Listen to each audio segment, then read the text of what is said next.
Chapter 1, Akira and Alpha. Looking for proofreader. A young boy walked through the ruins of a vast city with a stern expression. In his surroundings, there were buildings in partial ruins. Fragments of the buildings were scattered all around and not a single soul was in sight. The sound of the boy's footsteps and the rocks that were crunched under his feet echoed throughout the ruins. Clothes tarnished with filth and a lone gun were the only things the boy held. For the boy, this was all he had. However, in a place like this, he was unbelievably ill-equipped. After all, this was the place known as the ruins of the old world. In the ruins, there are autonomous weapons that mindlessly attack their target due to a malfunction. They were machines that were once designed for security, obeying a criteria set by their creators. Abandoned with only an order to kill their targets, these autonomous weapons continue to follow their only order. The autonomous weapons are descendants of biological weapons. Evolved to survive the harsh conditions, they have blurred the lines between machinery and biological, and, in the East, they are called monsters. The ruins of the old world was a den to these monsters. The boy understood the danger he was in as his face was frozen with anticipation. Despite knowing the danger he was in, the allure of the treasures tempted him. Or at least, objects that could be considered as treasures in the eyes of someone born and raised in the slums. The boy's name was Akira. Akira sighed and murmured to himself, "There's nothing useful here. I risked my life all for this? Do I have to venture deeper into the ruins?" He tilted his head up and looked ahead. In the distance, there were countless of high-rise buildings. Even from afar, he could see the towering buildings still in good condition. That was a stark contrast to the destroyed buildings that stood around Akira. If I managed to get there, would I be able to get my hands on an expensive relic? The possibility of obtaining a vast amount of money appealed to Akira's greed. However, it was nothing but a fantasy. He immediately shook his head and, as if to placate and remind himself, "No, it's impossible. I'll die before I get there." His current surroundings were in ruins, but, in the distance, there was a magnificent view. The difference between the two areas is due to the maintenance of the environment. In other words, in the ruins in the distance, the remains of advanced maintenance machines from the Old World era were still in operation, and the possibility of encountering those superior, functional security machines were incredibly high. It was impossible for a child like Akira to even survive in an area highly guarded by those machines. "It's hard for me to even be here. I should stop and not go any further." Akira ignored his greed and continued to search around the area he was in. The area he was in was the outer area of a place called Kuzuzahara Street Ruins. It was the closest ruins from Kagomayama City, the place where Akira lives, and the largest ruins within the city's finance area. The monsters lurking around these ruins were medium weak, and Akira was exploring in a medium safe area. Medium weak is the classification that declares a person who is well prepared could handle the monster. Additionally, medium safe area means there is a higher chance of surviving compared to the ruins in the distance. That being said, it does not mean Akira could let down his guard. Akira was vulnerable due to the lack of proper equipment, as he was just one step away from death, either from the fangs of those mutated creatures or a bullet from those machines. On top of that, the gun he held lacked the power to defeat the monsters. In order to take them down, Akira would have to engage in close combat and shoot at close range. In other words, Akira had no chances of surviving a fight.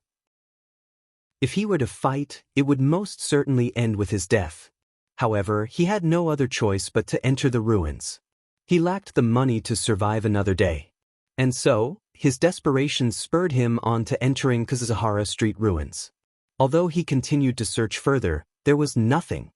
He tilted his head down and sighed. In his line of sight, a bone from a dead body was rolling along on the ground. He had found similar bones in the past.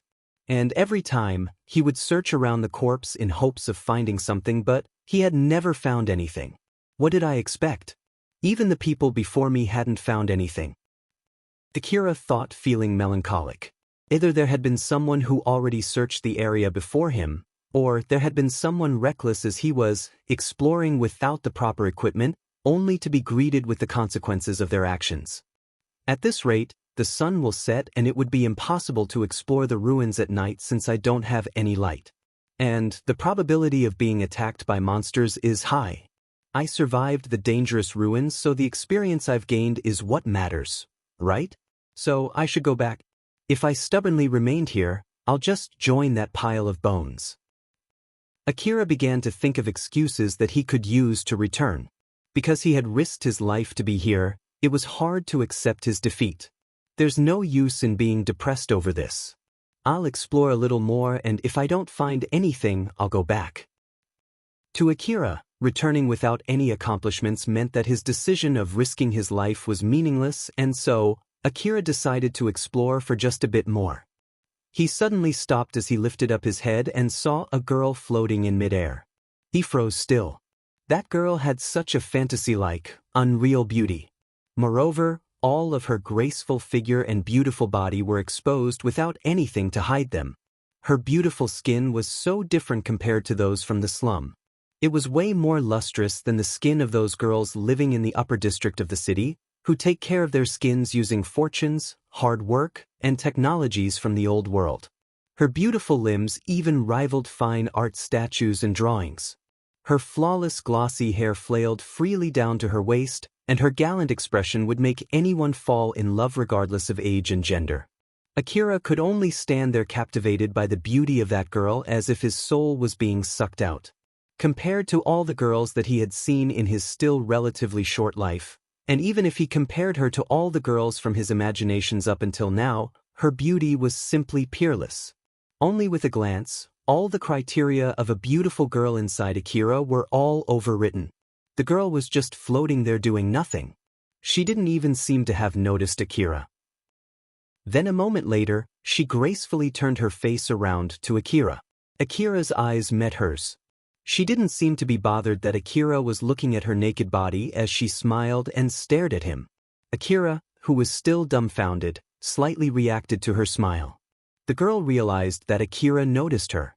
When she realized it, she giggled merrily as she took a step closer to Akira. Akira quickly put up his guard as he realized that someone he didn't know was approaching him. In an instant, Akira immediately reassessed his current situation. His dumbfounded expression suddenly changed into such a stern look as he pointed his gun to her and shouted, "Don't move!" The girl was a bundle of abnormalities. The ruin of the old world was a dangerous place. Even a well-equipped and well-trained squad could easily get annihilated there. But that girl was standing there, all alone, out in the wild, without even a single weapon in her hand. She didn't even seem to be watching her surroundings. And even though she's naked, she didn't try to hide her naked body at all. Moreover, although the wind from the ruin was mixed with sand and dust, her hair was still spotless. As a beginner, Akira was always desperately trying to be cautious of his surroundings. He would nervously react to even the slightest noise in order to avoid meeting any monsters. But even so, he didn't even notice that girl was there even though she wasn't even trying to hide herself at all. Even when Akira was pointing his gun at her while shaking, that girl didn't even seem to be afraid that Akira might pull the trigger by mistake. She kept getting closer and closer to Akira without showing neither concern nor fear. His impression of the girl had completely changed from an unbelievably beautiful girl into an unknown entity. Then, as she kept approaching Akira, he shouted at her, giving her another warning. "I'm telling you not to move. If you move any closer than that, I'll shoot. I'm being serious here." Normally, Akira would have shot at her without giving her any warning. But since she was unarmed and showing no hostility, Akira was so confused from this absurd situation, so much that his finger was frozen in place. But there's a limit to that. The girl kept moving toward Akira despite all his warnings. Looking at that, Akira was about to pull the trigger when suddenly, the girl just vanished from his line of sight. Although he didn't even wink there, he didn't see her moved outside his line of sight either. The girl just vanished instantly in front of his eyes. Akira was shocked and trembling like crazy. He looked around nervously but he couldn't find her at all. "Don't worry, I won't hurt you." Suddenly, Akira heard a voice from beside him where no one should be at. And when he turned his face toward the source of that voice, the girl was there, fully clothed, and close enough for Akira to reach her with his hand. She hunched over such that their eyes meet on the same height as she was smiling and staring at him. Akira's brain couldn't process everything that was happening in front of his eyes. All his nervousness suddenly changed to fear as his mind blacked out. But Akira shook his fear off and stood his ground. He was able to regain his composure. Those who lose their composure will die. That is one thing that he learned by living in the slum.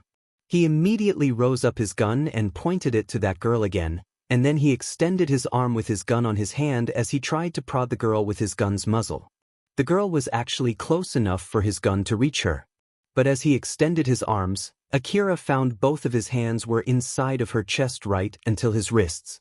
Although both of his hands were already inside her, Akira couldn't feel anything. He could see clearly that someone was standing there in front of him, but both of his hands just couldn't feel anything at all. Akira was so shocked, so much that he just stopped working.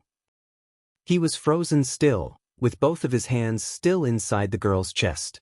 All the while, the girl was trying to get a reaction from Akira by waving in front of him or calling him.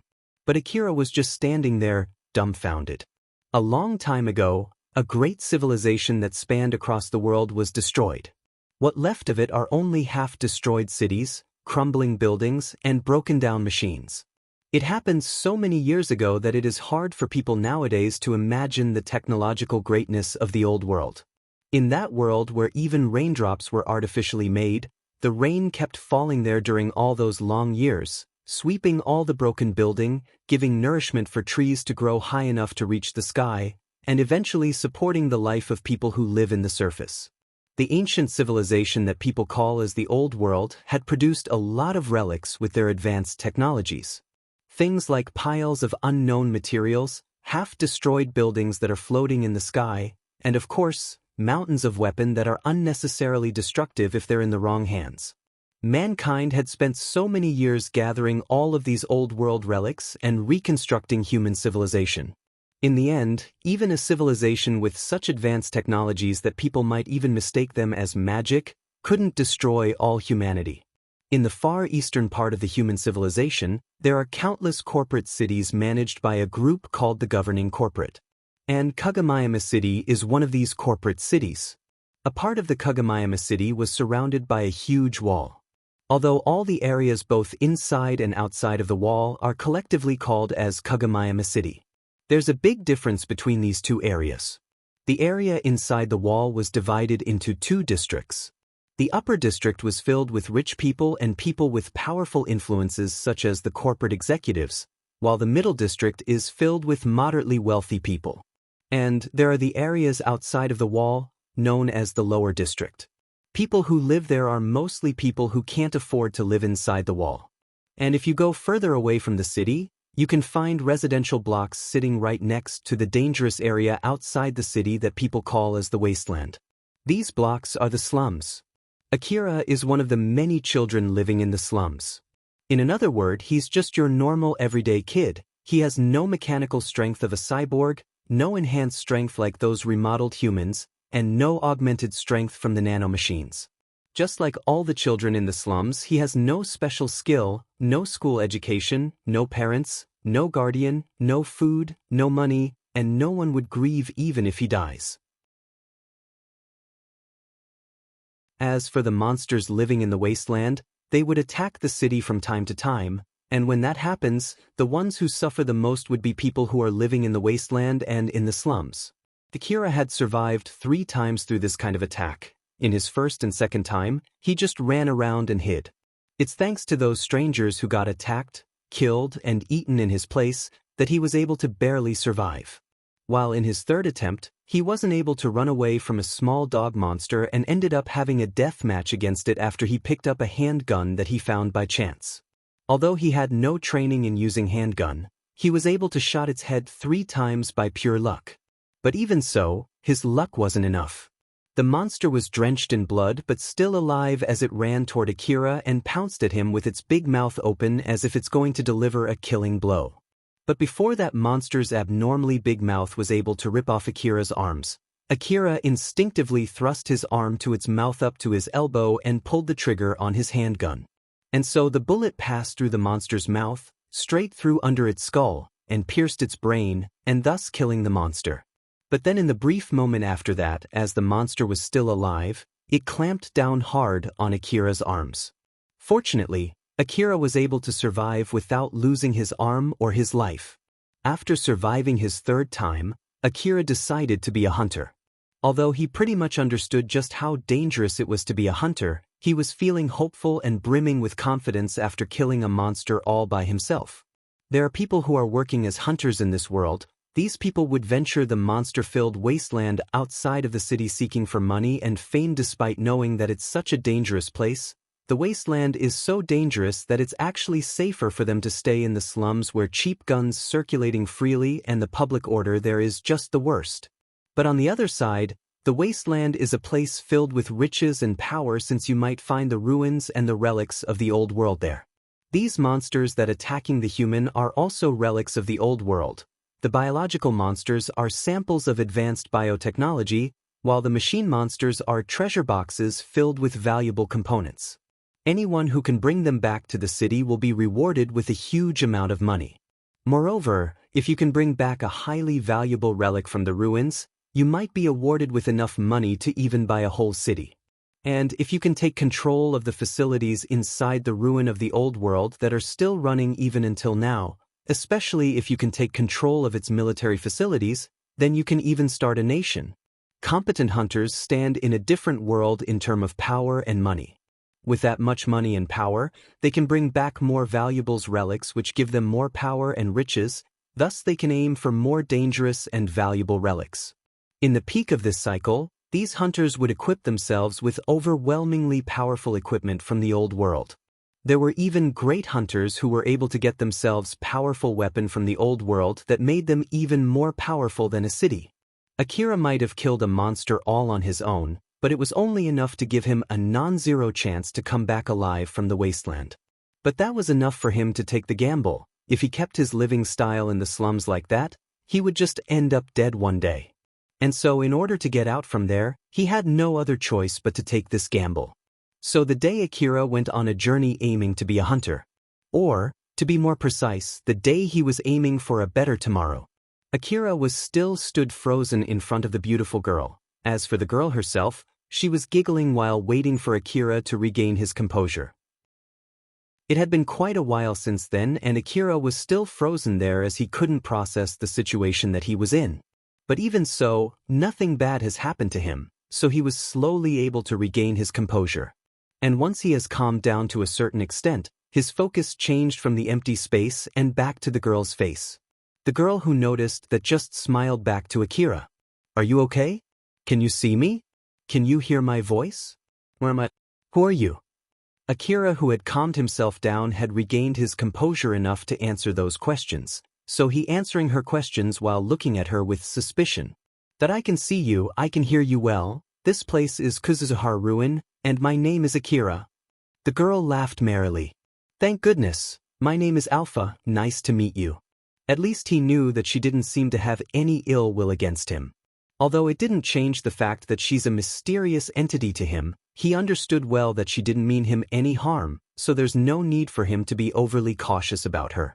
Moreover, he's in the middle of a ruin. It's better if he put his attention for watching out for monsters. As Akira concluded his thought, he lowered his guard. "So, Alpha-san, you're not a ghost, right? I can't touch you though." "Yep, I'm not a ghost, though it's not easy if you tell me to prove that. If I am to explain this current condition that you're in, the me that you see here is a type of augmented reality. You recognize my existence here since the information about my voice and my appearance are sent directly into your brain. For some reason, your brain has the ability to receive information sent through wireless transmission in a special format, so that's why you can receive the information that I'm transmitting. I don't know whether it's an inherent ability that you have since you were born, or is it an ability that you got from somewhere else? But for me too, I don't hear your voice from the sound made by your vocal cord, but instead, I'm receiving the command that your brain is sending to your vocal cord in form of information packets, and then I'm interpreting it to voice. The same thing is also happening for your vision. That's also the reason why I know that you can see me." Akira didn't understand even a shred of Alpha's explanation, Alpha could see that clearly from his expression. So Alpha explained the main points only. You're the only one who can see me, you're also the only one who can hear my voice. If you're not careful, you'll look like a crazy boy talking with air to other people. For now, it's all good as long as you understand that. And also, you can call me Alpha and I will call you Akira. Alpha was giggling as she was giving Akira her explanations. For a small kid from the slum like him, that smile that had no trace of hatred, caution, or pity only served to increase her likability, but Akira didn't realize that at all. Alright, sure. I understand. So then, Alpha, what are you doing in this place? I'm looking for someone who can see and hear me. I actually have a request, you see. But I can't ask them to do anything if they can't even hear me in the first place, you know. And it would be the best if that person is a hunter. After all, there's a good chance that they would listen to my request. But well, as you can see, it didn't go well at all. Alpha laughed bitterly for a bit. Akira was at loss for a while before he hesitantly opened his mouth. Well, I'm actually a hunter, you know. Akira could see clearly that Alpha was a bit surprised. You're a hunter? Although you're that young? How long have you been a hunter? Oh, 1 year. One day, I just became a hunter today. Both Akira and Alpha were exchanging an awkward look. There's an awkward silence between them. Nope, it's nothing. Just forget what I said. Since he had decided to live his life as a hunter, he had no wish to hide the fact that he's a hunter. But he thought that it was a bad idea to call himself a hunter despite the fact he didn't have the skill. After realizing that, he lost all his confidence. But Alpha kept pushing the conversation forward. Please don't say that. Can you at least please listen to my story? After all, this must be some kind of fate that we met here. Even though he called himself a hunter, Akira didn't have the skill, and Alpha knew that very well. But it's also true that there's no one else other than him who could communicate with her. Moreover, the fact that Akira was just an inexperienced hunter was not a minus point in the long run for Alpha. My request is that for you to delve into a certain ruin in secret. In exchange, I'll give you my support, but this is only a down payment. Once you complete my request, you may take all the precious relics of the old world inside that ruin. Akira was so surprised by that offer that he inadvertently raised his voice. Relics of the old world, you say? Seriously? As she heard Akira's reaction, Alpha giggled inside her heart, while on the outside, she's making a friendly smile that persuaded Akira further. Of course. Or more like, to be honest, you've used all your life worth of luck to get this offer, so if you don't accept it, it'll be bad for you, you know? After all, you've already run out of luck, so you won't be able to survive for long without my support. The cynical side inside Akira was screaming at him that Alpha was trying to trick him. But to Akira, Alpha didn't look like trying to trick him at all. First of all, there's nothing that she can get from tricking a little kid like me, right? She should have known that since I don't have any money at all with me. Or is it that she's just playing a prank on me? Moreover, even if she's being serious about her offer, is it really okay to accept a request from an unknown entity like her? After hesitating there, Akira realized what he should have realized right from the start and tried to rethink his current situation. It's exactly because she's an unknown entity who strangely enough would come to him with a request, so there must be some kind of secret or a particular situation behind it. But normally, no one would offer a request to a kid like him. That's why. He knew that he should grab this opportunity. And so Akira hardened his resolve and said to Alpha, I understand. I still don't know how far I should go for your request, but I'll accept that request. Akira resolved himself so much that he himself was surprised by it, which was his first time as a hunter accepting a request. Alpha looked so happy hearing that. That will conclude our contact then. Now, I'll immediately start giving you my support as my down payment to you. And so, Alpha, who was always giggling during their conversations, suddenly changed into a serious mood. If you don't want to die, then go into the building on your right in 10 seconds. What do you mean? Akira was about to ask her what she meant. But from that dead serious look on her face indicating she would not take any question, he understood just how dangerous the situation that he was in and stopped his question middle way. If that wasn't a lie, then he would definitely get killed if he stayed there. Once he realized that, he sprinted as fast as he could to the building on his right. The moment Akira jumped into the building, a huge explosion blew off behind him. The wind from that explosion rushed through his side. Shocked by the explosion, he immediately looked back to where the explosion came from. He saw a huge crater right where he was standing a few seconds ago. The area around it was scorched in black from the explosion. If he stayed there just a few more seconds, there's no mistaking it that he would have been killed. At least he knew well that much looking from the aftermath. Akira was frozen with fear from what just happened. But Alpha appeared so suddenly in front of his eyes and snapped him back into reality. What was that? Alpha kept that serious expression from before as she pointed her finger to the stairs. Go there and start climbing up in 8 seconds. Akira desperately ran toward the stairs and started climbing up. Then again, another explosion blew off behind him, and the shockwave sent by that explosion stopped Akira from climbing higher. Once it died down, he immediately started climbing up again, and then he suddenly saw Alpha already standing on one of the stairs while pointing upward. Go to the rooftop in 5 seconds. Akira ignored his screaming lungs and legs as he kept climbing the stairs. Akira followed Alpha's instruction and kept running, and then he finally reached the rooftop. Out of breath, there he saw Alpha standing in one end as she was waving at him, telling him to come closer. But by looking on how she was smiling and how she was waving at him, it didn't seem like he had to do that in a hurry, so Akira ran slowly to approach her. Alpha then pointed her finger below. Akira was baffled, though she's telling him to jump down, but then Alpha said while smiling, "Be carefully looking down below. Make sure to do it slowly and quietly, okay?" Akira slowly and carefully peeked down as ordered by Alpha. His face immediately turned pale. What he saw down there were monsters who attacked him just now, they roaming around as if they're looking for something. The length of those monsters was about 2 meters and they looked like dogs. If it was only that, they would look like just big dogs with strength and muscles, but no, some of those monsters had small cannons on their back, some of them had rockets, and some of them had small missile launcher. All of these monsters equipped with destructive weapons were roaming outside looking to eradicate any invaders. It would make him a lot of money if he could kill those monsters and bring some of them back home. But Akira didn't have the power or method to do that. That young hunter who just about to get killed by those monsters looked frustrated as he was looking at the potential money that was out of his reach. What are those? Then Alpha gave him a detailed explanation about the monsters. They are the weapon dogs, the man-made living organism created in order to protect the city. Although guns and other weapons are growing on their body, they are not machines, they are living biological organism. I'm sure that these ones were programmed to watch over this area.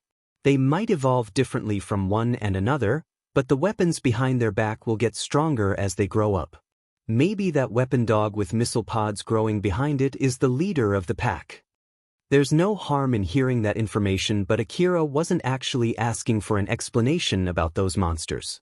The question that he muttered was only a form of his frustration because of his bad luck getting attacked by those monsters.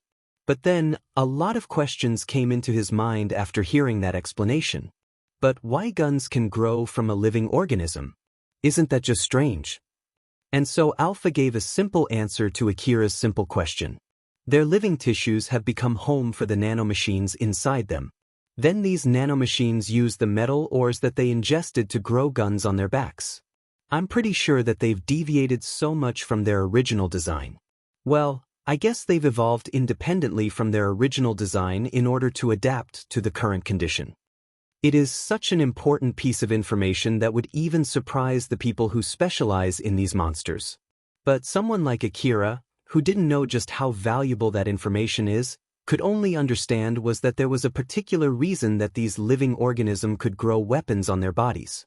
Alpha's expression that was so serious when they were attacked, but after it was over, she changed back to smiling.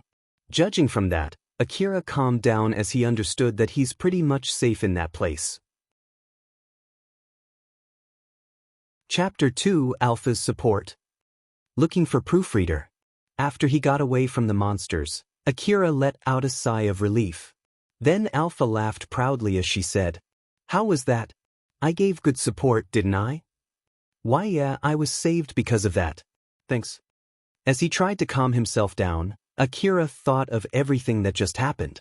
The leftover thrill and adrenaline rush from the monster's attack, his screaming lungs as he was short of breath since he was running around like crazy, the wariness toward the unknown girl, and the feeling of gratitude after he was saved by her. All of these feelings and sensations pooled into one as he made a mixed expression.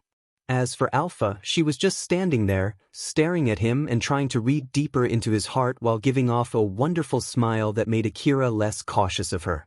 "You are very welcome. Now that you just got a taste of how great I am, I want to talk about what I want to ask of you. Is that all right?" "Yeah." Alpha kept staring at Akira's eyes and gave off a nod as if she was about to bring a very serious talk.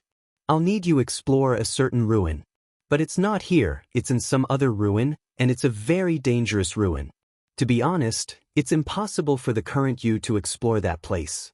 Forget exploring the place, it's impossible even for you to go there, you'll surely be dead midway even with my amazing support.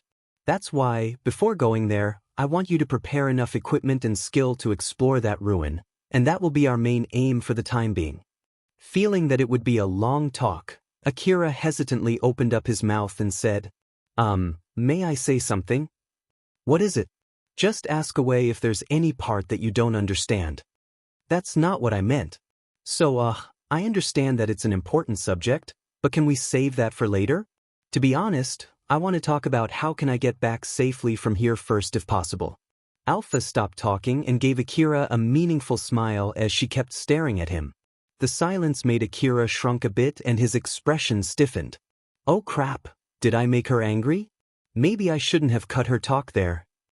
The weapon dogs were still roaming around the building, so he couldn't stay there forever. He had to do something to get out from this sticky situation, otherwise, he would definitely get killed sooner or later. This is the reason why he cut Alpha's talk short, but then he realized that if he angered Alpha there, then it's the same as cutting off his own lifeline. Akira's panic and nervousness started leaking off from his expression. Looking at that, Alpha just giggled without showing any worry. "I understand. I also want to ask you about a lot of things once we're in a better situation. So let's get out from this place and go back to Kagomayama City first, then we can continue our talk after that, okay?" "Yes, please." Akira let out a sigh of relief as his survivability just shot up as he knew that he didn't anger her. But suddenly, Alpha gave another order to him while smiling as if she intentionally wanted to erase that relief off him. "In that case, then go down right now." Akira immediately gasped and choked. Then after he recovered, he stood up with a dumbfounded look. Alpha didn't seem to be bothered by Akira's reaction. She just lightly walked off while waving at Akira as if she was trying to lead Akira, who just stood still there. "What's wrong? Let's go." Which to that, Akira protested while panicking. "No, well, I just came out from down there, right? So why are we returning back to that place again? There are still monsters roaming below, you know? I don't mind explaining it to you, but I'll do that while we move slowly. But well, if you can't trust my support, then there's nothing I can do about it. I won't force you or anything." After saying that, Alpha kept walking deeper into the building, leaving Akira behind. The fear of returning back to the death zone stopped Akira from moving his legs. But after seeing Alpha disappearing into the building, he just gritted his teeth and followed her. Akira had no confidence if he could return back to the city safely on his own, not to mention that it's thanks to Alpha's support that he was able to survive the monster's attack from before. That's why he understood well that although it looked like a crazy idea to him, he had the best survival chance if he just followed her order. So, he decided to put his bet on her and rushed into that unknown girl. Once he entered the building again, he saw Alpha was standing near the entrance waiting for him with a smile. Looking at her, Akira felt a mix of embarrassment and a slight strange sense of defeat. Then Alpha started walking down the stairs with Akira following behind her. He walked down the stairs relatively slowly compared to when he climbed the stairs as fast as he could a few moments ago. Following Alpha's orders, he stopped, hit himself, and started walking again for a few times during his way down the stairs. "That's so, why are we returning below? Isn't it dangerous down there?" "It's really dangerous down there, you know?" Akira was shocked and taken aback by Alpha's prompt answer. But then he hurriedly asked Alpha again. Wait for a sec. It's dangerous, right? There are monsters roaming down there, you know? So that place is far away from being safe. Did you come to this ruin without even knowing that? Do you think that it was purely because of your bad luck that you were attacked back there? Well, of course I know that. But that's not what I was asking. Just explain it to me already. You did say that you will do that while we're moving, right? In order for you to get back safely to Kagamayama City from this Kuzusuhara City ruin, you have to get out from this building. But I don't think you have the ability to jump down from the rooftop and land safely. That's why we're taking the stairs dash. Akira didn't even wait for Alpha, who was trying to explain everything in detail to Akira. He interrupted her explanation with a strong tone while giving a look at Alpha that showed his distrust and dissatisfaction. All right. But tell me one thing, if I obey everything you say, then I'll be able to return back safely, right? Alpha answered with a serious look. At least, I think you'll have a better survivability compared to if you do this on your own. I did say this before, I won't force you or anything. If you don't trust my support, then I won't give you any support since it would be a waste. Then Alpha kept looking at Akira as she was waiting for an answer. Depending on his answer, their relationship might end right there. After a pause, Akira hung her head in self-loathing while saying, Sorry, that was my fault. I'll obey you, so please help me. Alpha smiled back as if she regained her mood. Okay, so once again, I'll be in your care. Although he felt relieved, he's still feeling uneasy. And so Akira carefully asked again. And also, if it's possible, can you explain to me the reason for your previous order in a way that is easy for me to understand so that I won't feel uneasy? It's okay even if you just explain to me the important main points. There are individual differences in the behavioral pattern between each weapon dog. Whether they chase their target until the very end or they stay in one area. Whether they keep searching or return back to their base when they lose sight of their target. After observing their individual differences, I predicted that at this time, the chance you'll encounter any monsters if you go back should be very low. The black powder that they use for their weapons is produced by a particular organ inside them. And this organ can only stock up limited amount of black powder. So once they used all of their available black powder, it'll take some time for them to replenish it. Thus, if you encounter one of them during that period, then there's a very small chance that you will get shot from behind when you run away from it. Of course they'll come at you trying to kill you and eat you, but if you keep your distance so that they can't bite you, then I'm sure you can kill them even with that weak handgun. After considering that big factor and so many other factors, I decided to give you that order. I've more or less summarized everything there, but should I explain it in more detail to you? Nope, that's good enough. You could have explained that when we're on the rooftop, you know. Looking at still unsatisfied Akira, Alpha smiled as if she was trying to cheer up a small kid and said to him, There will be a lot of instances where I don't have the leeway of explaining things to you. So, if I have to explain each and every single thing to you all the time, then you'll get killed one of these days.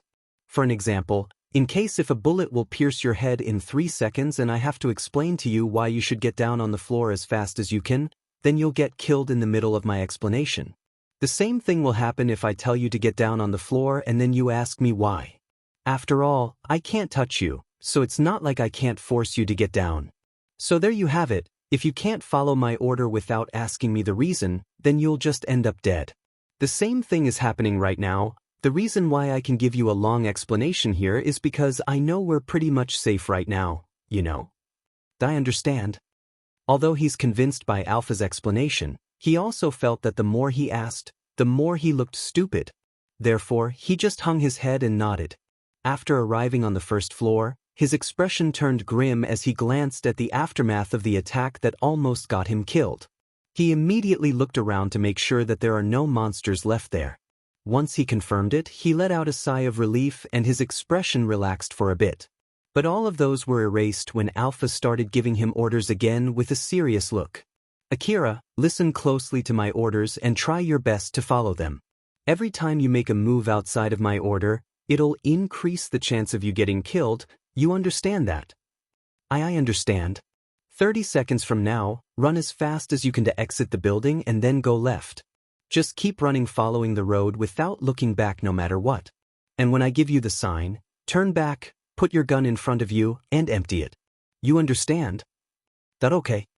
Akira already understood well that he would run out of time if he asked Akira for the reason. And so he just answered Alpha's question with a firm nod while making a mixed expression of nervousness and fear. Alpha slid aside as if she's making a way for Akira, and then she pointed her finger to the exit while staring at Akira. Akira anxiously took a peek outside the building. He could see the leftovers of the weapon dog's attack that was also there. It's the scene of a death zone. He prepared himself to dash as fast as he could. As he leaned forward to take off and run away from that place with all his strength, his feet planted firmly on the ground. He hesitated.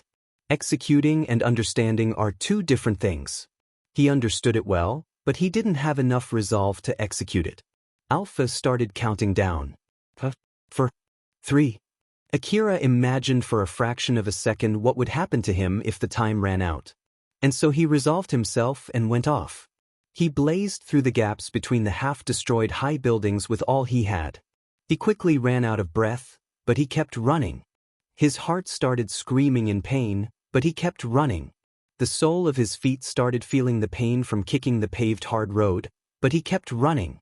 He gritted his teeth and kept running. He didn't see any monsters around and he didn't hear any sound of a fight either. So he started questioning why he kept running like that. The silence around him was telling him that he's all alone in that ruin.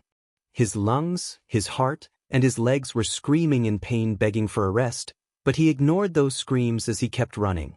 He saw nothing in front of him and he heard nothing from behind. He started to think that he's already safe. But as he started to calm down, all the pains and tiredness from the running crashed down on him. I should be safe now, right? Akira stopped running and took a rest. But then he looked back to confirm his safety despite all the warnings from Alpha. Akira was petrified. He saw a big monster not too far from where he was standing. Although it's all alone, it's more dangerous than the group of monsters that attacked him.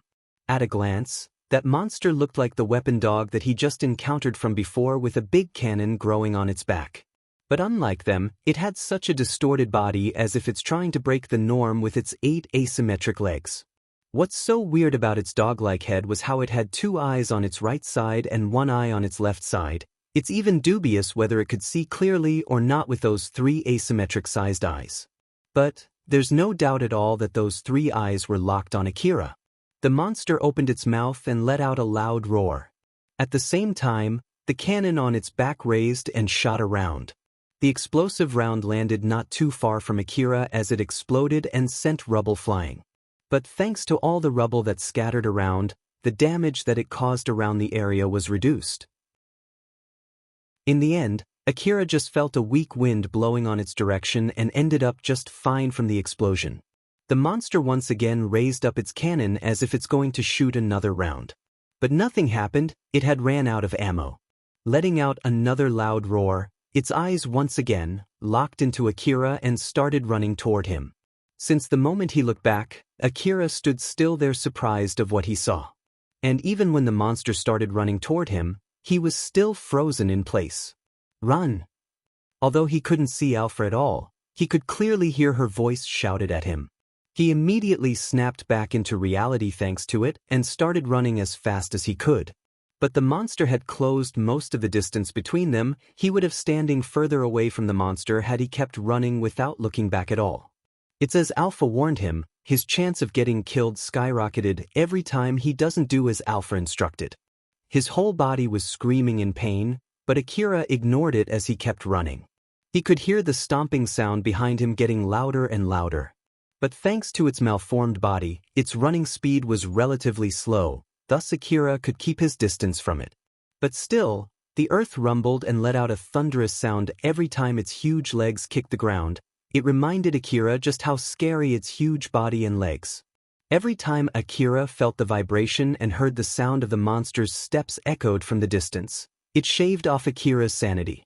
There's no mistaking it, he would be turned into minced meat if one of those huge legs fell down on him. Suddenly, Alpha appeared beside Akira as he kept running. She was fleeting right beside him as if she's floating and sliding above the ground. Akira could see clearly her mixed expression of seriousness and a bit of disappointment. Geez, I've warned you so many times not to look back, haven't I? Try to follow my order exactly as I tell you next time. I'll give you a sign when you'll have to turn and shoot back, so try your best to follow it, okay? Shoot back? Are you telling me to fight that huge thing with this handgun? I've been telling you this again and again, I won't force you to follow my orders. I'll be in your care. Akira shouted and wasted his precious chance to take a breath, but Alpha was satisfied by that answer and smiled happily. There's no need to aim for anything. Just point your gun forward and empty it as fast as you can, okay? Okay. Alpha started counting down with her fingers. 3. Akira resolved himself and made a grim expression. He knew that he had no other choice since he'll get killed otherwise. 0. Akira turned as fast as he could and immediately emptied his gun without even aiming at all. But when he turned back, the monster's big eye was already right in front of his gun's muzzle. The bullets that he shot in point-blank range tore right through into the monster's eye and swallowed deeper into its head. Akira kept pulling the trigger on his gun like crazy in a close range like that. All the bullets that came out from his gun went right into the monster's head, thus injuring the monster from the inside. Although Akira had caused a lot of damage on the monster, its augmented vitality saved it from instant death. But there's no mistaking it that it's already on its death door as it kept screaming in agony until its inevitable death. Although the dead monster had fallen limp on the ground, Akira kept pulling on the trigger of his already empty handgun. It's only after he saw the blood coming out from its head and confirmed that the monster had totally stopped moving at all that he let go his finger from the trigger. Did I do it? Akira breathing was roughly, but he still managed to squeeze out a few words. Since he couldn't confirm whether it's really already dead or not, Akira kept his guard up while staring at the monster. Once he calmed down and fixed his breathing for a bit, the reality that he killed the monster started seeping in as he was looking at the dead monster soaked in its own blood. Akira. Akira turned into the direction of the voice as he was about to slump down. Then he was about to say thanks and sorry with a still dumbfounded face when he saw Alpha pointed toward the outside of the ruin while smiling. He immediately pulled himself up back again. In 10 seconds, Akira dashed without even waiting for the end of her sentence. Alpha kept looking at Akira as he ran off. She only gave a playful smile and suddenly vanished, leaving the dead body of the monster all alone behind. Akira, who kept running as fast as he could from the attacking monster, didn't realize it, but there were a lot of things happening behind him. Just like Akira, the monsters could also see Alpha, so they were trying to eat Alpha, who was behind Akira. While Alpha was actually using herself as a decoy to lead the monsters around, then she would let herself get eaten after adjusting their positions. The monsters couldn't feel anything at all, although they clearly bit her. Thus, they would stop for a bit as they were confused to what happened. Then, Alpha would tell Akira to use that chance to shoot at these monsters. And just like when Akira shot the eye and killed the monster from before, Alpha manipulated the monster's position and condition by using herself as a decoy so that Akira could easily destroy them. That group of monsters appeared the moment Akira accepted Alpha's request, but Akira, who was running as fast as he could to the outside of the ruin, didn't notice that at all. Akira was somehow able to get outside of the Kuzusuhara city ruin. That place was still a bit dangerous, but it's way safer there compared to the inside of the ruin. Alpha suddenly appeared and welcomed Akira as if she got there first before him. Akira immediately fell down on his knees trying to calm his breathing. Then Alpha gently spoke to him.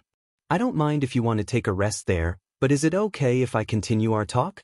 We were in the middle of talking on how are you going to get enough equipment and skill to explore the ruin that I want you to go to. Sure, go on. For the equipment, you'll need to either buy them or scavenge them from the ruins. But the old world equipment from that you can find in the ruins are much more powerful than the commonly sold equipment. So I'm thinking that you can buy your first equipment and then use them to hunt for better old world equipment from the ruins. As for your ability, there's no other way but to train and experience real battle. But there's no need to worry, I can give you the best training possible with my support. Akira couldn't imagine what kind of training it could be. But hearing from how confident Alpha sounded, He at least knew that it must be some kind of super effective training.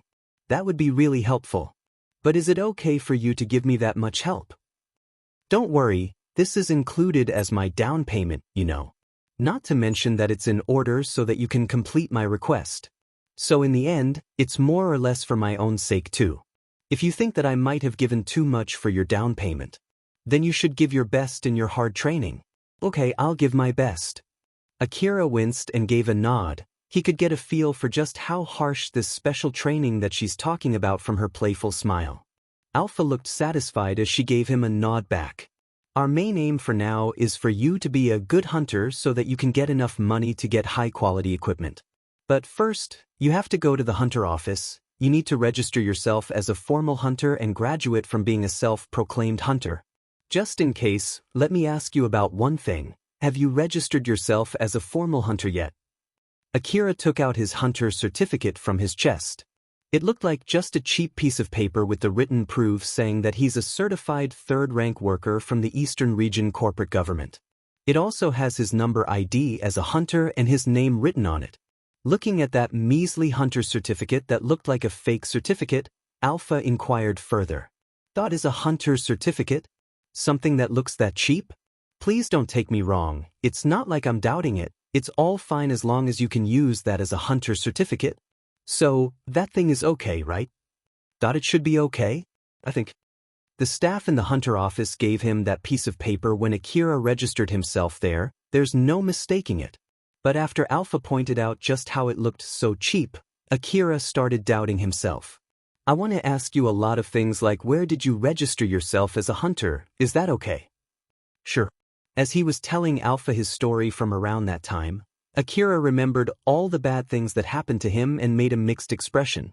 Akira went to a hunter office located in the lower district of Kagomayama City. It's located a bit far away from the slum city. From the outside, it looked just like a half-destroyed bar as half of the letters on its signboard were already beyond recognition. If it's not because of the hunter office symbol on its signboard, no one would know if that building is a hunter office. The staff who served Akira was a drunk young man that didn't look like he wanted to do any work. Being a hunter was quite a popular job. Even in the eastern region, and there are a lot of great hunters in that area, but that man didn't give that feeling at all. Although it's a popular job, many people hate to be posted near the slum city. That man must be someone who got demoted and transferred into this post that was befitting of his motivation and ability. Akira nervously asked that man, I came to be a hunter, may I do my registration here? That staff looked annoyed as he clicked his tongue and put off the magazine that he was reading. And then he moved on with his duty, although Akira could obviously see that he didn't want to do it. Your name? Akira. The staff operated the terminal in front of him. Not too long after, a printer near him printed out a piece of signed hunter certificate. He rudely took the paper from the printer and handed it over to Akira. Once he's done with his job, he quickly grabbed his magazine and started reading again. Akira was confused. He looked back and forth from the hunter certificate that he just received to that staff. He thought that registering as a hunter would take a lot more work than that, but there he just told the staff his name and it's done. He wasn't sure whether the registration was really already finished or not, and so he involuntarily asked the staff, is that it? The staff looked annoyed as he shifted his view from the magazine to Akira. That's all, now go home. You just needed my name? Don't you need any other information too? He looked really annoyed from the bottom of his heart as he made a gesture to shoo Akira and said, Since you'll be dead in no time, do you really think I'll ask you for more information?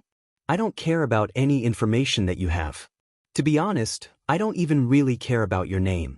I just asked for it because that's the rule. I don't even want to know if that's your real name or not. That reminded Akira of how much worth someone like himself has. After he realized that, he just shut up and walked away from the hunter office. Akira kept staring at his certificate after he finished explaining how did he get it. As he understood the situation he was in, he vowed that he would crawl up from his current condition. Alpha smiled as if she was trying to cheer up Akira.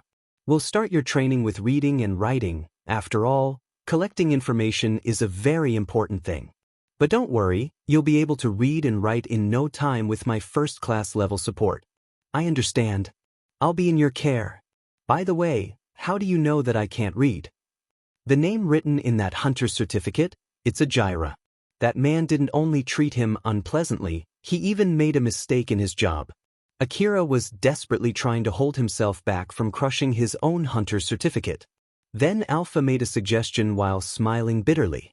Let's just return to Kagemayama City for now, then we can continue our talk there. Until you learn how to write and read, I'll do the reading in your place. Akira just nodded without saying anything. He tucked his hunter's certificate back in and started walking toward Kagemayama. Alpha followed and started walking beside him. Akira asked a simple question to lighten the mood there. By the way, what is the name of that monster that I just defeated in Kuzusuhara City Ruin? It's Weapon Dog. Really? That one doesn't look like them at all though, so that monster was also from the same type as them? Presumably, that one made a mistake in executing its self-remodeling. That's why you're able to easily defeat it. Was that appearance only for show? That depends on how you see it. That monster had a fatal weakness that allowed you to defeat it, and it might just be out of pure luck that you were able to use that weakness. But if you can defeat that kind of monster one more time, then you might interpret that as its appearance is just for show. Of course, that is if you can defeat it again without my support, you know. Nope, impossible.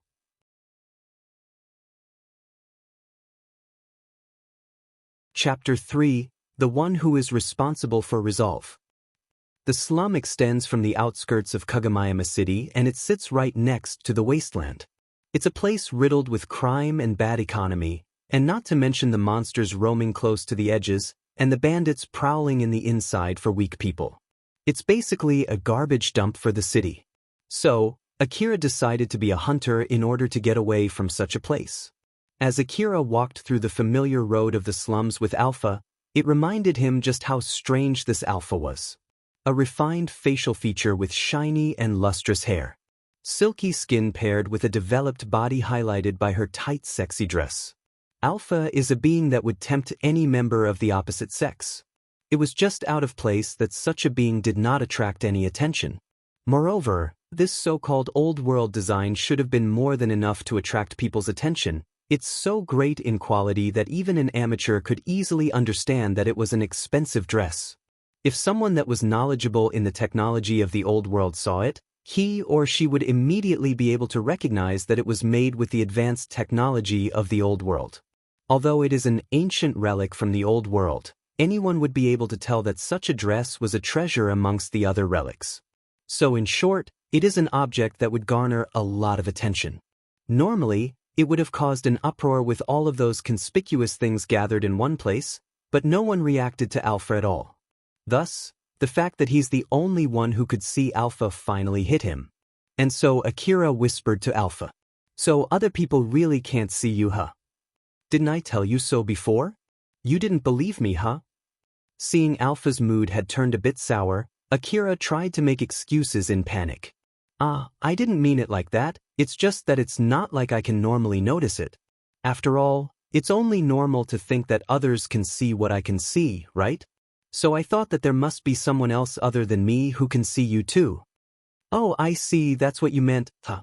Well, explaining it will take a long time, so let's put that aside for another time." Unlike Akira who was whispering, Alpha answered his question with a clear voice, but it was only Akira who could hear that voice. If Akira responded back with the same clear voice, he would look like a suspicious boy talking to his imaginary friend. "Akira, what are you going to do now? Do you have something you need to do after this?" "There's no need to worry about me, you can just go and do what you want. That's something I need to do, huh?" Akira looked up into the sky. The sun was setting and the night was drawing near. "I'm just going to sleep for today." Alpha looked a bit surprised. "You're going to sleep already? This early?" "Yeah. The night is coming soon, I have to prepare a place for me to sleep." Akira went into one of the dark back alleys. He still had some time before the sun completely set, but he had already crawled into a corner where he usually slept and leaned himself onto a makeshift wall made of scrap materials. It would be really hard to find him there unless you already know that someone was there and intentionally looked around that place. Hiding himself like that was one of the things that he learned to stay alive in the slum as a kid. Basically, Akira would start his day when the sun rises and end it when the sun sets. After all, he would need lighting to be able to work at night. But of course it was not free, so for a little boy without money like Akira, it was simply something that was out of his reach. Moreover, the already dangerous slum will get more dangerous once the night falls, and Akira didn't have the strength to be able to stay active during the night. The biggest reason as to why he tried not to move around during the night was to minimize the danger, since he knew that he would be asleep when others were still awake. He himself didn't know for sure if it was the right choice. After all, the people who were awake during the night might also be good people. But one thing he knew for sure was that he was able to stay alive up until that point by doing that, so he believed that his way of living was not wrong and decided to keep living like that. Once he set his sleeping place, his stomach growled for food, to which Akira just sighed and ignored it. But then Alpha made a suggestion. If it's possible, it's better if you eat some food, you know?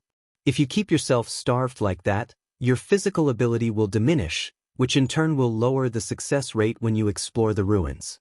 Akira shook his head lightly. That I have nothing to eat. We completely missed the food distribution from the city, and I don't have any money to buy food since I used them for my gun and bullets. I'll just endure it for today and wait until tomorrow's food distribution. By the way, don't you need any food, Alpha? No, I don't need food. Neither do I drink nor sleep. So there's no need to worry about me. I see. Well, I'm sorry, but can you let me sleep then? Good night. After he said that, Akira laid down on his side. And then Alpha said to him gently, "Good night and sleep tight." Akira, who had closed his eyes, thought to himself, "Good night, huh? It has been quite a while since the last time someone said that to me. Wait, this might even be the first time." As Akira let himself be taken by the drowsiness that was more powerful than usual because of his tiredness, he tried to search into his past for such a memory. Putting aside whether that kind of thing had actually happened to him or not, he at least had no recollection when someone said goodnight to him. He slowly fell deeper into sleep thinking about this. On the next day, Akira opened his eyes just before sunrise. He stretched his body to completely wake himself up. Everything was just like his normal, everyday morning up until that point. Alpha, who was right next to him, greeted him with a smile. "Good morning, did you sleep well?"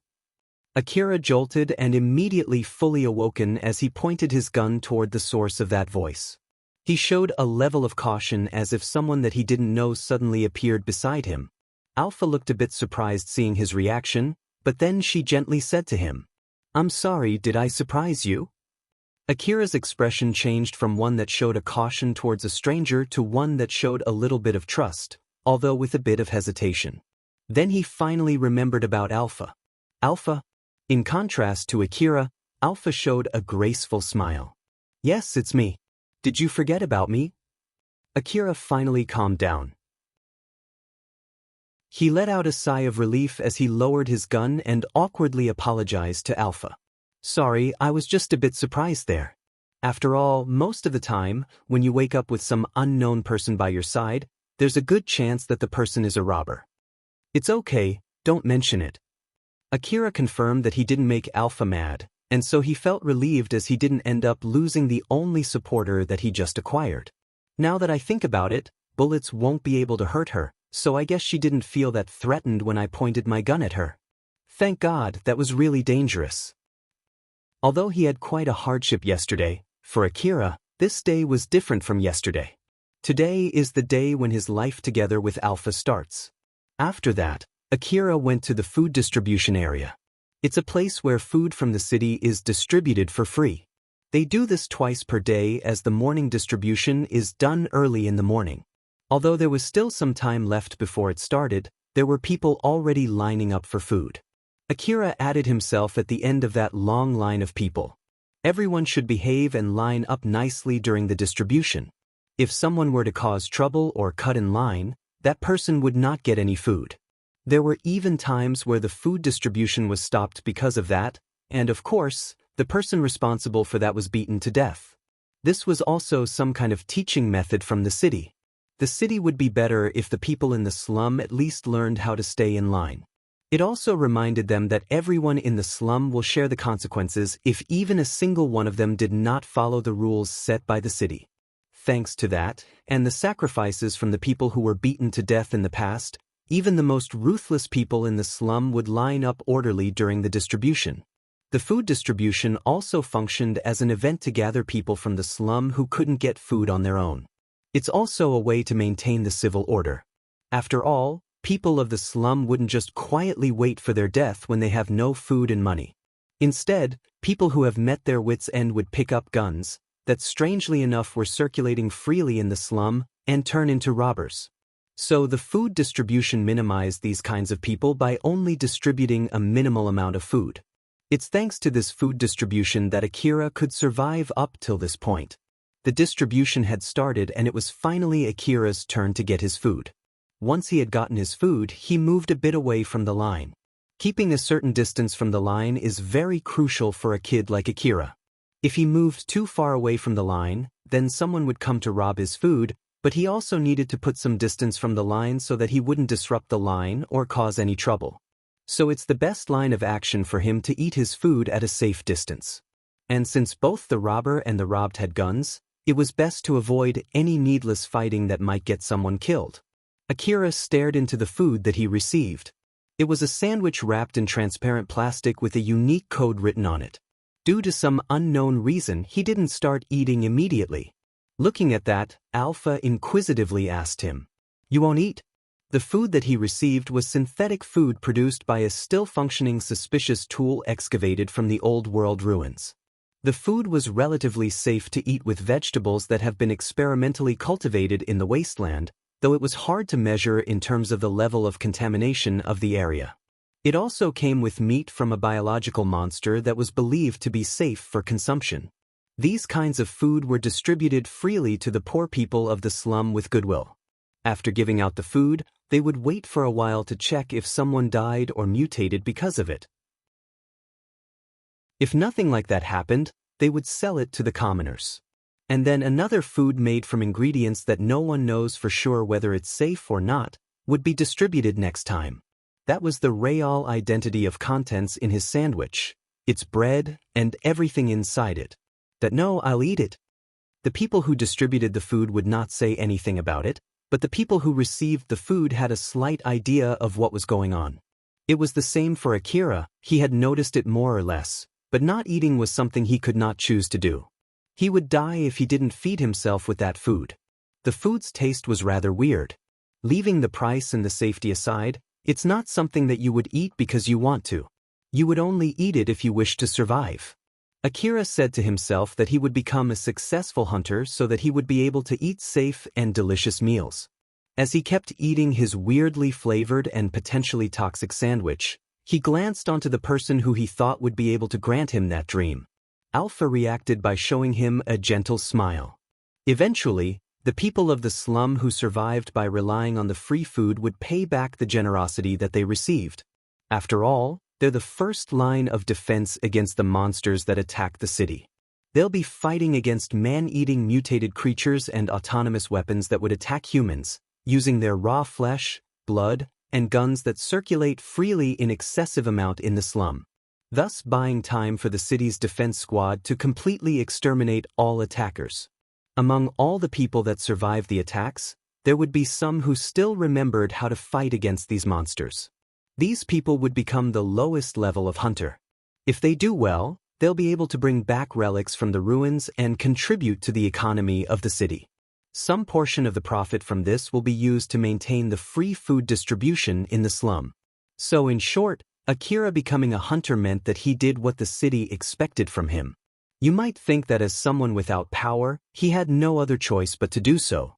However, Akira strongly believes that this was a decision he made on his own. So even if he was forced to pick his life choices once more, he would still pick the same path of becoming a hunter. Akira went to the Kazuhara city ruin for the second time, but this time, he was traversing the ruin following Alpha's guidance. Some part of the roads in the ruins were buried under the rubble of the destroyed buildings and thus, was much easier to get lost. There were even areas that were like a maze. If he wasn't careful, he might get trapped in them. Not to mention, There were monsters that had turned this confusing place into their nest, and there were also places constructed as a home for them. The hunters who came to the ruins in order to search for relics would hunt monsters that obstructed them from reaching their goal. They sometimes maintained a road leading deeper into the ruin to make their job easier. And, as they went deeper into the ruin, some of them would encounter strong monsters and meet their demise.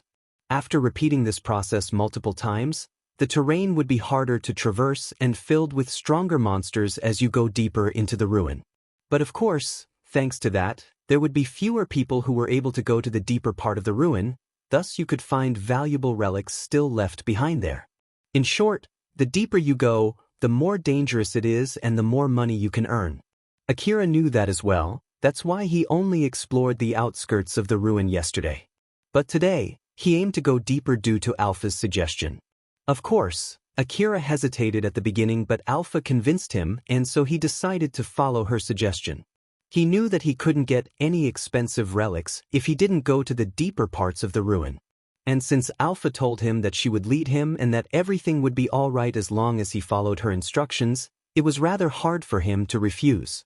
He had decided to become a successful hunter and had come to this place because of the deal he made with Alpha.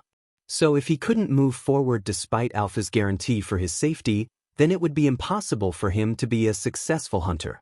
In the beginning, he would follow all instructions that Alpha gave him without asking anything. But since he ended up doing things that seemed to be meaningless to him, he slowly started doubting Alpha. He kept his back on the wall as he slowly moving forward. Rather than entering the target building through the door that he could see from where he was standing, he instead climbed a mountain of rubble close to it and entered the building through the window. After that, he immediately got out from that building through the door that he saw before. Then, he kept passing through the same road that he had passed before. Afterwards, he stopped and stood in the middle of the road for a while. He kept making round trips for a few times before going deeper. Although he kept following all the instructions that he had received, he thought that all he did there were just repeating meaningless actions. There were also times when he got attacked by weapon dogs. When that happened, he would shut up and follow Alpha's every instructions without asking for a reason. But every time he did something that he thought to be meaningless, his distrust piled up bit by bit. Then eventually he couldn't hold it any longer. Say, Alpha. Yes.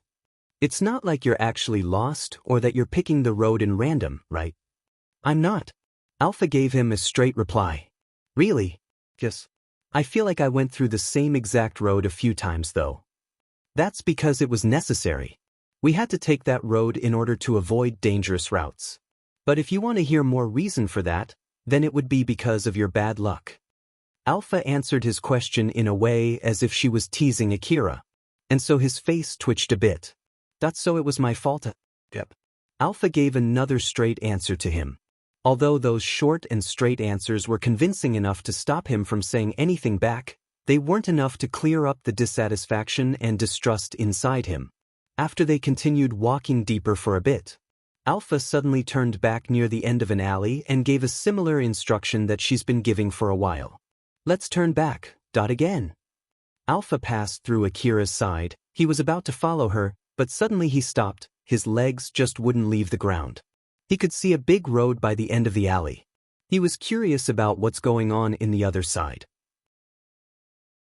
He thought that if only he could take a peek, then he might be able to clear up all of his dissatisfaction from all the meaningless actions that he's been doing. Just a bit won't hurt, right? As he said that excuse to himself, he carefully peeked out his head a bit out from the alley. But what he could see there was just the same old scenery of the wasteland stretched out endlessly. It's not like there's anything over here, isn't it? Just when he felt super annoyed because of what he had just found out, Alpha suddenly shouted at him with a strong tone. Come back here at once. Right after that, from the middle of the empty wasteland in front of his eyes, a light flickered together with a thundering sound. Then he could see a monster there as its optical camouflage temporarily lowered at the same time as its cannon fired. The moment Akira saw it, his face froze. In the middle of the place that he had thought was empty, a huge mechanical monster had stood with its camouflage function on. The big warhead landed on a building not too far away from Akira. In an instant, That building was blown into smithereens together with the deafening sound and huge explosion from the impact of the warhead. It caused huge rubble to rain down around the area and left a huge crater. The explosion was so big that the ground where Akira was standing shook. Looking at how Akira was petrified due to the shock, Alpha yelled at him. "Come back quickly. You'll die there." Akira immediately turned and ran as fast as he could. He blazed through the alley as debris crumbled down. Surrounding buildings were shaking because of the impact from the warhead. He followed Alpha's instruction to hide in a room inside a building not too far away from there. Outside, the sound and shaking from the cannons were still present as dust and shards from the ceiling showered down on Akira. Alpha looked at him with a cold expression and said to him in a harsh tone, "That was dangerous." Akira, who was hiding in one corner of the room, just hung his head in response. There was a silence between them for a while before he answered in a small voice, "That I'm sorry." Alpha could feel self-loathing in that small sorry of his. It was more of a mumbling, so it was hard to figure out what he said right off the bat. Her cold expression changed into a pitiful smile. And then she said in such a gentle voice, "You might have something to complain about my instructions, but I will never give instructions that would cause you any trouble. You can ask all the questions that you want later because I'll answer everything until you're satisfied. I've said this to you before, even if my instructions seem to be meaningless to you, there's a good chance that you'll get killed in the middle of my explanation if you ask me for a reason. That's why I don't explain anything. I know that it might be hard for you to trust me since we just met yesterday, but it will be a big problem for me if you die, you know. That's why I don't want you to die. This might be hard for you, but please believe me." Akira knew well that Alpha was being considerate to him. While still feeling guilty inside, he opened his mouth. "That I understand. I'm sorry for doubting you. Don't mention it. I myself never thought that you would totally trust me right from the start. After all, trust is something that should be built up with time. For both of us." All of what she said and how she looked at him, Akira understood that all of them were her being considerate to him, and it helped him to get back his mood. And so to change the mood, he forced a laugh. "Although it's just a facade, it's better than nothing. You're right, I should also build up your trust for me. So then what should I do next?" Alpha confirmed how Akira was feeling. So she decided to be more careful about giving him instructions until he recovered his mood to a certain level. "You should wait here until the condition outside has calmed down. I'll somehow lead the monster away from here, but it will take some time." "Lead, you say? You can even do that?" Looking at how Akira was a bit surprised, Alpha gave off a meaningful smile to him. "It's limited only to some of the mechanical monsters and under a certain condition though. Those mechanical monsters are basically the autonomous weapon that runs on autopilot and programmed to eradicate any invaders. That type of machine gathers image from the outside through the image-capturing devices spread around the area in order to get a good grasp of the situation of the area. At this very moment, the monster that we encountered earlier should still be attacking your fake image. Its first attack missed because of the same reason. This method won't work on monsters with a built-in camera or if they only make a decision based on local information. That hypothetically speaking, what would have happened to me if that monster was of that local type monster?" Hearing Akira's question, she answered with a smile and a happy tone. "Of course, that warhead would have scored a direct hit on you and turned you into minced meat." I see." Akira flinched at her answer. But maybe it was because Alpha answered with such a happy tone that Akira didn't hang his head in self-loathing. "Maybe we should stay and talk to each other for a bit more here." "That's right, if you have anything you want to ask me, then just ask away." It's hard to come up with a question when you're told that you can ask anything. But looking at how Alpha was waiting for him with a gentle smile, it's hard for him to tell her that he had nothing to ask about. After all, it was also one of Alpha's instructions, so he thought that he should follow it in order to build trust between them. Akira searched through his memories from the time he met Alpha for something to ask about. And then something came up to his mind. "In that case then, I have one thing I want to ask. Why were you naked when the first time we met?" Alpha was already using clothing at that time. Or more like, she started putting on clothing right after they met. So in short, she intentionally let herself naked there. At that time, it was so much of a shock to him that he never thought about it. But as he remembered it now, he realized that it was indeed weird. Alpha let out a mischievous smile. The moment he was taken aback by that smile, she erased her clothes and exposed her beautiful body. She showed her curvy and bewitching body to Akira without any trace of embarrassment or hesitation, making an inviting gesture as she said in a sweet voice, "What do you think?"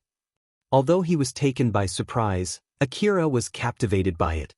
But then he immediately turned his face away in panic and said, "Even if you ask me so, I mean, like, it's fine already, so just put something on."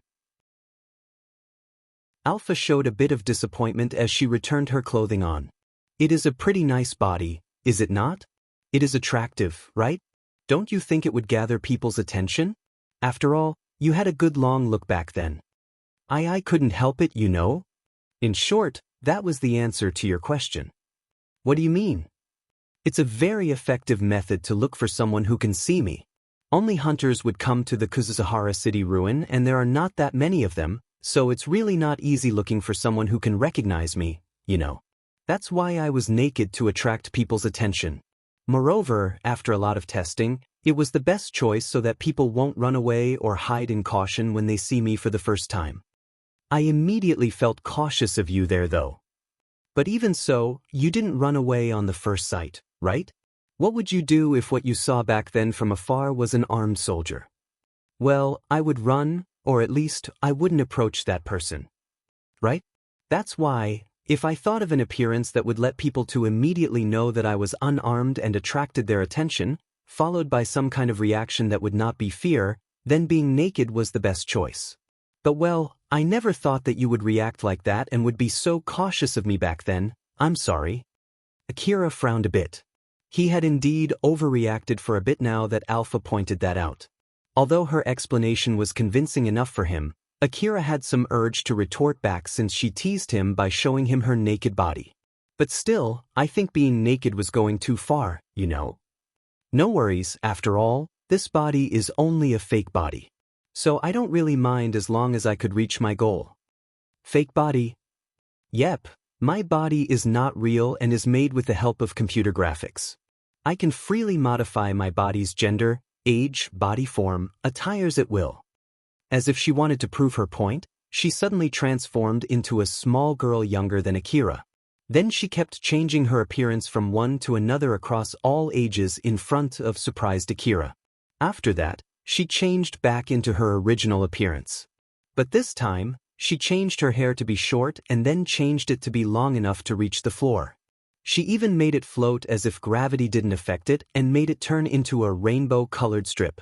The same with her clothing, she changed it to a school uniform, OL suit, sexy swimsuit, camouflaged cloth, pilot suit, and many other kinds of attires. Akira was surprised by her change at first. But as she kept changing her appearance from one to another, he instead started enjoying the show. As a kid who was living in the slum, he couldn't find any form of entertainment. As such, Alpha, who kept changing her appearance and pose in front of him, was enough to charm him. Alpha was closely observing Akira as the boy was captivated by her performance. In the beginning, she was only changing her appearance at random. But bit by bit, she intentionally aligned her appearance, age, body shape, hairstyle, and attire to Akira's taste, but he didn't realize that at all.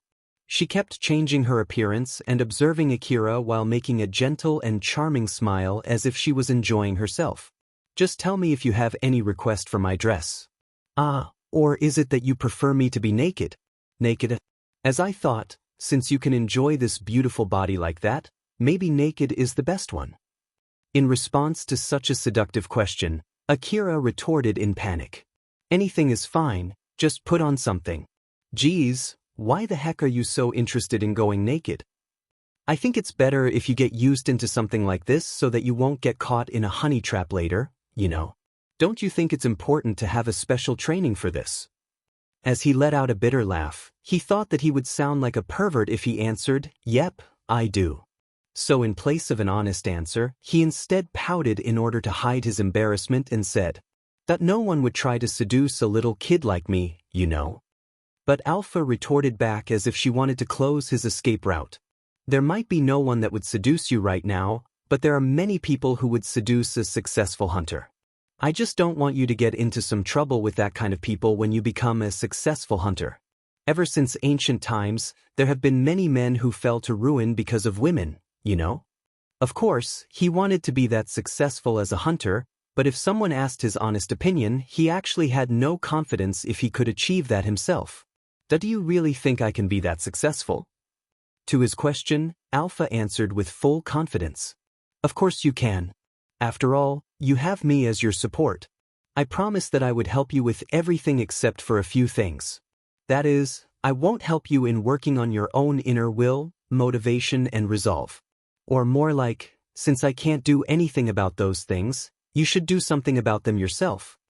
Akira didn't say anything for a while, but then Alpha could clearly see his strong resolve emanating from his expression. I understand. I'll take care of my own inner will, motivation, and resolve. Alpha joyously smiled, showing her satisfaction. That smile was both praise for Akira, who resolved himself, and an expression of happiness for successfully manipulating Akira's inner wills. Chapter 4: The Result of Gambling with One's Life. The sounds of the cannon outside the building had already ceased by the time Akira finally calmed down after what had happened. Looking at Akira, who had regained his composure, and since the sound outside had stopped, Alpha decided it was time to continue their exploration of the ruin. It seems that the situation outside has calmed down, so how about we continue exploring the ruin? But be sure to follow my instructions this time, okay? Akira nodded with a serious face and said, "Yeah, I promise that I'll follow all your instructions properly." "All right then, let's go." As Alpha showed a satisfied smile, she started walking outside. Akira followed behind her with a serious face. They exited the building and went to the location where they had encountered the enormous monster. They passed through the destroyed building and climbed a mountain of rubble before they finally left the remaining ruins from the previous battle. Then they continued going deeper into the ruin. Akira knew that he had no chance of winning against that monster using his cheap handgun. Even if he was equipped with specialized weapons to fight the monster, he knew that he still wouldn't be able to win against that monster. Not to mention that such a monster was roaming around the area while going invisible. Whether it's for the better or for the worse, going through such an experience heavily affected Akira. His face naturally turned tense, but he just shrugged the fear that was creeping into him. He believed that everything would be all right as long as he kept following Alpha's instructions while moving forward carefully. Alpha looked satisfied at how Akira was behaving. She put extra effort so that Akira wouldn't encounter any monsters that were roaming around that ruin. After going deeper for a bit, they finally arrived in a district that could no longer be regarded as a part of the ruin's outskirts. Alpha pointed her finger to a particular ruined building among many others in the area. "Akira, we'll be able to gather our relics there." Akira curiously looked at the ruin that Alpha pointed. Since he had risked his life to come this far, it was only natural for him to expect some results. But Akira saw nothing except the same old ruin that he had seen on his way there. Or at least, it did not look like a building that he would expect to see after coming this far. "If it is okay, may I ask you why you picked this place?" After he blurted out his question, he was a bit nervous since he realized that the answer to his question might cause him to doubt Alpha. But then Alpha answered his question with a smile filled with confidence. "Of course it's okay. I'll explain it to you as you gather the relics inside." After seeing how Alpha answered it with such a confident smile, Akira knew that he can expect some good results. As such, he entered the building with a good mood. The building that Alpha selected was a former commercial facility from the old world. As he kept walking inside, Akira could see the remnants of the riches that had existed in this place. He found a door near a destroyed cupboard. As he peeked in, he could see remnants of destroyed mechanical monsters scattered above the blood-stained floor. Beside a big bone from a dead biological monster, he could see skeletal remains of a human with their complete equipment. This was a place that once was filled with all kinds of goods, but now, it is filled with testaments of how many hunters had come there looking for relics and how these hunters fought against the monsters. Most of the buildings from the Old World era were strong buildings. But even so, there were holes in the walls and burn marks on the ceilings. It showed the intensity of the fight that happened in these buildings. Hunters with weapons strong enough to cause that kind of damage fought against monsters with the same powerful weapons here, all for the sake of claiming the relics from the old world. The dead corpses that scattered around inside were the best proof to understand the value the relics in this place. It is also the solemn remains of the hunters who have paid the price of their greed for relics. By the way, as for the reason I picked this place, it's because of its level of safety. Most of the mechanical monsters were originally a part of the security system. Although some of them are running wild because their control device was destroyed, their main duty as a part of the security system is to exterminate any invader. As such, the biological monster is also one of its extermination targets. So in short, there's little chance for you to encounter a biological monster in the area protected by these mechanical monsters. But wouldn't that mean there's a good chance I'll get attacked by these mechanical monsters instead? Most of the mechanical monsters are following a strict patrolling routine, so they only go to a certain place at a certain time. That's why it's unlikely for you to encounter them if you have the knowledge of their routine. While on the other hand, the biological monsters tend to move their nest depending on their condition or roam around on a whim, which makes it hard to predict their location. So, as long as you're with me, going to buildings with more mechanical monsters will be relatively safer compared to a place filled with biological monsters. For Akira, who didn't even know the back alley of the slum, he listened to Alpha while showing a genuine interest. I see. So you can do that too. How can you recognize their routine? There are a lot of ways to do that, but it would take years for you to completely understand all the details, so I'll skip the explanation for it. And then Alpha gave a mischievous smile as if she was invincible. But even so, do you still want to hear about it? I did say that I would answer all of your questions after all. So well, I don't mind telling you. Nope. No thanks. Akira took what she said as a joke. He thought that she had no intention of explaining it to him from the start. Moreover, he had a feeling that he would have to listen to a long explanation if he replied back by saying yes, and so he winced a bit as he let the subject slide. Seeing that, Alpha smiled because Akira reacted the way she thought he would. Is that so? Well, do tell me if you have a change of mind. That aside, there's one more reason as to why I picked this place, and that is because of the relics in this place. The relics in this place? Are the relics left here that expensive? Well, the value of the relics is indeed important, but it's more important whether you can bring them back home or not. Even if there's a relic that can fetch you a lot of money, what do you think you could do if it weighs 10 tons? After all, even if it's a light relic that you could carry with one arm, it would be hard to bring it back home in case you encounter monsters. Well, that's true. So, it must be something that's possible for you to carry safely back home and can fetch quite a lot of money. I picked this place after I included all of these factors into consideration. Akira was fully convinced that it was worth risking his life to come to this place after listening to Alpha's explanation. But from there, he thought of something else. Wait for a sec. Does that mean that the area I was exploring yesterday had no valuable relics? That area was already fully depleted.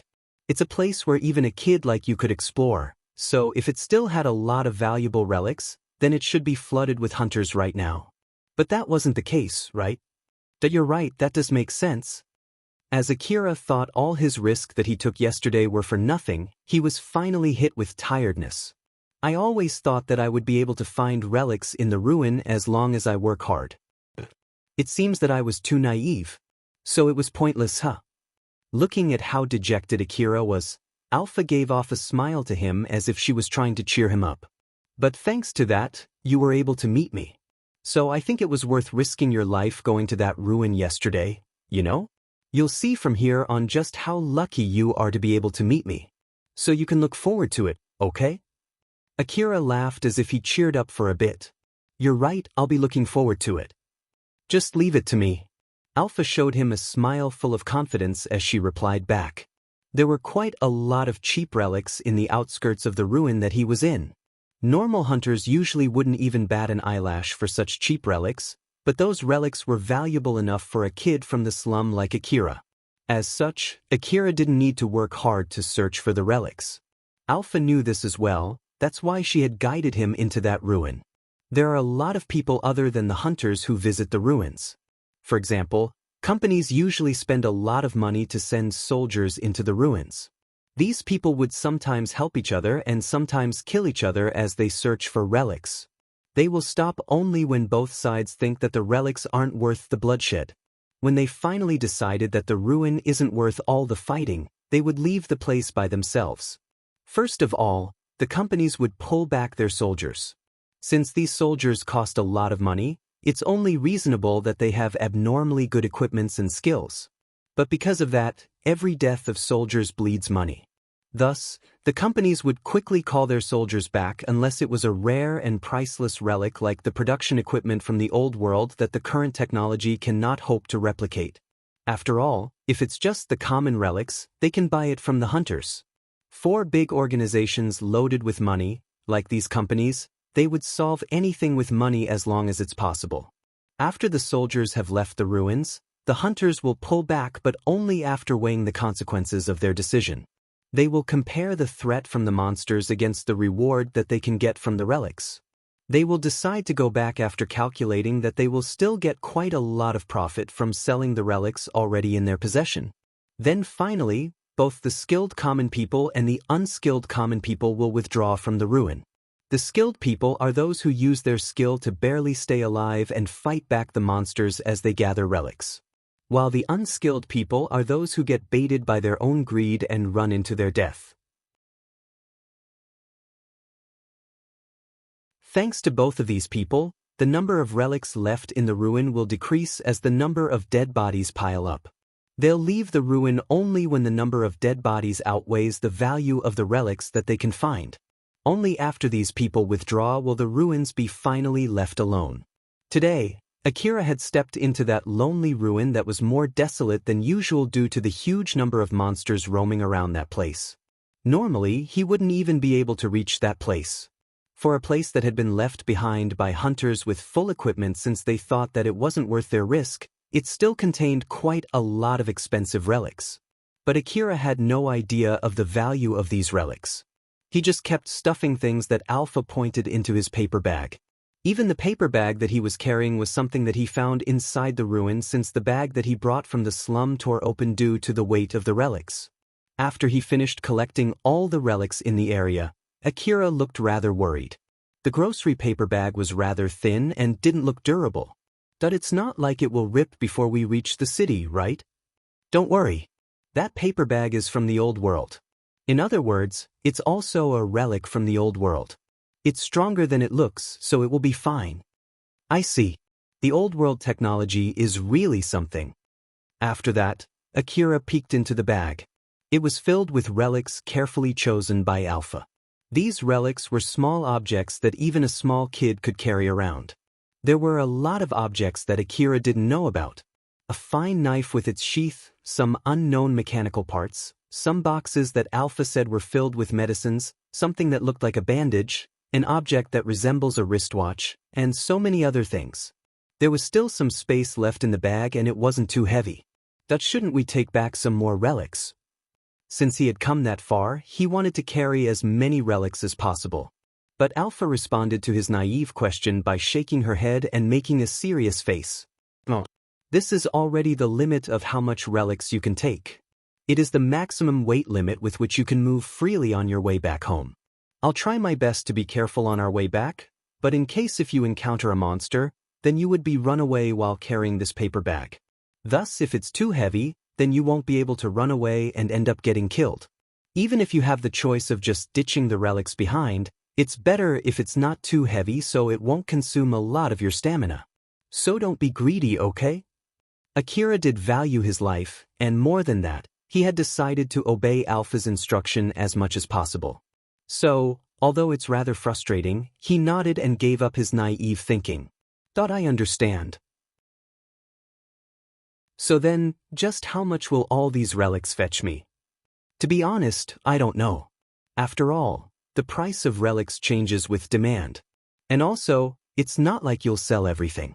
Leave the knife behind for yourself and it might be a good idea to not sell the medicines too. After all, it would be bad if you get hurt and don't have the means to treat yourself.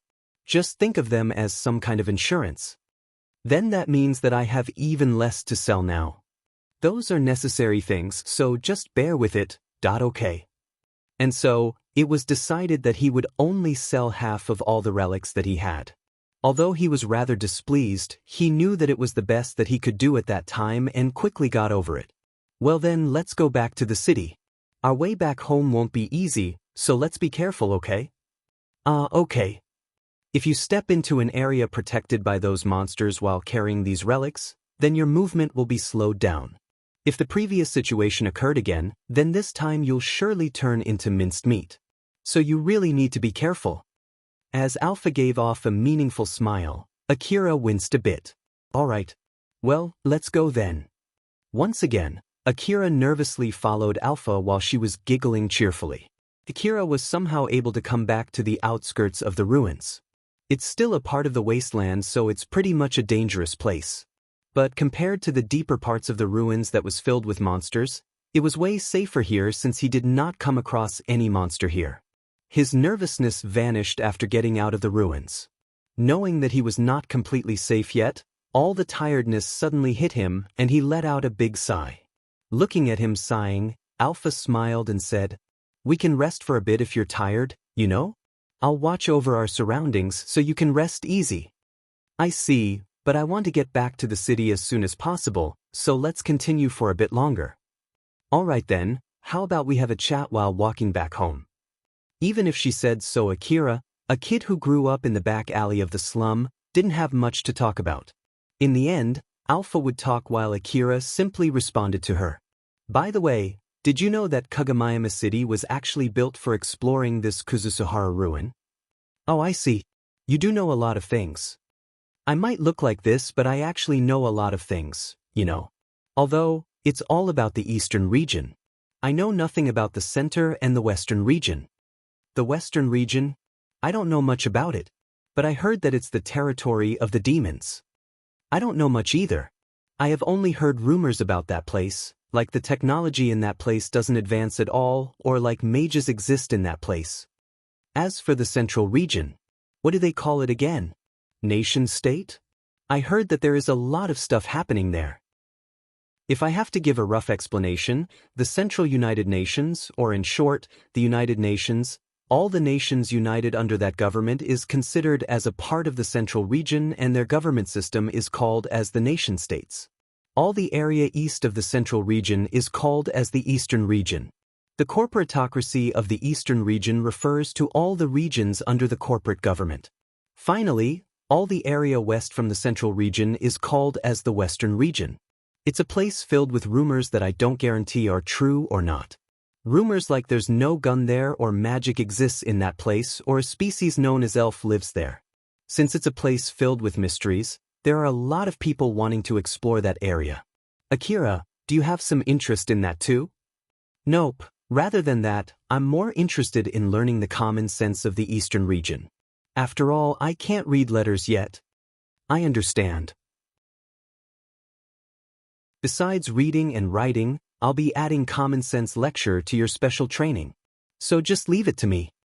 I see, thanks. You're welcome. Since Alpha gave him an extensive offer, he felt a bit of gratefulness mixed with fear. After all, the sentence, "there's no free lunch," had already rooted deep inside him. Alpha just showed Akira a gentle smile. All that she's willing to do were also for her own sake. Once he arrived at the Kagemayama City, Akira immediately headed to the exchange center of the Hunter office. There were several exchange centers inside and outside the city. Depending on the place where you exchange your relic, the value of that relic might change. The exchange centers inside the wall mostly serve the first-class hunters. Thus, those places are always filled with valuable relics. The competition between companies for such relics drives the price higher and higher. Akira went to an exchange center located in the lower district close to the slum. Most of the people who come here are new hunters and people from the slum. It has the worst rate of all the exchange centers. People used to come here bringing things that can't even be categorized as cheap relics. As time passed, the place that only bought relics turned into a shop that would buy almost everything. It became an important place for the people of the slum as it was one of their only sources of income. Once he entered that place, he took out the relics that were reserved to be sold from the paper bag and put them on a tray. Then he took the tray and lined up in front of a counter. As Alpha told him, he didn't sell the knife and the medicine box. The attendant of the counter was a young man by the name of Nojima. When he saw Akira's appearance, he knew that Akira was only a kid from the slum. So he was about to serve him like when he served any other kid from the slum. But once he saw the relics on the tray, his conduct changed suddenly. After all, they were not things that you could get in the slum. Show me your hunter ID if you have one. Akira took out his hunter ID that looked like a scrap of paper. Nojima took the ID and operated the terminal in front of him, then he returned Akira's hunter ID together with 3 coins. After that, he picked up the tray together with the relics on it and put it on a shelf behind him. Akira stood there and stared at the 3 coins. 1 coin is worth 100 orum, so it's 300 orum in total. Orum is the currency issued by Sakashita Heavy Industry, one of the 5 big companies in the corporate government. The circulation of orum is strictly under the control of its sole issuer, the Sakashita Heavy Industry. Thus it was mostly used in the economical areas under its influence. Kagamayama City is one of those areas. The worth of 300 orum differs from person to person. For people who live in the lower district of Kagamayama City, it's enough to buy a cheap meal. While for the people of the upper district, it's just a spare change that isn't even enough to buy a cup of water. To earn this money, Akira had to endure attacks from a huge monster which almost got him killed, but luckily survived thanks to the support from Alpha. He had to go to a place that he normally wouldn't be able to reach, to bring some relics. Recollecting his experience, he stood there with the money that he got on his hand after all the hardship that he went through by risking his own life. It was only 3 coins, only 300 orum. Akira's face was reddened with anger as his eyes met Nojima's eyes. Nojima knew from the start that was exactly how Akira would react. As Akira was about to complain, Nojima gave an explanation to him as if he was reminding him. I know you have a lot of things that you want to say, but for an unknown rank 1 hunter with no past achievement, it's already been decided that the first commission will be 300 orum only. The inspection of the goods will be finished by tomorrow or maybe even take longer. You should feel thankful for getting paid 300 orum for turning in goods that we don't even know. They might even be just trash, you know. Once the inspection finishes, I'll give you the rest of the money the next time you come here. But if it's worth even less than 300 orum, then we'll have you to pay us instead. If you're confident that you just sold us expensive goods, then come again next time to sell something else. The ID confirmation will be done through your hunter ID, so if you lose it, then you can forget about your money and our trust. That's all. Any question? After listening to Nojima's explanation, Akira understood the situation and was somehow able to accept some part of it. But his face still looked hostile since he couldn't accept the whole situation. At the same time he knew that it's meaningless to protest. That I just have to come here again tomorrow, right? That's only if the inspection has finished by tomorrow.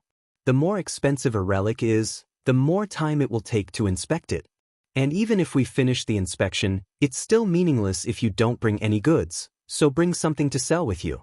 I'll only give you the leftover money after you hand over some goods to us. Although Nojima was very strict to him, he somehow felt that Nojima was being considerate to him. It's not really rare for a small kid like Akira, aiming to be a hunter, to come to the exchange center after somehow obtaining some relics. Nojima had seen these kinds of children a few times before. But only a very small amount of them would come there again for the second time. It was either because they gave up being a hunter or got killed. And the number of kids who would still come back after their first 10 days was even lesser. That I don't know just how many crazy things that you must have done to get those relics. But if you aim to live as a hunter, you'll have to do those crazy things on a daily basis. If you get your heart broken by just this much, then you should stop, otherwise, you would die. Akira replied back with a serious look. No way. If it's just risking my life, then it's no different compared to life in the slum. I'll rise to success, I definitely will. Someone with a strong resolve will obtain strength, and in turn, this strength will draw out that person's full potential. Nojima smiled a bit as he could clearly feel the resolve from Akira's words. Is that so? Well, just be careful out there. Nojima cheered up as he thought that the boy in front of him was going to be fine.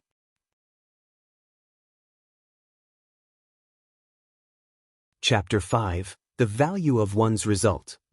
Standing outside the exchange center, Akira kept staring at the 300 orum on his hand. Although he did get a clear explanation about why he got so little compensation, he still couldn't fully accept it. He then let out a sigh as if he was expelling unwillingness from his heart and put the 300 orum, compensation that he got from risking his life going to the ruins, into his chest pocket. Alpha smiled as if she was trying to cheer him up. Don't worry, you'll receive the rest later. So just patiently wait for it, okay? Akira composed himself and his expression calmed down as he gave Alpha a deep nod. Yeah, you're right. I shouldn't let it weigh me down. As he somehow was able to force himself to calm down, he used that momentum to start thinking of his next plan. Alpha, I'm planning to go to the ruins again tomorrow. Is that fine with you? Of course. In that case, you should take a rest for today. I'm sure that you're pretty tired. Yeah, I really am tired. Let's just take a rest for the day. Akira moved his gaze to the contents in the paper bag that he was carrying.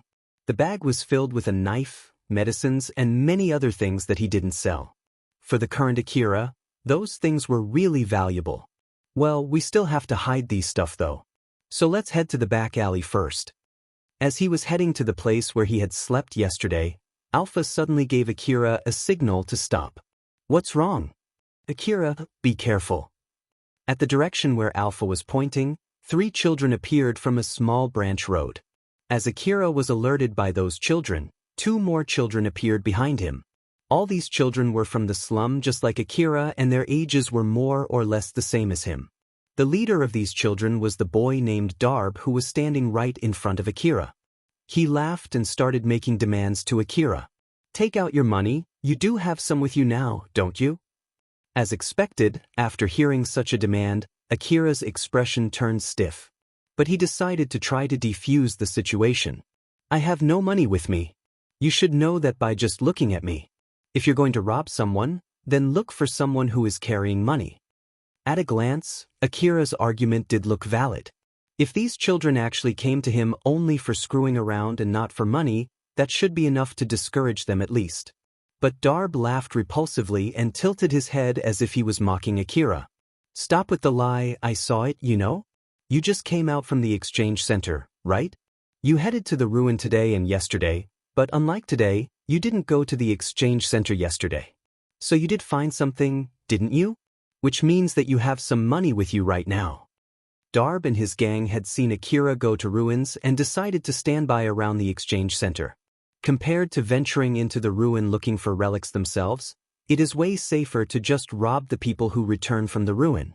There are many people who follow this line of thinking. As for these small children, there was no way they could rob an adult hunter, and so they had no other choice but to rob other children like Akira. This was one of the reasons why the number of child hunter kept decreasing. Akira let out a sigh and answered honestly. Look, I have no more than 300 orum. Huh? Stop screwing with me. I'm not screwing with you.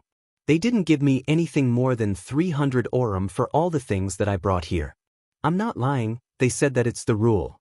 So you see, I don't have much money and it's not worthy of ganking me with 5 people. If you understand now, then just go somewhere else. Darb looked at Akira with suspicion, but he did not look like he was lying. Moreover, he remembered that he had heard from someone before that the first payment for a new hunter is no more than 300 orum. And so he clicked his tongue in frustration. What the heck? And here I thought that we would get a lot of money for the first time after a while. Stop doing something so misleading like that. My bad, so, can I go now? It seemed that the other children had lost their will. But that was not the case for Darb. He still looked like he would tell the other children to attack Akira. Darb scanned Akira for anything that looked expensive. But Akira was only wearing a ragged dress that was not worth robbing. Moreover, the paper bag that he was carrying was so dirty that it did not look like it had anything of value. Normally, that would be enough to make him give up, but he was so frustrated since he had promised his friends. His frustration finally reached its peak. He let his emotion take over his body and pulled out a gun. God damn it. I don't care anymore. Give me your 300 aurum if you don't want to die.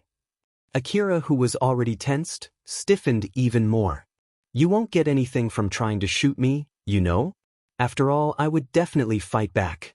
Do you really want to do this for just 300 aurum? Just stop it. Shut up. Just hand over the money. Fighting to the death against a penniless person would only make them deplete their money on the bullets. Moreover, fighting a cornered opponent might cause them fatal injuries. Darb understood that, but he was looking for a way to vent his frustration and was pushed by the momentum after he pulled his gun. It's 5 versus 1 and he already had his gun out first. Having such an advantage made Darb take a rash decision. Akira's face got grimmer. It was only 300 aurum. It was not an amount worthy of risking his own life. While at the same time, it was the money that he had earned after risking his life, and it was the very first compensation that he got as a hunter. So in short, that money was not something that he could easily give up on, thus Akira had to make a difficult decision. Suddenly, Alpha stood in front of Akira and looked at him with a relaxed smile. Akira, answer me quietly. Don't worry, I can hear you no matter how small your voice is. Do you understand? Okay. If it's needed, I'll give you my support, so what are you going to do? Hand over the money? Or escape? Or maybe kill them? If he just gave away the money that he had gotten after risking his life, it might let him survive longer. But it also meant that he had to give up on his money again next time. He might as well survive if he ran as far as he could. But it meant that he had to run away again next time. And lastly, he might survive if he killed them. But there was a chance that he might get himself killed in the process. Akira made a decision without even hesitating. That I'll kill them. Alpha smiled without showing any animosity. Roger that. I'll give you instructions then. First of all, we'll break through the encirclement. You can pass through the opening between the 2 children behind you. After all, they've lowered their guards and are standing a bit further away from each other than the rest. Turn back, take 2 steps forward, then lean forward as if you got tripped and run through the gap between those 2 children. After that, immediately jump into the small alley on the right side and we'll start fighting back from there. You get that? That I understand. And when exactly should I turn back? Do it now. Akira immediately turned back. On his first step. The other children stiffened as they were surprised when Akira suddenly turned back. Then on his second step. The other children extended their hand trying to grab Akira. But their hands reached nothing as Akira leaned forward as if he had tripped. After that, Darb pulled the trigger, but his bad aim had caused the bullet to pass above Akira, who was leaning forward. The other children were surprised by the gunshot from Darb and stood stunned temporarily. Akira used that opening to go to the alley on his right and continued running. When the other children snapped back to reality and hurriedly checked the alley, Akira was long gone. The boy who had narrowly missed Darb's bullet came to him. Hey! That was dangerous, damn it. Shut up. It's that boy's fault for moving so suddenly. That damn boy, I'll kill him. Hey! What are you standing around for? Chase after him. Another child replied back with an annoyed tone. Just give it up, there's nothing we can get from robbing a poor kid like him, right? Moreover, he already got away from us. If you're really going to aim for him, let's just wait until he comes back to the exchange center again. After all, I'm sure he'll have a lot of money by then. Darb clicked his tongue in annoyance at his friends who had lost their motivation and gave up on chasing Akira. They disbanded and started getting on their own different ways. But just after taking a few steps, Darb, who was unwilling to give up on Akira, looked back to the alley where Akira had vanished. At the next instance, Darb's expression turned grim. Akira suddenly jumped out from the alley while pointing his gun at him. Darb was able to evade Akira's bullets since he was coincidentally looking at him. But the other children took the bullet and fell down while crying in agony. Damn you! Darb was about to attack back as he pointed his gun to Akira's direction. But when he did so, Akira was already gone and there was no one where he aimed. The surprise and confusion that came due to an enemy who appeared out of the blue started to die down. But in exchange, anger started to swell inside him, overriding the fear of death. His hands started trembling while holding his gun that was pointing to nothing. How dare he mess with me? His loud voice that showed his anger reverberated around him. Meanwhile, Akira was running on the back alley with a grim expression. Since he had immediately ran back into the alley without confirming whether his shots got any hit, he was able to distance himself from Darb and his gang. Alpha, how was that? 3 of them got hit, 2 of them rendered unable to fight. All of them are still alive. I see, that was better than I had expected. Akira was not someone who was skilled in using a gun. Normally, it would be impossible for him to just jump out of an alley and hit 3 shots. An amateur would normally jump out of the alley and take his time aiming before pulling the trigger, then he would stand there to confirm whether his shots got any hit. But if Akira did that, he would definitely get shot back. Who made it possible was Alpha. Alpha went out from the alley before Akira and stood in an efficient shooting position while pointing at Darb and his gang. Akira just followed Alpha's movement.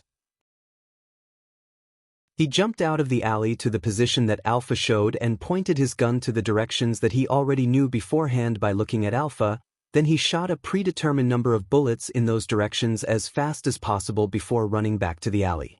It was only because Akira followed Alpha's instructions precisely that he was able to successfully execute the surprise attack. But it was not like his enemy had been defeated. The battle still continued. We're moving to the next position. This way. All right. Akira kept running in the back alley as he was following Alpha. Darb was watching his surroundings with his gun ready as he peeked into the alley where Akira disappeared. He didn't see Akira there, but he thought that Akira might be lurking somewhere nearby. So, he brought his friend, who fortunately didn't get shot, and cautiously walked deeper into the alley. One of the children shouted at Darb with an uneasy look as Darb was moving deeper into the alley. Hey! What are we going to do with them? Are we just going to abandon them? Darb answered with a stern expression as if he was scolding back. We'll kill that boy first. Otherwise, we won't even be able to move those guys to a safer place, you know? What would you do if he starts shooting at us while we're carrying them to the clinic? I see you're right. It's not like you're planning to abandon them, right? If I was planning to abandon them, I would have been running away by now. I see. Darb was immensely annoyed at his friend who he was talking with.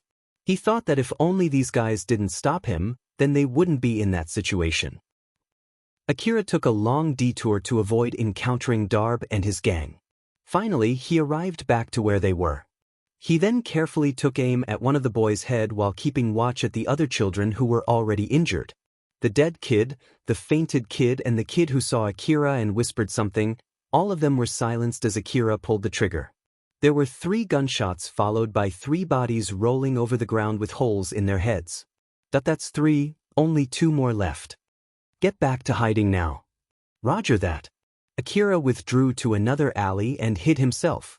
As Akira rested his back on the alley's wall and straightened his breathing, Alpha gave him her next instruction. Akira, take out the medicine that you didn't sell and eat it. But I'm not injured, you know. Just take about 10 pills. Akira was puzzled, but he immediately took out the medicine box from the paper bag and opened its seal just like instructed. He took out a few pills into his hand. Since this is also a relic of the old world, then this is the medicine of the old world, right? This might be a super effective medicine. It feels like it's such a waste to take it while I'm not injured at all, but Alpha told me to take it, so... Since it was Alpha's instruction, it must have some kind of reason behind it. As Akira convinced himself, he swallowed the medicine. Hearing the sound of gunshots, Darb and his friends hurriedly ran back to his injured friends. Darb's face twitched in anger looking at their dead bodies. Damn it, he circled around us, huh? Darb's friends arrived behind him. Their face turned pale as they saw the dead bodies of their friends. One of them took a few steps back from Darb before shouting at him with grim expression. It's your fault. It's all your fault. It's because you shot that boy. After shouting, he ran as fast as he could, leaving Darb behind. As he ran, another gunshot reverberated. It was Akira who fired that shot, It missed. The boy kept running deeper into the slum while screaming and vanished. Darb was also thinking of running away, but he couldn't. The hatred from seeing his friends getting killed and the scorn towards his friend who left him pushed him forward.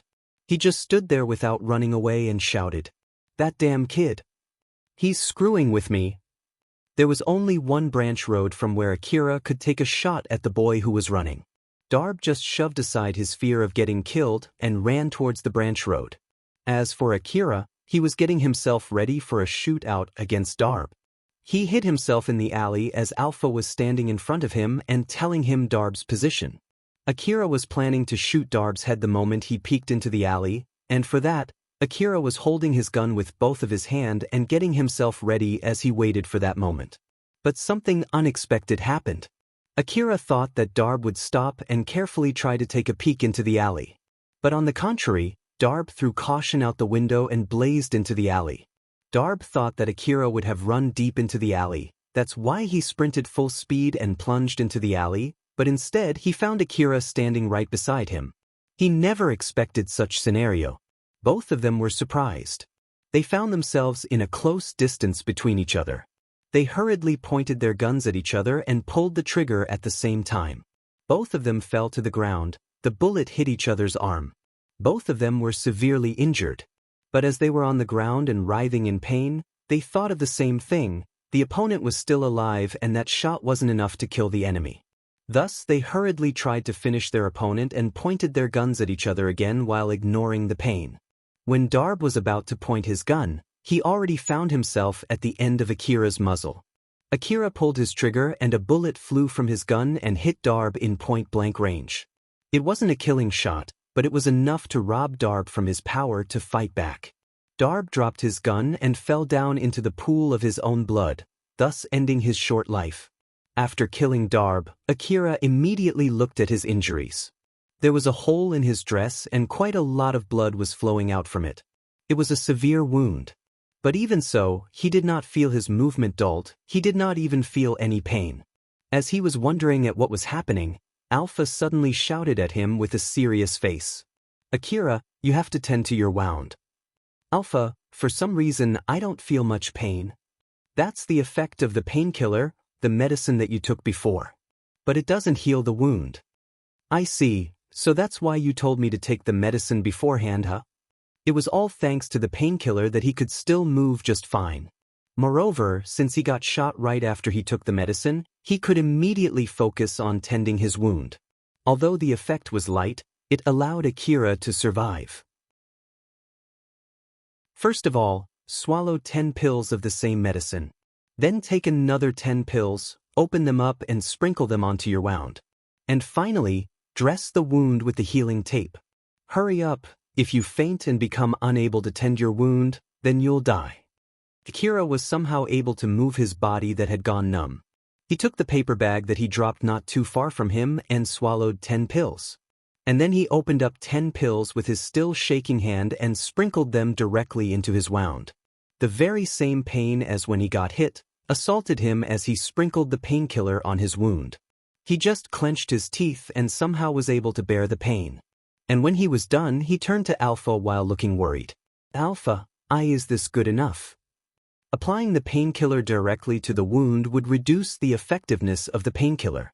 But on the other hand, that would let the nanomachine in the medicine to work directly on your wound, thus making it more effective. So just bear with it.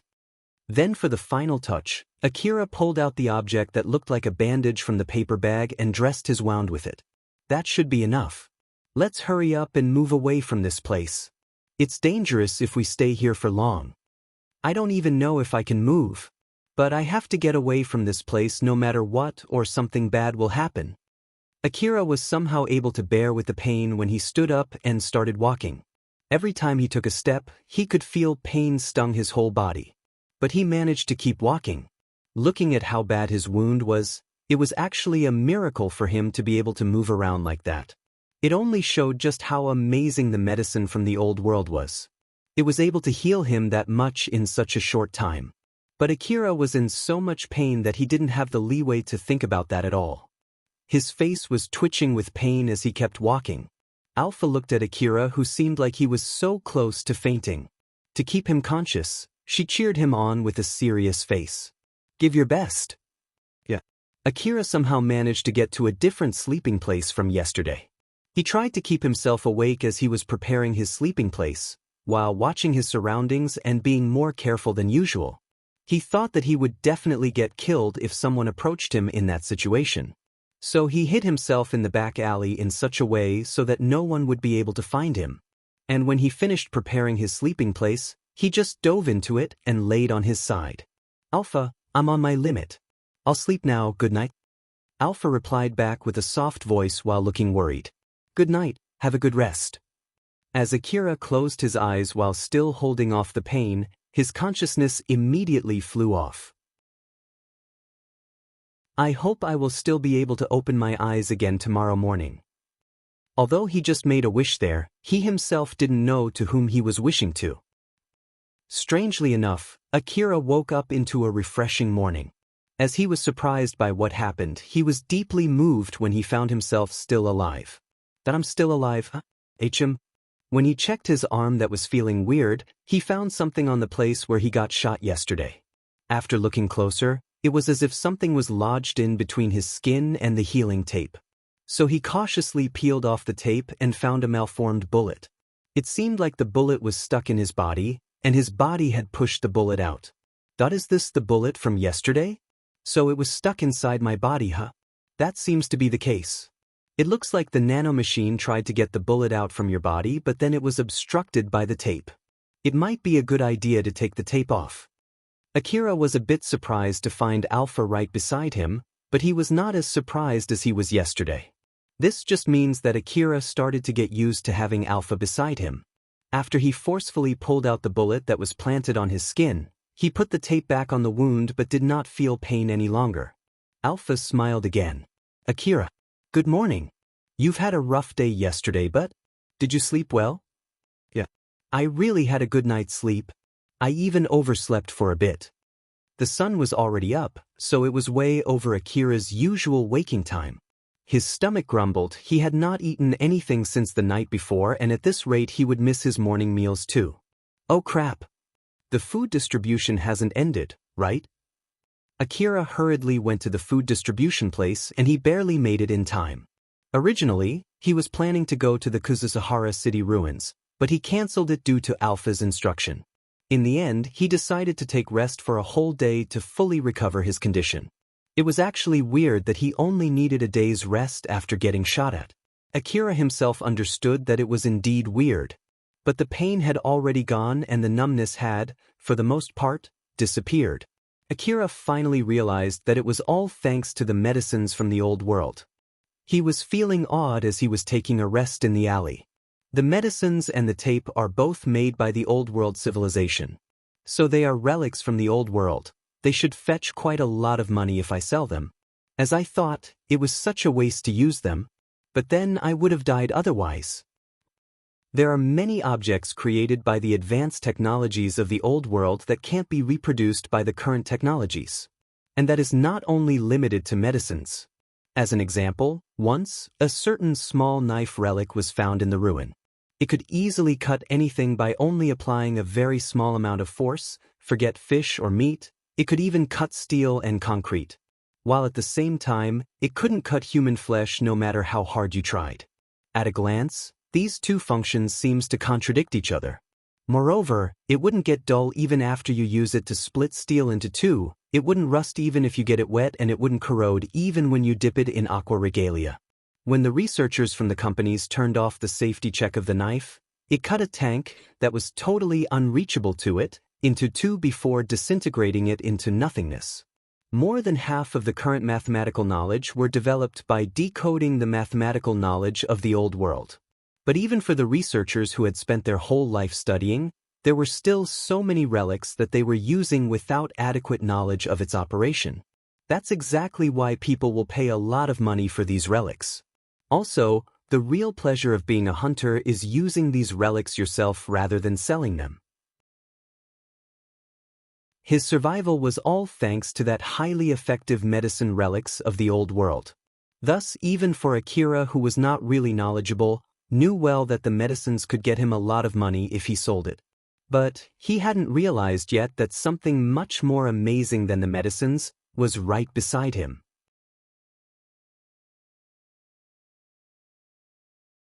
Chapter 6: The Ghost of the Old World.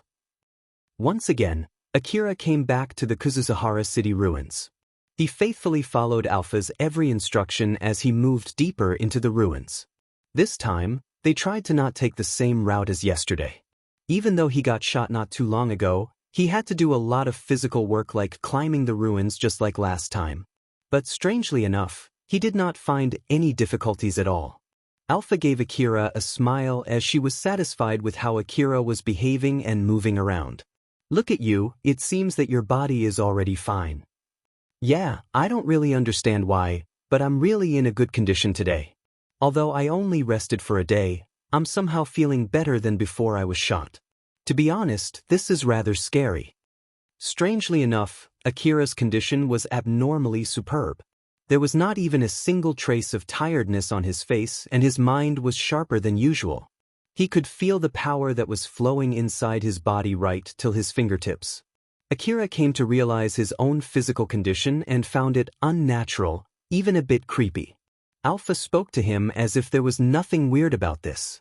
"That may be the effect of the medicine that you took yesterday." "Medicine? I'm indeed surprised that my wound healed that fast. But does it have anything to do with me feeling better than before I got shot? I told you to take quite a lot of medicine just to be safe. It seems that it didn't just heal your bullet wound, but it even healed your other wounds too." "But I shouldn't have any other wounds, except the bullet wound though." In contrast to Akira, who was getting more and more confused, Alpha's smiling face did not change at all. "Since we were free yesterday, I had asked you a lot of things about your daily life, remember? This is just a hypothesis made based on that information. I think the hard life that you've been through till now has put your body under huge stress. So, your body was under a condition where it had non-lethal wounds." "Well, I agree that my life in the back alley is indeed a harsh one, but aren't you exaggerating? After all, I could move around just fine, you know? The living condition that you think is normal is actually very bad. For example, if you keep living under such malnutrition condition for a long time, then it will greatly deteriorate your body. After all, it's as if you're accumulating countless non-lethal micro wounds on the cellular level. The extra medicines that I told you to take yesterday as a caution has healed those micro wounds that were accumulated in your body. I bet that's why you're feeling strangely healthier than before." So in short, does that mean that I was actually dying till now? As Akira showed a mix of conflicted and surprised expression to Alpha, she just returned Akira's look with a smile. "Well, that is true. Aren't you glad that you're saved now?" Akira's face frowned a bit. He realized just how harsh his life had been in back alley. But concluding all the hardships that he went through with just "I'm glad" did not sit well with him. Even though they kept moving deeper into the ruins, they did not run into any monster. Alpha's instructions were normal, and Akira did not even feel like he was traversing a place filled with monsters. Following Alpha's orders made him feel safe and helped him to be more relaxed. As such, although he was walking in the middle of a dangerous ruin, he was able to put his mind on something else other than being wary of his surroundings. He was rather disturbed by the amount of leeway that he had, so he started a conversation, although they were in the middle of ruin exploration. "Alpha, can I ask you something?" "Sure, just ask away." "Why are you using that appearance?" Alpha was using a pure white dress with a lot of frills with both sleeves and its lower body filled with a lot of shiny ornaments. "Oh my, doesn't it look good on me? Or do you want me to change to something else? Is this dress not to your taste?" Then Alpha playfully spun around while giving a beautiful teasing smile. Her dress fluttered around and her long glossy hair made a full circle. Then in place of her bare back, a boldly exposed chest appeared in front of Akira. Akira was asking about Alpha's dress that did not fit the current condition no matter how you see it. But he was fazed by what Alpha did now and forgot about the question that he asked. Instead, he just normally answered Alpha. "Well, I do think it looks good on you. But still, if you want to talk about my taste, I actually like the dress that you were wearing when we first met." First of all, it was a unique dress from the old world that you can't get to see every day, not to mention that their meeting left a strong impression on Akira. Thus, he came to like that dress. Alpha just giggled merrily as she knew well about that. The dress that I wore when we met for the first time? So, in short, the birthday suit. Right at the next moment, Alpha's dress vanished. Then once again Akira got to see the beautiful body that was hidden under the glittering dress just a few moments ago. Akira was flustered and said, "That's not what I meant. I meant the dress after that. Don't ever erase your dress like that. Turn it back on now. Why do you always show me your naked body like that?" Alpha returned her dress and giggled a bit. "To think that you're not interested in this body," which was the result of a highly complex calculation in order to make men's imagination run wild. "Akira, you're really a small kid. Are you in that age where you prefer to eat food than a girl?" Akira became obstinate and said in a strong tone, "Yeah, I am. There's no doubt that I'm just a small kid. If I don't make enough money to buy food, then I'll die. So yeah, I prefer food than a girl, so then, what is with that dress?" There was a proper reason as to why Alpha was naked when she first met him. As such, he thought that there might also be a proper reason as to why Alpha was using an improper dress in the middle of the ruin. But it was not like he was desperate to know the answer. So if Alpha wouldn't go along with him, then he'll just drop the subject. But then Alpha suddenly stopped teasing Akira. Although she was still smiling, she started to talk in a more serious manner. "Do you still remember what I told you at that time? Didn't I say that I needed a dress that would increase the chance of people noticing me and could elicit a reaction from them? Even now, I'm actively sending signals to your brain so that you can perceive me. But there's something that interests me in that signal transferring process, you see. Is there any problem there?" Actually, the management system of the Kuzusahara city is still active and I'm hijacking that system to broadcast my image within a wide area. That's why my image can also be seen through the equipment used by the management system of Kuzusahara City. That's also the reason as to why the mechanical monsters could see me the other day. So because of that, people with similar equipment will also be able to see me. Akira's face stiffened as he understood what Alpha was trying to say. That's so, in short, there's someone who can see you right now, is it? Or that someone with such equipment is around here, right? Alpha's smile vanished as Akira said that. "Yeah. Don't look back no matter what. That person is tailing you. He's keeping his distance from you and he's observing you, even right now at this very moment." Akira's face turned grim. Alpha's explanation was simple enough to make him understand the dire situation that he was in. A bit further away from Akira, there were two hunters watching Akira's every movement. A man by the name Kahimo was watching Akira with his binoculars, while another man by the name Haya was watching Akira through his artificial eyes that were stuck on his half-cyborg head. With such long-range sight, both of them were tailing Akira from a distance. They were very confident that an amateur like Akira wouldn't be able to notice them. By looking at the equipment that they were using and how they seemed so familiar in using them, it was clear that both of them were not new hunters who would only scourge the outskirts of the Kuzusahara city ruin. Kahimo had a rather puzzled look on his face as he was looking at Akira through his binoculars. That boy, he's going quite deep into the ruin. Venturing deep with that amount of equipment is the same as suicide. What in the world is that boy thinking? Haya just shrugged Kahimo's question with a laugh. He's not even thinking, he's just a stupid boy. Isn't that exactly why he isn't limited by common sense and found those relics? The outskirt area of this place has nothing valuable left, that is the common sense of normal hunters. I say that it's faster if we just attack him and make him cough out information about the place where he found those relics. Kahimo answered back with an annoyed tone. "Oh, I. Weren't you the one who stopped me from doing that? You stopped me by saying that it would be bad if we kill him by accident before he can tell us anything." Haya just laughed at that rather tense exchange and tried to cool down the situation. "Don't say that. I never thought a small boy like him would be able to go that deep into the ruin, you see. Even you too thought that boy found those relics inside a building somewhere in the outskirts, right? Well, that's true. No one in their right mind would ever think that a boy from the slums would be able to go this deep all by himself, you know. This place itself is quite dangerous, and if we go deeper than this, it would be dangerous even for us. You can say that again, so don't be angry. It was not like both of them were following Akira because they were interested in making friends with him. Instead, it was because they heard that a boy with measly equipment from the slum came to the exchange center with an expensive relic. They were interested to find the place from where Akira found his relics. It was common knowledge among the hunters that the outskirts of Kuzuzahara City Ruin had nothing valuable left. But it was also not like the outskirts were completely devoid of anything valuable. There was still a good chance that you could find a lot of relics buried deep under the ruins. There were numerous reports in the past where people found the entrance to certain places that should have been impossibly hard to find. As an example, recently there were reports saying something like a blocked access into a warehouse was somehow opened by chance from the monster's attack. But of course, it was not worth the risk to intentionally look for such a thing. Thus, such encounters were really rare.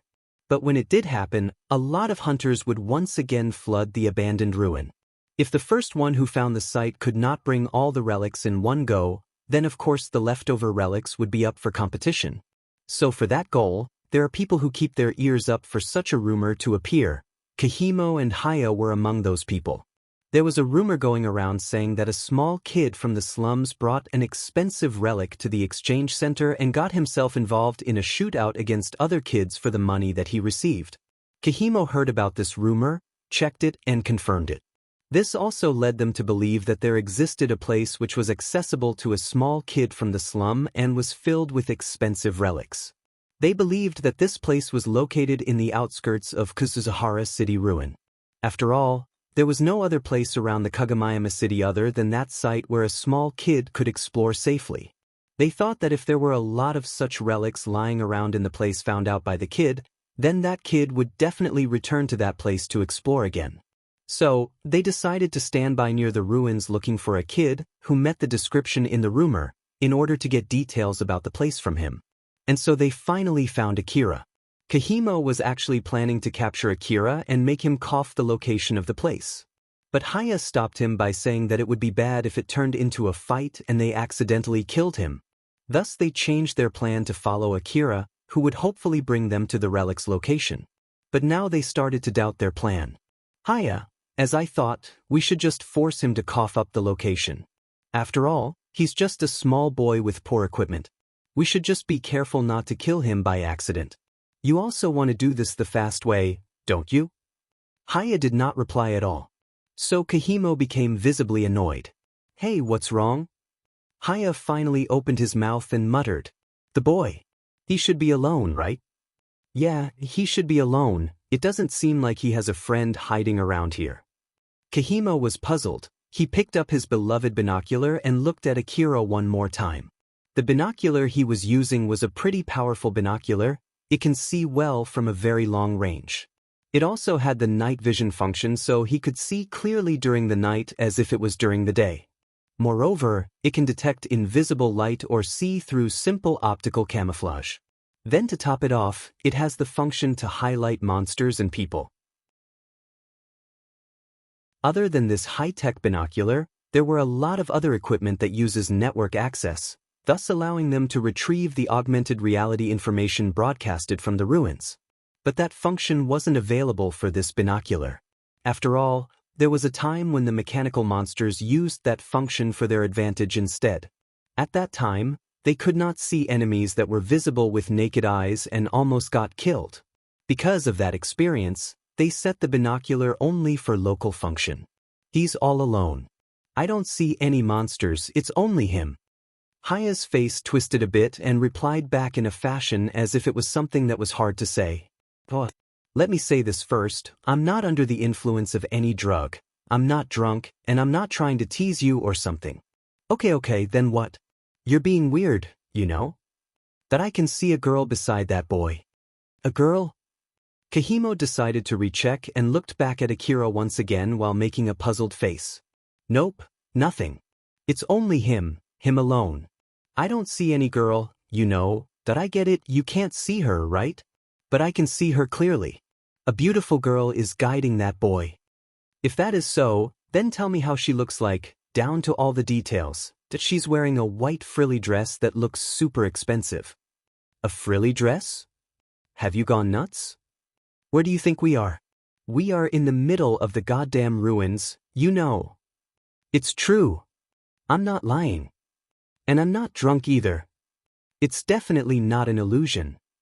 I know better not to drink any alcohol or take any drugs before going to the ruins, you know.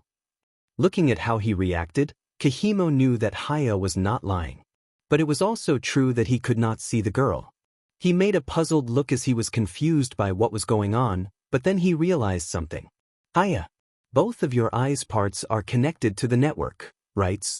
Yeah, it's equipped with high-quality parts, and of course I paid a huge sum of money for that. Although it has a network connection function that I'm so proud of, it can easily break in the middle of the ruin. It's a high-tech eye with a lot of functions, but its only downside is that it sometimes receives broadcasted transmission all on its own. That's because you got those parts through illegal means. After all, I bet you got those parts from looting dead corpses in the ruins. I'm sure the reason why those people died was also because of a sudden malfunction in their vision. Shut up. Remodeling it is cheaper. So it's fine, isn't it? It helps a lot when you explore the ruins. But since its control device blew off together with its previous owner's head, it's not easy to change from one function to another. On the other hand, making a new control device will take quite a lot of money, so I'm putting that for later. But why did you ask me that out of the blue? Kahimo's expression turned serious. I think that girl might be some kind of guide-like feature of the ruin broadcasted by the network. Since you can see her while I can't, then it means that she's not a hologram, but rather an augmented reality. There might still be an actively functioning system in the ruin that is broadcasting her image. That's why your eye parts are receiving that strange information. So in short, she's a ghost from the old world. Haya was rather surprised as he looked back at Alpha to confirm what he was seeing. That girl looks very real, you know? That girl is even casting a shadow. There's nothing out of ordinary about her except for her dress. Broadcasted images tend to have some differences compared to reality, like having no shadow, or having strange proportions, or having the ability to pass through walls. Basically, they always have weird features. But that girl, except for her dress, she looks completely normal. Well, that dress itself is really weird though. If it was not for Kahimo's serious expression, Haya would have written that off as a joke. That is just how realistic Alpha's body was. Still with his serious expression, Kahimo said, "If that girl really is a guide-like feature of the ruins, then it means that her image is being broadcasted with the technology of the old world. I wonder what kind of advanced technology they're using to be able to broadcast such a realistic image. I see. So that's the ghost of the old world. This is the first time I have seen it. It's really something." Haya kept looking at Alpha with curiosity. Since his partner not only believed in the girl that only he himself could see, his partner even came up with a reasonable explanation for that. Thus he couldn't stop himself from getting more interested in her. As if to go along with their conversation or as if he had just remembered something, Kahimo opened his mouth again. "Now that I remember it, there's a ghost story in Kuzusahara City Ruin. If I'm not mistaken, the beguiling ghost. I've heard about that too. It's about a ghost that uses relic as bait and lures hunters to go deeper into the ruins before killing them, right? I heard that there were many hunters who followed her into the deeper part of the ruins and never came back. And then the ghost would lure hunters that are still alive by using their dead comrades. Recently I heard that, rather than using human appearance, it even disguises itself as a cat or a dog." After Kahimo gave a slight nod agreeing to what Haya had said, he continued livening up the story with his tone and expression. "Getting killed in the ruins while looking for relics, that way of dying is really normal for us hunters. The real question is why there's such a ghost story when it says that no one returned alive. Now that you mention it, I wonder why. The answer is because there are people who didn't follow it. The ghost only lures those who can see it and doesn't lure people who can't see it. It's not like everyone can see it, you know. So it must be a story shared by the people who can see it to people who can't see it. And since each person told a different story, there's no way to actually confirm it. That's why it has become a ghost story."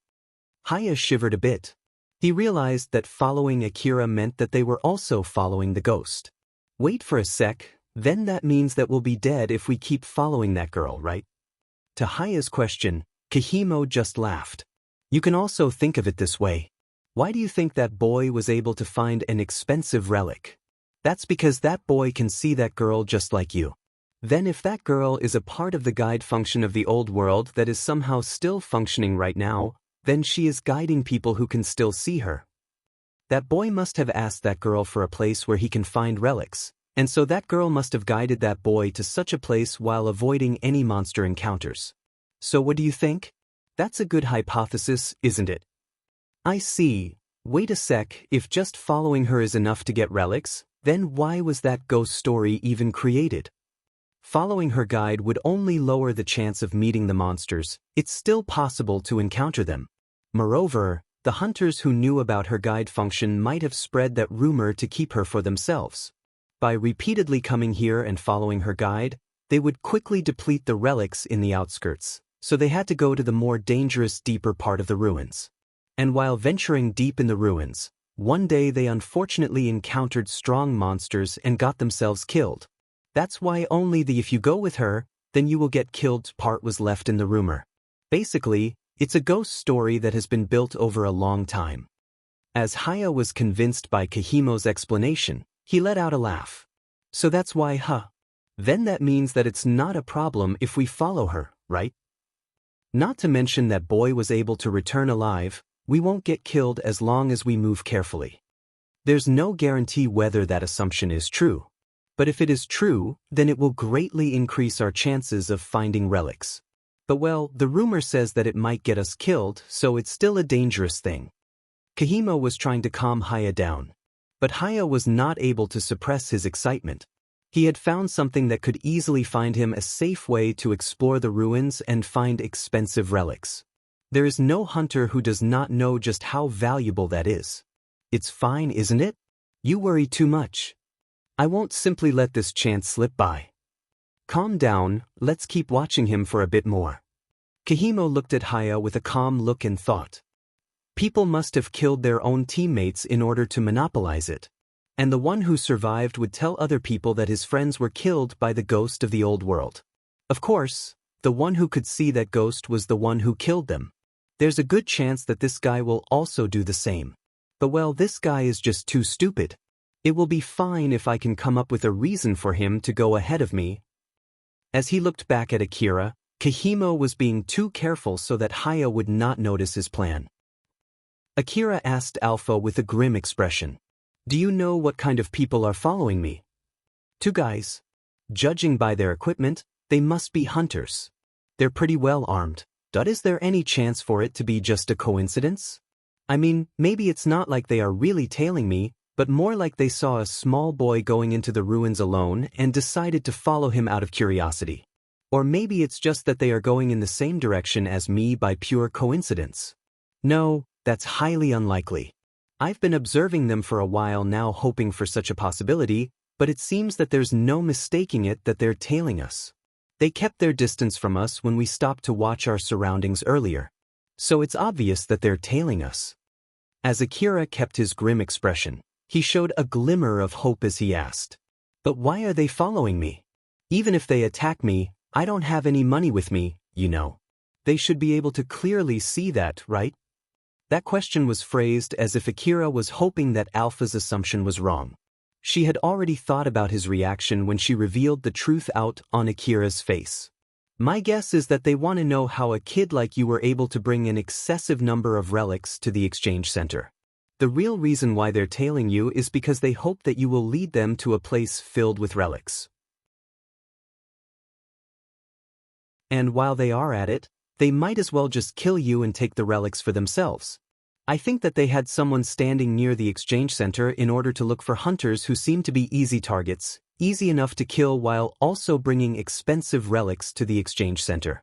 Or they may as well buy that information from someone inside the exchange center. They have a lot of reasons to see you as an enemy. Actually, they have more reasons to be your enemy than your friend. So Akira, if you don't treat them as your enemy, you might get yourself killed, you know. Akira finally gave up his naive thinking and took a deep breath. He felt even more uneasy after hearing Alpha's explanation. Damn it. It's the hunters this time, huh? 2 days ago, he had a shootout with little kids of the slum who had guns with them.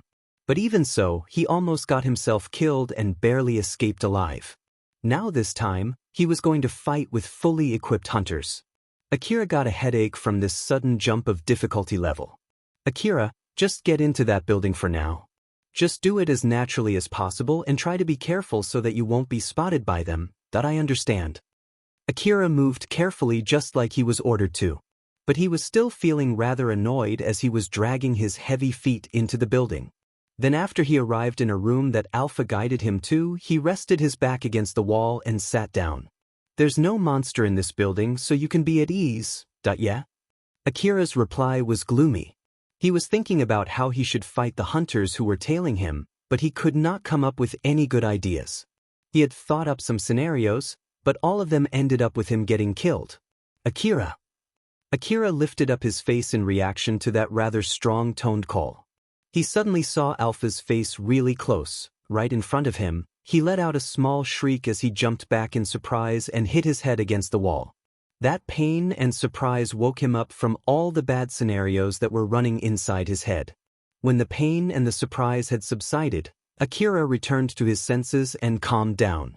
With his unfocused gaze, he looked at Alpha. Seeing that he has calmed down, Alpha gave off a strong but gentle smile. Get a hold of yourself. The situation is not as bad as you think it is. I will never let you get killed while I'm providing support. Akira was surprised after hearing that, but it made him more hopeful. Can we run away from them?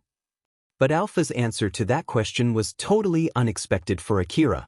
We won't run. We'll fight back. We'll get them instead. Akira's hopeful expression was instantly crushed as he was surprised by that answer. Can we really do that? It's 2 against 1, you know? Not to mention that they are hunters with full equipment. This is not the same as when we were fighting against those kids with guns. Alpha answered back with a confident tone. These 2 cases are not that different. You have me with you, you know? By having me alone, your total battle power is way above them. Moreover, you were able to defeat that huge weapon dog monster only with your handgun, remember? Everything will be fine as long as you follow my instructions. So don't worry. It will be okay. She gave off a smile saying this. While it is true that she was trying to clear up Akira's worries, it felt as if they had a lot of leeway here. Is that so? Looking at how Alpha was behaving just like usual, Akira was somehow convinced. But it was not like this was enough to fully erase the doubt that he had when facing overwhelming enemies. It could be seen that Akira half doubted her and half believed her. But there are a lot of differences between monster and human. If you're that confident, then we should be able to run away from them, right? I really feel that it might be a good idea to run away instead. Alpha gave a strict look to Akira, who was being meek. That's a big no-no. They'll be able to shoot you with their weapons while you won't be able to shoot back at them, and it'll be worse if we go to open land. Moreover, until when you want to keep running away. Even if you run away from them today, then how about tomorrow? How about the day after tomorrow? And even if you are able to run back to the city, do you think that they'll suddenly turn nice and stop attacking you? When that happens, are you planning to run away again? Can you really run away from them? Are you planning to keep running away until you get killed? Alpha locked her stare at Akira. Akira stared back at Alpha without turning his eyes away. They kept staring at each other for a few seconds without saying anything. Finally, Akira relaxed his expression as if he had just realized something. It was clear that he had made up his determination right there. That I'll only get myself killed even if I run away from here. Alright, I understand now, let's fight them. Akira resolved himself and stood up. There was no trace of doubt that he had just a moment ago. Then Alpha smiled gently at him as if to give him more courage and said, Akira, resolve yourself. If you can't get over something like this, you won't be able to realize your dream, which is to be a great hunter, you know? Akira smiled bitterly, but there was a trace of expectation and joy on his face. You're right. Also, we had agreed that will, motivation, and resolve are all my responsibility. Last time when Akira was about to get himself killed for going against Alpha's instruction, he did say that will, motivation, and resolve were all his responsibility. He now realized that he had to show that those words were not lies. If he couldn't do that, then someone without money nor skill like him would have nothing of worth to show to Alpha. Else, all his words about piling trust and achievement would also become meaningless. That thought alone strengthened Akira's resolve. Show his willpower, muster his ambition, strengthen his resolve. Akira kept saying these things again and again to make himself feel stronger. Alpha just smiled confidently and said, "And things other than those three are my responsibility. It seems that the time has come to show you my wonderful support capabilities. So just leave this to me. Yeah, I'll be counting on you." Alpha seemed satisfied with Akira's reaction as she gave off a smile. After all, they would not even have the leeway to smile until the situation was resolved. That aside, I never thought that this kind of thing would happen so fast. It seems that you really used your lifetime worth of luck when you met me. I think so too. Akira returned Alpha's smile, and then Alpha said in a reassuring tone while still showing a fearless smile, "Don't worry. Since I've taken all your luck, I'll have to take good care of you." "Well, thanks, that would really help." Akira gave Alpha a light answer while laughing for a bit. "Yep, I'm really helpful." Alpha answered back while laughing merrily. Alpha's smile that was produced from high-tech computation was enough to calm and encourage Akira, thus allowing him to regain his fighting spirit. Everything went well according to Alpha's plan.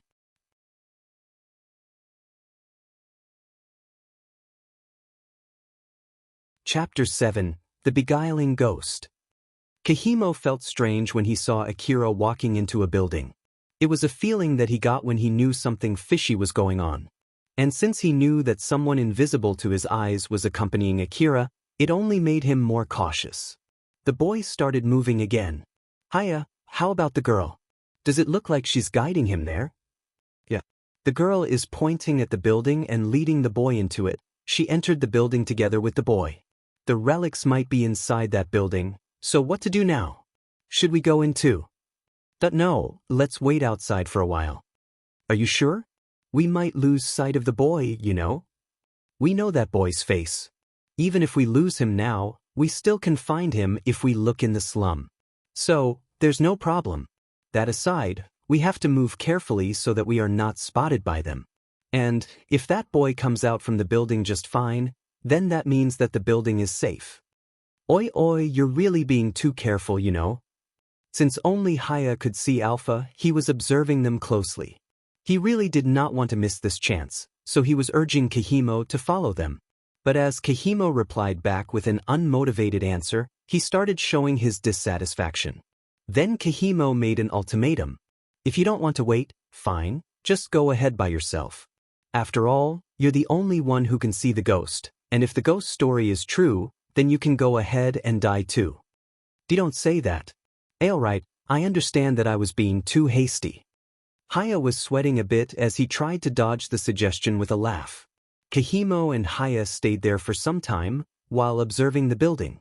If it was only a quick search, then Akira should be coming out from the building any time now. But even after waiting for long enough, they still did not see Akira coming out from the building. Thus Kahimo started getting annoyed. He's not coming out. Is that boy dead or something? Or is he so absorbed in searching for relics that he didn't notice the time? As for Haya, who had been piling up dissatisfaction, was close to reaching his limit. Say, Kahimo, let's just stop laying low and search inside the building.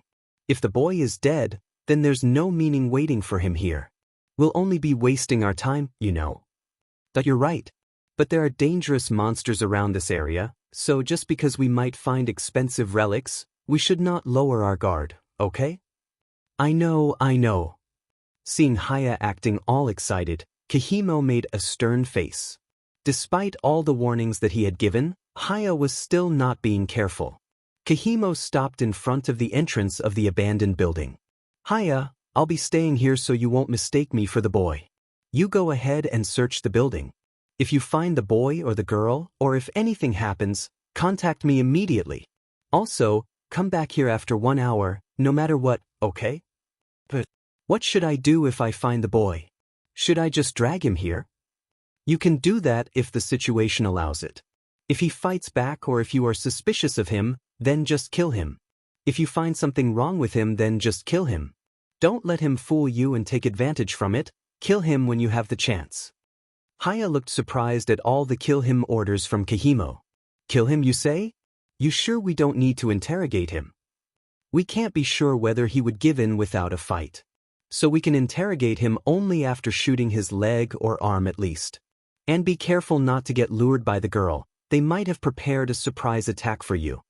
Why are you being so careful with him? He's just a small kid, you know? Haya felt rather weird seeing Kahimo being really careful with the boy, so he tried to relieve the tension with a laugh. But his laughter died down as Kahimo kept staring at him with a serious face. We talked about the beguiling ghost just a moment ago, right? There's a chance that the boy is being tricked and lured here just to get killed by that girl, just like in that ghost story. I'm being careful because I'm worried about you, you know? But it's not like I'm going to force you, so you can do as you like. Wait for a second, if that's true, then are you really going to let me go in alone? You're the only one who can see the girl. So no one but you can do this. Go now. If you think you're in danger, then get back here as soon as possible. I'll wait for you here. She might actually have lured us here, so I have to secure the entrance or it will be bad. You understand now? Why, yeah, I understand. Haya nervously went into the building. Kahimo looked at him and thought, I'm sorry, but I'm still suspicious that it's all part of that boy's trap, and not to mention that you might betray me if you are able to find a lot of relics there. Moreover, there were a lot of dead victims in the past. That's why it is a ghost story. So it must be pretty dangerous inside. Just give your best there. As for me, I'll start with watching the current situation before going in. But well, I hope it's just a needless fear though. Kahimo made a snicker as he sent Haya off. Akira was waiting inside getting ready to welcome Kahimo and Haya. He was making a serious face, but nervousness could be clearly seen on it. He was trying to calm himself by taking deep breaths. Alpha had already told him the plan. She assured him with a confident smile that he only needed to follow her plan to be able to win. Akira believed that too, and it was not just a blind faith. After all, in the past, there was a time when he was able to defeat weapon dogs with just his handgun by following Alpha's instruction. Now he was trying to follow his own words about believing in Alpha and building trust between them. Akira. They've entered the building. One of them is on standby near the entrance and the other one is searching the building. They don't seem like they're planning to interrogate you for the relics place. They're planning to kill you. That's why we're also not going to hold ourselves back. Okay. Although he was interested in how Alpha got that information, he quickly dismissed it as a needless thought. If he thought of something needless, then he would make wrong move and it would prevent him from following Alpha's instructions accurately, which in turn would increase the chance of getting himself killed. That is why he would execute Alpha's instruction and plan as fast and as accurately as possible. That was the only thing he should be thinking. And so he made his resolve and refocused himself. In order to encourage Akira even more, Alpha made an invincible smile. We'll start now, are you ready? Yeah. Akira gave a firm nod. There was not even a trace of doubt or fear on his face. All of his fear and doubt were shoved aside by his resolve. Alpha gave a satisfied smile looking at that, then in the next moment, she vanished from Akira's view, just like they had planned. After that, Akira took a deep breath, his face turned serious, and he started running towards the location Alpha mentioned. As Haya was carefully searching the building, his expression suddenly changed. He saw the white-dressed girl in the hallway. That was Alpha. He saw that girl slowly vanish deep inside the hallways and he did not think twice when he started running towards her direction. But he somehow remembered Kahimo's warnings and was able to stop himself and immediately contacted Kahimo. Kahimo, I saw that girl just now. Is she with the boy? No, she is alone. She was deep in the hallway. I'm going to pursue her. The boy might be around, be careful. Yeah, I will. Haya started pursuing Alpha, but because he was moving slowly while being careful of Akira, he could not catch up with her. But at least, he didn't leave Alpha out of his sight. He moved slowly, confirmed the safety of his surroundings, and then moved again. While he kept doing so, his expression started to loosen up. And together with that, his vigilance also loosened up. Every time he looked at Alpha, he spent more and more time admiring her beautiful figure. As such, he spent less time watching his surroundings. He could see Alpha's fair skin from the big opening on that gorgeous white dress backside. Her silky hair was long enough to almost touch the ground. Every time she took a turn, Haya caught a glance of her well-endowed chest and beautiful face. The combination of her unique beauty and gorgeous dress eluded Haya's heart in no time. He really wanted to see her face closer and feel her soft skin. Alpha's alluring back was right in front of him. He could not stop his desire. He lowered his guard and his steps quickened. As his face twisted into a face of a pervert, he already threw the word cautious out of the window. After following her for some time, Haya was finally able to catch up with Alpha. He grinned at Alpha, who was just standing at the end of the hallway. He saw Alpha opening her mouth as if she was saying something to him. Haya tried to listen to what Alpha was saying, but he could not hear anything. He was a bit puzzled by that, but Alpha just kept moving her lips while smiling. Alpha suddenly looked to her side as if she just noticed something. Haya was baited to follow suit, but he saw nothing out of the ordinary through the glassless window. When his expression got even more puzzled, suddenly sound from gunshots reverberated from his back. He heard 3 gunshots. The first bullet passed through his armpit.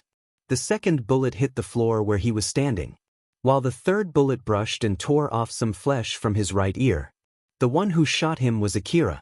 Akira shot him from the hallway at the opposite direction of where he was facing after he was baited by Alpha. Haya was stunned for a few seconds after what just happened, but then regained his focus because of the pain coming from his ear and started shooting back. The sound of gunshot continued to echo as he kept shooting. Countless bullets landed on the floor, ceiling, and wall. But Akira had hidden himself from him when he was stunned. So his counterattack was just him wasting his bullets. Kahimo's voice burst out from the communication device. "Haya! What happened?" Haya was breathing hard as he shouted. It's that boy. That boy just shot at me. That damn boy. He almost got me." "He almost got you? Did you get shot from a close distance although you were being careful? Tell me everything. And keep watching your surroundings." Haya tried to calm himself and began explaining what had happened. Hearing his explanation, Kahimo got annoyed and started scolding him. "Are you saying that you almost got killed because you were chasing that girl? Are you stupid or something? Didn't I repeatedly remind you to be wary of her? It can't be helped, that girl was really beautiful, you know?" So you're saying that she's so beautiful that it's worth dying for, huh? No wonder why it turned into a ghost story. Haya's excuse that was made in a hurry was not enough to bring Kahimo's mood back. Kahimo also knew well that it was not the right time to start talking about insignificant stuff like that, so he just cut it short and changed the subject. "So, is that girl still there now?" "Yeah, she's just standing here. She seems to be saying something but I can't hear her." "Well, that is expected. The only information that your eyes can retrieve from the network are just images. It can't retrieve any audio. Just to be safe, check if you can touch her or not. Who knows, maybe it actually is a physical entity that I just can't see. After all, I normally can't see an active autonomous doll with optical camouflage ability, but your eyes should be able to see them. So try touching her." Haya extended his hand towards Alpha's chest. But his hand could not touch that well-endowed chest. Instead, his hand went through Alpha's chest and went inside Alpha's image. Haya was visibly disappointed. "I can't touch her. It's just an image. To think that I can't feel this amazing chest right in front of me, this is a type of torture on its own. Wait for a sec, but this is an image of such a beautiful girl. This image alone might fetch me a lot of money. Since I can see her, I'll bypass the output from this image and... This is not the time for that. You better get a hold of yourself." Kahimo scolded and shut Haya down. "Next, try telling her to raise her right hand." Haya told Alpha to raise her hand. Alpha stopped moving her mouth and raised her right hand. "Oh? She just raised her right hand like I told her to." Alright then. Tell her to point at the direction of people other than you. And next the direction of that boy near you. What the hell is that order? Just do it. But Haya did as he was told, to which Alpha pointed to the floor. Haya, how was it? Did the girl point at me? Wait for a sec. According to my auto map, I'm here and you're there, so… Oh. She's really pointing at you. This girl is really something. Haya was surprised and pretty much amazed. But then Kahimo replied back with a shout. Damn it. What's wrong? It's a trap. That boy already knows our position. He might have asked that girl to point the other people around him and discovered us. That girl is just a bait. The boy must have told her to just wander around inside the building and lure you to a place that is easy for him to launch a surprise attack. Now that girl has lured you to such a place. Haya immediately shouted out angrily. To that boy. How dare he look down on me? I'll fucking kill him. That girl might be a guide or something from the ruin. Since it obeyed your order, so I'm sure it obeys just anyone's order. Ask that girl to guide you to where the boy is and kill him. Do you need my help too? It's okay. As long as he doesn't catch me off guard, I can finish a little boy like him all by myself. After all, it seems that he's just an amateur and he only has a handgun with him. Just be careful. If he was an expert, you would have gotten yourself killed in that surprise attack just now, you know? I know. You just look out for that boy and make sure that he doesn't run away. Haya then shouted at Alpha. Show me where the boy is. Haya once again walked behind Alpha. But this time, rather than feeling infatuated by that beautiful figure, he was filled with so much anger that her seductive figure did not divert his attention at all. Akira, who was running hurriedly to the next planned location, was able to hear Alpha's voice. Unfortunately, that was a failure. Although it would have been great if you could have finished him there. He could not see Alpha, but he could hear her voice. It was the same when he launched that surprise attack on Haya.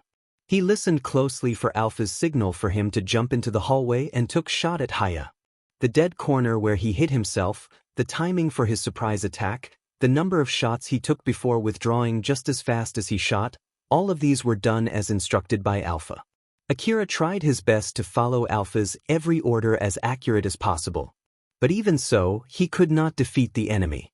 Akira's expression turned grim as he showed a bit of regret. That didn't work, Maybe I should have taken a better aim. He muttered those words as he could not help but think that if only he took more risk and took a better aim, then his enemy would be dead. Akira did not doubt Alpha's instructions at all. After all, the fact is that he was able to take the shot from behind enemy's defenseless back. In short, it was a perfect surprise attack. But even so, it could not finish the job. If he thought about the reason for that, there would be none except for his bad aim. But then Alpha replied back with a rather harsh scolding. No, you should not. If you had taken more time and stopped even for a moment in order to take a better aim, the chance for you to be killed from the counterattack would have soared up. What you did was already the best course of action. For preparing Akira's surprise attack on Haya, Alpha considered their respective equipment, skill, and their habits. As such, if Akira took an action outside of what he was instructed, then the chance for success of his surprise attack would plummet. And so she gave a strong warning to Akira. That I see. As I thought, I'm really weak. It was not enough despite the fact that he had done all he could. He was again reminded of how weak he really was. He was downtrodden. Knowing that, Alpha said to Akira with a strong but gentle voice. Everyone starts as a weak person. Akira, you've done all you could and that's all that matters. Since you just launched a surprise attack on someone far stronger than you and were able to retreat safely, I think that alone was pretty amazing. As for your current lack of skill, later you can train as hard as you can to improve. I'll keep training you even if you say that you already had enough of it, so there's no need to worry about that. Hearing Alpha saying something that was so obvious to him and how she behaved as if surviving this encounter was a certainty, Akira was able to pick himself up and let out a forced smile. You're right, I'll be counting on you. Just leave it to me. And also, from that surprise attack just now, I was able to confirm the enemy's equipment and his line of thinking. I've also completely analyzed his habits. You should be able to kill him next time. Really? You're really something, you know. I've told you before that I have a high level of competency in these areas, haven't I? Now, to get him next time, you'll need to get really close to him, so get yourself ready for that. I understand, don't worry, I'm ready for it. He knew well that all he should do was to give his best for the next move too. He blazed towards his next position. His resolve could be seen on his face. Haya's attention was not distracted by Alpha since he was very angry. He moved deeper into the building while being vigilant of Akira. But with time, his vigilance started to loosen up again. Since nothing out of ordinary happened, he began to calm down and relax. Moreover, as long as Alpha was guiding him, he had to look at Alpha's back. Hence, he was once again lured by that beautiful back. And even if he tried to look away, it only made him more and more bothered by that mesmerizing view. As a result, he stopped being vigilant of his surroundings. Moreover, since he consciously tried not to look at Alpha, he was being careless of what was in front of him. Even he himself started to think that this was getting pretty bad. His attention was divided between the distraction in front of him and watching his surroundings. He did not have the leeway of dividing his attention for something else other than those two things. This time, when he looked back at Alpha after scanning his surroundings, she was already standing near an intersection just ahead of him while pointing at a direction. That boy is over there. Haya made a guess that Alpha was pointing at where Akira was hiding. He ran and stopped right before the intersection as he judged he was safe from that distance. With half of his chest peeking out from the intersection, he pulled the trigger on his finger and kept shooting at Akira's probable location. The sound of the gunshots echoed through the hallway. Most of the high-speed bullets landed on the floor, wall, and ceiling. Countless shrapnel ricocheted through the hallway and hit all the blind side of the hallway. When Haya was about to change the cartridge of the gun, which was now empty, Alpha lowered her hand. Haya noticed that and interpreted it as a sign that his target has been eliminated. Alright, he's dead, huh? Thinking that he had won, Haya felt relieved and he stepped into the hallway without changing his gun's cartridge and tried to confirm that he had killed Akira. But he could only see a hallway that was destroyed by the flying bullets. His relieved expression suddenly turned grim. Oh, the boy isn't here, you know? Haya walked back to Alpha while he kept shouting at her. But Alpha just smiled and moved her lips. Haya could not hear her voice, so he angrily shouted at her again. The boy! Show me the damn boy! Again Alpha pointed to the direction behind Haya and he looked back without thinking twice, but no one was there. Suddenly, another gunshot echoed. Haya knew that he was hit from the pain coming from his abdomen. He was stunned from the shock. This gave an opening to the assailant, who then fired multiple bullets at him. Although he was wearing only a cheap armor, it was enough to prevent him from getting any fatal wounds as the bullets could not pierce through it. But it was enough to take him down. He fell down on the ground while screaming angrily. Haya tried to make sense of what had happened just now as he was lying down on the ground writhing in pain. I got shot. From where? I didn't see anyone though. There is only that girl. Wait, that girl shot me? Impossible. She is just an image. There's no way she was able to shoot me. Haya was confused by the impossible situation he was in. But his confusion was quickly cleared up as Akira stepped out from inside Alpha. He was right inside her so I couldn't see him, huh? Akira came closer to Haya with both his hands gripping on his gun. He lifted his gun and aimed for Haya's head. Haya gritted his teeth to withstand the incoming pain as he pointed his gun at Akira and pulled the trigger. But nothing happened. He then remembered that the cartridge in his gun was empty. In front of his imminent death, Haya racked all his brain power that he normally did not use in order to survive. Then, right before his death, when everything was moving slowly, he realized something. So it was all a trap right from the beginning, huh?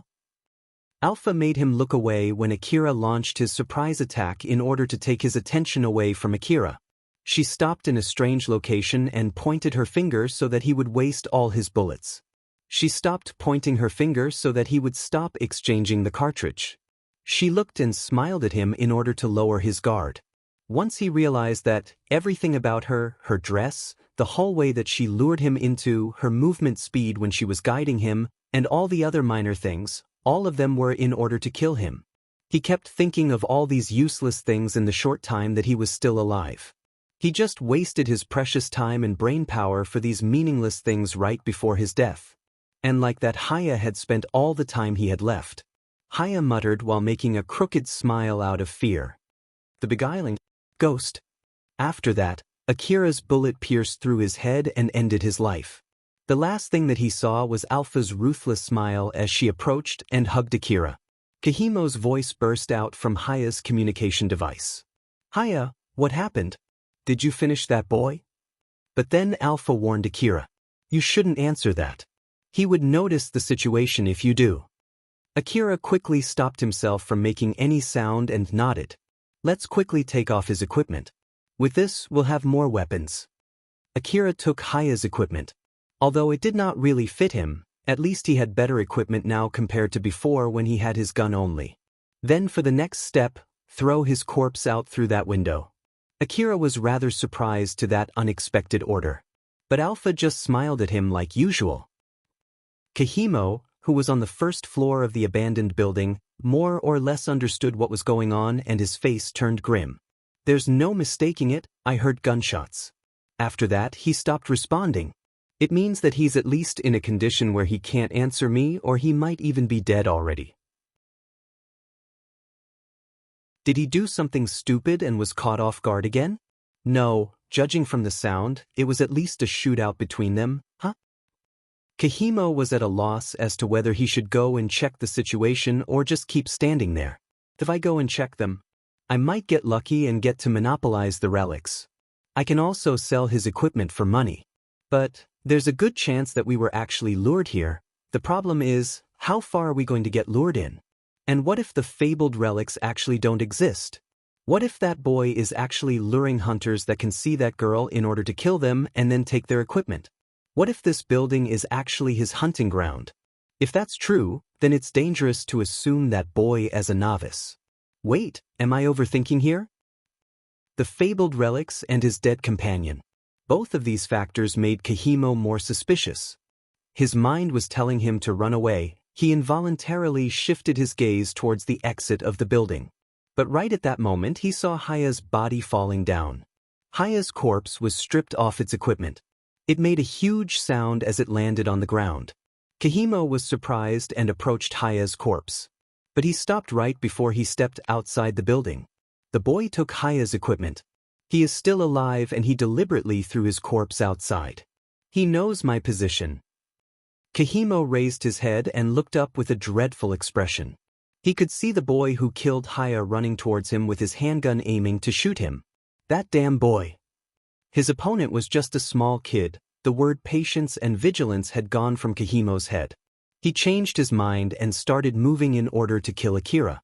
When he pulled out the information terminal and checked for Haya's location, he could see Haya's indicator was moving.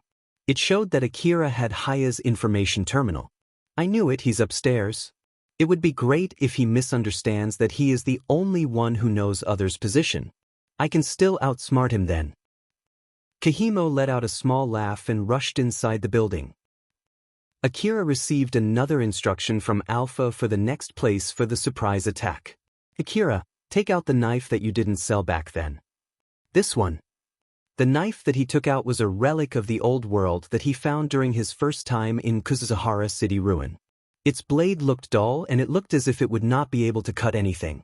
Yes, that one. There's something prodding out on the bottom of that knife, right? Take your gun and shoot right through it. Akira stuck the knife on the ground and got his gun ready. As he was getting his gun closer to the knife, he asked Alpha, "Excuse me for asking this, it will break if I shoot it, right?" "Yes, it will break. It feels like it's such a waste. This is also a relic of the old world, right? I should be able to get quite a lot of money from selling this. Think of it as a necessary expense and get over it. Or instead, I have another way to get over this situation which is 3 times more dangerous, so which one you would choose?" Seeing how Alpha was smiling full of confidence, Akira just shut his mouth and pulled the trigger. Kahimo checked his terminal again for Haya's location. Haya's indicator was standing in the same place for 10 minutes. Akira might be waiting to jump on him there, or it could be some kind of a trap. Kahimo thought of both possibilities as he kept moving deeper into the building carefully. Kahimo found Haya's information terminal discarded in the middle of a hallway. He then took it while looking annoyed. Did he leave it here because he knew that I could track his position using this? If he did not realize that Kahimo could track his position through that information terminal, then Kahimo could still set up a surprise attack on him. But if Akira noticed that Haya was moving straight towards his position without taking any wrong turns, then he would have left the information terminal as a bait in order to prepare a surprise attack. If that was the case, Kahimo was thinking of predicting Akira's surprise attack and taking him by surprise instead. It was rather unexpected for him to be able to think like that in this situation. Kahimo's face turned grim. He knew that it would not be easy to hide oneself in this place and shoot at him. But even so, he could not clear his bad feeling. Instead, it was only getting worse. The enemy must have set up a surprise attack. His intuition was telling him that he was correct, and in fact, he was actually correct. On the next instance, Kahimo's body was split into two. His armor was completely useless. As the upper and the lower part of his body fell and rolled down onto the ground, he could see his blood and organs spilling out. Kahimo was shocked by the pain. In the short moment of his last remaining life, he noticed that there was a big cut on the wall right beside him. He understood that something cut him in half through the wall. But before he could finish his thought as to what exactly cut him, he drew his last breath. On the other side of the cut wall, Akira was frozen still after he swung his knife sideways. Just like Alpha instructed, he swung the knife sideways right after he destroyed the bottom part of the knife with his gun. And when he did that, a blue light shot out and cut Kahimo and the wall in front of him. The knife could not reach the wall from where Akira was, but even so, it left a 5 meters wide cut mark on the wall. He could barely see what was on the other side of the wall from the 1 centimeter thick opening on the wall. Smoke came out from the cut mark and there was a burning smell. After that, the knife vibrated and disintegrated into dust. Akira was shocked and stood still while holding what was left of the knife. While on his side, Alpha smiled and nodded. "All right, you've killed him. We are safe for now. Right, I see." Alpha was behaving as if they just accomplished something small and minor. Akira's mind could not catch up with what was going as he was standing there perplexed. And then he looked back to the knife which caused that situation. Only its handle was left. "Alpha, what exactly is this knife?" "Well, even if you ask me, all I know is that it's just a knife of the old world. It was meant to be used by common people and was sold freely. Did the commoners of the old world need a knife that could even cut open walls? It's not like its main use is to cut walls, you know. It's just that because they kept aiming for a better sharpness and durability, they somehow ended up with something that could even cut the wall. If you had not destroyed the safety device, you wouldn't be able to do such a thing." You did destroy its main body, remember? With that, it could muster the maximum cutting power just this once. By doing so, it would be able to ignore its limit and use the maximum stored power that should normally be used for maintaining its durability to increase its cutting ability. If we had not done that, then it wouldn't be able to cut open the wall together with the person behind it, but that in itself is already dangerous enough, isn't it? It's a safe tool as long as you use it properly. But since we used it for such a purpose, that's why it looks dangerous to you. But that is something to be expected, right? Well, you're right, I understand it now. Although he thought what Alpha said was indeed correct, he still could not help but think that the knife was a dangerous tool. And to think that something like that was distributed freely in the old world, it only made him to admire the old world even more. Alpha giggled as if she was teasing Akira. "So now, are you satisfied with my support? Although we had to destroy a relic from the old world, we were able to defeat 2 hunters who were way out of your league. You may be feeling really thankful for having me, right?" In contrast to Alpha, who said that as if she was joking, Akira nodded with a serious face. "Yeah, it's thanks to you that I was able to survive this situation. Thank you. I'm sorry that I did not fully trust you up until now. Alpha returned back to normal and smiled gently. There's no need to worry about that. I'm happy that it was enough to make you trust me. So then, what do you want to do now? Should we return to look for relics like we originally planned? Or instead, should we just go back home? Akira, you're tired, right? It's not efficient to keep pushing forward when you're tired.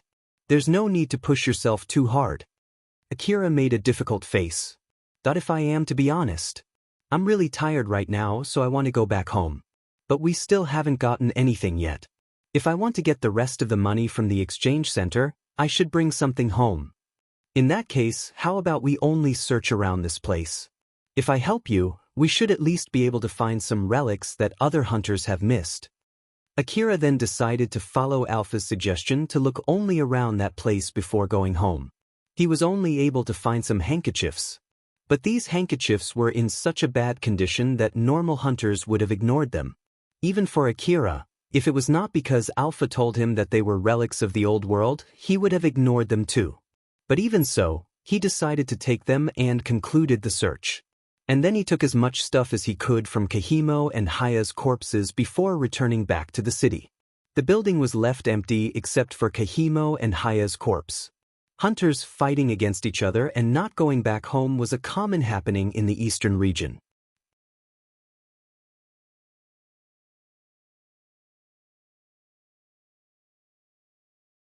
Chapter 8 Trust. After arriving back to the city safely, Akira went straight to the exchange center and lined up in front of one of the counters. And just like the last time, that Nojima guy was the one standing behind the counter. Nojima remembered Akira vividly. But he did not immediately respond to Akira. Instead, he acted as if Akira was just another stranger to him. Give me your hunter ID if you have one. Wait, it's you? Nojima was rather surprised at how much Akira had changed. The last time he met Akira, he thought that Akira was just another little brat from the slum. But Akira looked so much different now. He actually resembled a hunter with the equipment that he scavenged from Kahimo and Haya.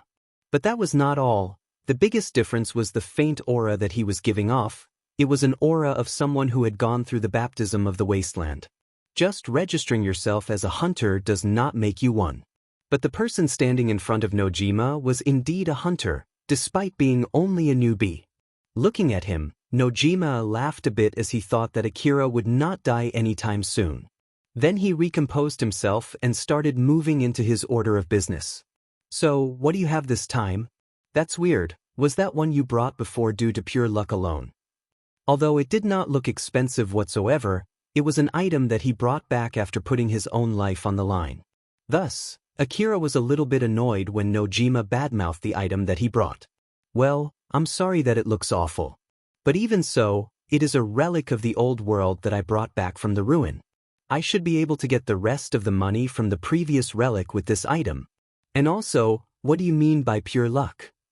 Akira made a twisted face, which Nojima just laughed lightly. You'll know soon. Nojima took the same tray that Akira used before from the back shelf and used his other hand to operate the terminal. After that, banknotes came out from the machine beside it. Nojima took that money and put it inside an envelope before extending it to Akira while laughing. We finished checking the relic that you brought before. For this time, your total payment is 200,000 aurum. Akira's mind went blank for a sec when he heard that number. He then slowly reached for the envelope and took out the money. After touching and seeing the real thing in front of him, he was dumbfounded. For him, who fought to the death for mere 300 aurum yesterday, this 200,000 aurum was simply unbelievable. Nojima was satisfied with how Akira reacted and laughed. There are not many kids who got this much money here, you know? Use them wisely, okay? Well then, go now before you start attracting more attention. As Akira regained his composure, he immediately put that envelope into his chest pocket in panic and awkwardly left the exchange center. Looking at how Akira changed back from a newbie hunter to a small boy from the slum, Nojima let out a bitter laugh. Even after leaving the exchange center, Akira kept moving awkwardly. He just could not calm down. Seeing that, Alpha talked to him with a soothing voice. Akira, calm down. If you let yourself shaken by just this much money, It'll only get worse in the future, you know. Hearing these words, Akira, who was speechless after getting the amount of money that he never imagined, inadvertently opened his mouth. Ah, just this much money, you say? What the heck are you talking about? It's 200,000 orum, you know? It's a huge amount of money for me. Alpha locked her stare at Akira as she said to him with a strong tone. No, this is just a small amount. It is simply nothing compared to the amount you can earn with my support. Get this inside your head. Even if you tell me so. Moreover, you look like a retarded kid talking to himself now, so be more careful. Akira closed his mouth in panic. Because of the huge amount of money that he just got, Akira could become an easy and delicious target. Moreover, he was sticking out like a sore thumb since he was behaving awkwardly. Let's take a rest for today. I'm sure you're pretty tired after returning from the ruin. Moreover, you'll only attract more attention if you're just standing here. Why, you're right. I understand. Akira was calm enough to answer Alpha with a whisper. But he was still looking rather restless on his way to his sleeping place. But then Alpha suddenly stopped him with a serious face. It's not this way. But my sleeping place is over there. Nope, you're going to sleep in an inn today. You have the money for that now, right? You're right, but...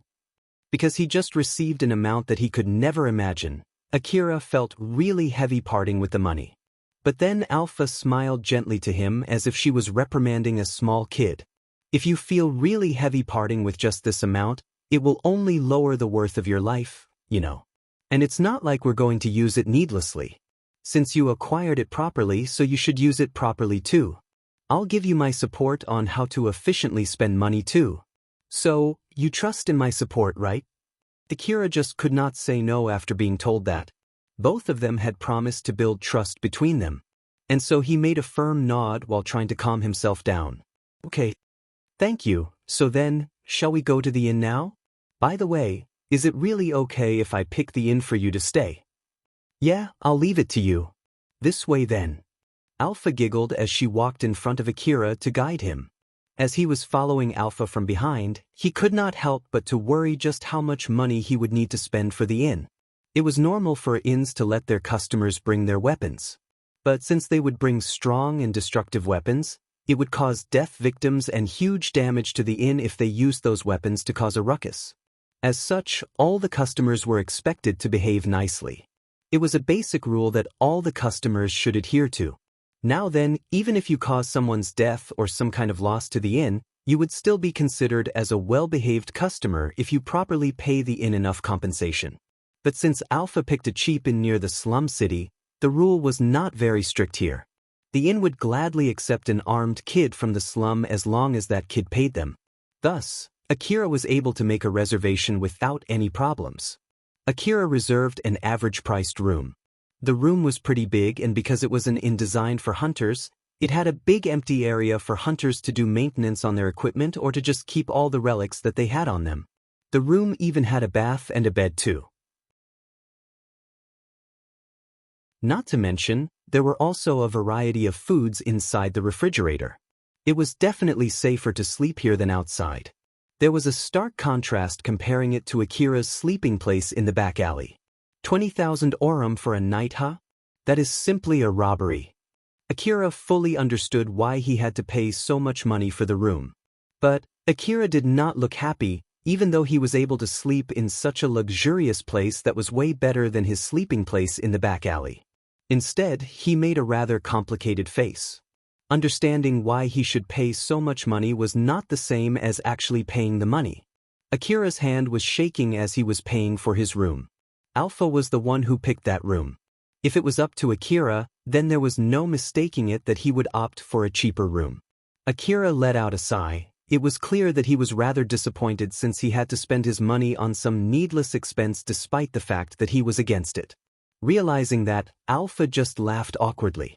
I'm sure there are a lot of things in your mind right now, but how about you relax and take a bath for now? Bath. A bath? Yeah, I'm going to take a bath now.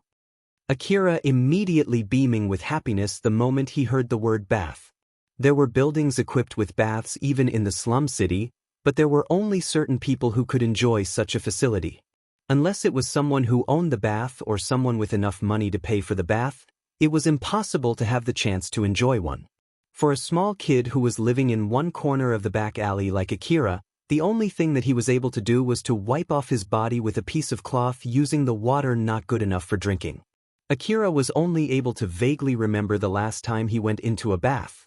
As such, he was happily heading to the bathtub. Akira washed his body while waiting for the bathtub to be filled with hot water. He washed every nook and cranny of his body with a soap that was prepared there and enjoyed the water by using it rather excessively. It was not something that he could do before. He was enjoying such a luxury that was definitely out of his reach when he was living in the back alley. It took some time before he washed mud and dust off his body and started to make bubbles with the soap. Once he completely washed his body, he checked the water in the bathtub. He then immediately dipped himself into the hot water tub until the water was level with his shoulder. He relaxed back as he let out a strange moan. He then let the water take over his body as if the hot water just washed all his tiredness. As his face started to ease off, his consciousness melted into the hot water and he could not help but mumble some words. "How is the water?" Akira immediately turned into the source of that voice. He could see Alpha was already dipping herself in the bathtub together with Akira. She was sitting in a provocative pose right beside Akira, but the mist prevented Akira from seeing her figure clearly. Water droplets formed on her skin and were sucked into the valley in her chest. The only thing that hid that wonderful body was the mirage and the mist produced by the hot water. Of course, since Alpha had no real body, she could not really dip herself into the water. She was only showing such an image to him. But since it was an image produced through high-level calculation, there was not even a shred of strangeness coming from that image. It was an image produced by calculating the distortion coming from the refraction of the hot water. As long as Akira did not reach his hand for her, she would look perfectly normal. The only thing that showed that her beautiful body was not real was the hot water vapor coming through her body. Akira's mind was still numbed from the pleasure as he answered back. "That it's heavenly. Why are you naked, by the way?" Alpha giggled mischievously. "You can't get into the bath with your clothes on, right?" "Well, that's true." He was convinced by Alpha's answer and gave a slight nod without expressing much reaction in seeing her naked. He turned his head and continued enjoying the bath. Alpha kept staring at Akira and kept giggling. She made sure to remember Akira's lack of reaction. "Akira, don't you have anything to say after seeing my body?" Akira looked rather puzzled as he slanted his head. He tried to use his brain, but most of his consciousness had already been melted into the hot water, so he could only answer back in fragmented words. "Well, did it say something about computer graphics or something? So like, that's fake, right?" "Yep, you're correct. But that is not the main point here. It's more like, do you have a comment or impression or something after seeing my beautiful body?" Akira slanted his head again while looking puzzled. After trying to rack his now shut down brain, he finally opened his mouth. "You have huge chest?" Alpha giggled awkwardly. "Well, it's indeed true. But I was asking for your opinion about my body, or like your preferences and type. Your answer just now feels rather bland." Although he was just a small boy, it did not change the fact that he was in a bath together with a beautiful girl. But Akira's reaction there was really weak. It was as if he had no interest in her well-endowed chest, or her glossy skin, or her soft and smooth back. But for Akira, who already let the hot water take over him, his eyes were saying that he had no interest at all in Alpha's naked body. Before the hot water lulled Akira to sleep, Alpha gave him a warning while giggling. "You'll get yourself drowned to death if you sleep here, you know, like hell? I would let myself die here. Should I do? Get up from the bath, wipe your body dry, go to your bed and sleep, okay." Akira got himself up while wobbling from side to side and slowly dragged himself out of the bathtub. Then he wiped off his body, changed to a pajama and dove onto his bed. He was then immediately assaulted by heavy sleepiness. "Good night." The good night that Alpha always said in a soft and sweet voice, Akira could only answer back vaguely due to his sleepiness. And then he went straight to his dreamland. On the next day, Akira woke up not too long after sunrise. Compared to his usual schedule, he woke up really late. All the tiredness that had built up and the bed that was way better than his usual place in the back alley were at fault for making him wake up so late. And even after he opened his eyes, Akira was more disoriented than usual. The comfy bed dulled his brain. But then Alpha spoke to him while smiling. "Good morning, Akira. Did you sleep well?" "Good morning, Alpha? Wait, where am I?" As Alpha spoke to him, his consciousness returned back, but then Akira immediately jumped in surprise as he found himself waking up in an unknown place. He then looked around him in panic. If he was in the back alley and not wary of his surroundings, then it would be a fatal mistake and he would be dead by now. His face turned really pale as he was panicking. Alpha answered Akira's question in a gentle voice in order to calm Akira down. "This is the room inside the inn that you're staying, don't you remember?" Akira finally remembered what happened yesterday as he let out a sigh of relief. "Right, I slept in an inn yesterday, huh?" Alpha then pointed her finger in a calm manner. "For now, how about you get something for breakfast? You don't need to go to the food distribution place today, so you can take it easy." The food was included in the rent and there would not be any refund if he didn't consume the food. With a happy mood, Akira started preparing his breakfast with the food that he usually would not be able to eat. The food and the utensils were warm and the drinking water was soothing cold. This was enough to make the food here so special compared to the usually distributed food. Not to mention that he was able to savor such food in a private where there was no danger of anyone robbing food from him. Akira could not help but relax as he was enjoying the food that he could not even imagine he would be able to enjoy. "As expected of the 200,000 orum that I got yesterday." Alpha smiled meaningfully to Akira as if she knew what was Akira thinking. "Aren't you glad that you were able to spend a night in such an inn?" "Yeah, it is nice." The cynical side inside Akira was feeling ticklish as he answered so honestly, but he just could not come up with an argument to refute it. He did feel thankful for it. That was why he fixed his behavior toward Alpha and decided to answer her properly. Alpha laughed satisfiedly and continued their conversation. "I'll tell you my plan for the future as you eat. First of all, we'll go to the ruins looking for relic only once per week. We will spend the rest of the week training and studying. You're not allowed to complain even if you want to spend more time looking for more relics, okay?" "All right." "Oh my, you're so obedient today." Alpha was rather surprised to the obedient answer coming from such a cynical boy. Akira then made a serious face as he said, "Well, after all, I've decided to trust you." Trust. Akira uttered that word so lightly. But for Alpha, that word was really important. "I see. Once you're done, we'll start right away. So just enjoy your food for now." Akira nodded lightly and continued his meal while Alpha kept staring at him. Once Akira finished his meal, Alpha floated in front of him and made a serious face. "Akira, I'll tell you something really important. So listen closely, okay?" Akira nodded with a serious look. The last time he had seen such a serious face from Alpha was when he was in danger of getting killed. Akira remembered the nervousness that he had from back then and his face naturally turned stiff. Alpha gave him an understanding nod. Immediately after that, her face made a very formal expression as if she was an office worker. The change made Akira a bit surprised. "Alpha." Alpha made a slight shift in response when her name was called. She then started explaining in a formal tone that matched her formal expression. "This unit will proceed to give high-level support to the subject Akira. Warning. Are you sure you want to execute all kinds of functions regarding Akira without approval? This action will also include extracting and using Level 5 private information. It's recommended to request for extra explanation on the information that will be extracted." Akira was confused as to what Alpha was saying and why she was speaking like that. "What do you mean by that?" According to the preliminary approximation, it would take at least 120 years of oral explanation for the subject to fully understand the requested information. The more accurate approximation for the time needed cannot be calculated at the moment. Referencing back to the rules of priority calculation, there's a method to bypass the cognition process rules A887. As such, the time needed to explain such that the subject understands all the points is estimated as. I don't really understand, but I just need to say yes here, right?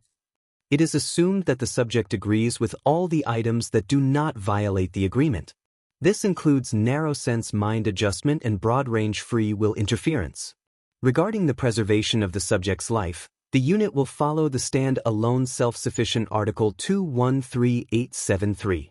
This will also include the areas outside the special unit and at the same time. Akira did not understand anything, but he still tried to listen closely to the explanation. But it only ended up with him being more confused. Even if he tried to ask Alpha some questions, Alpha would just ignore that question as she continued giving that long and complicated explanation. In the end, Akira gave up on trying to understand her monologue.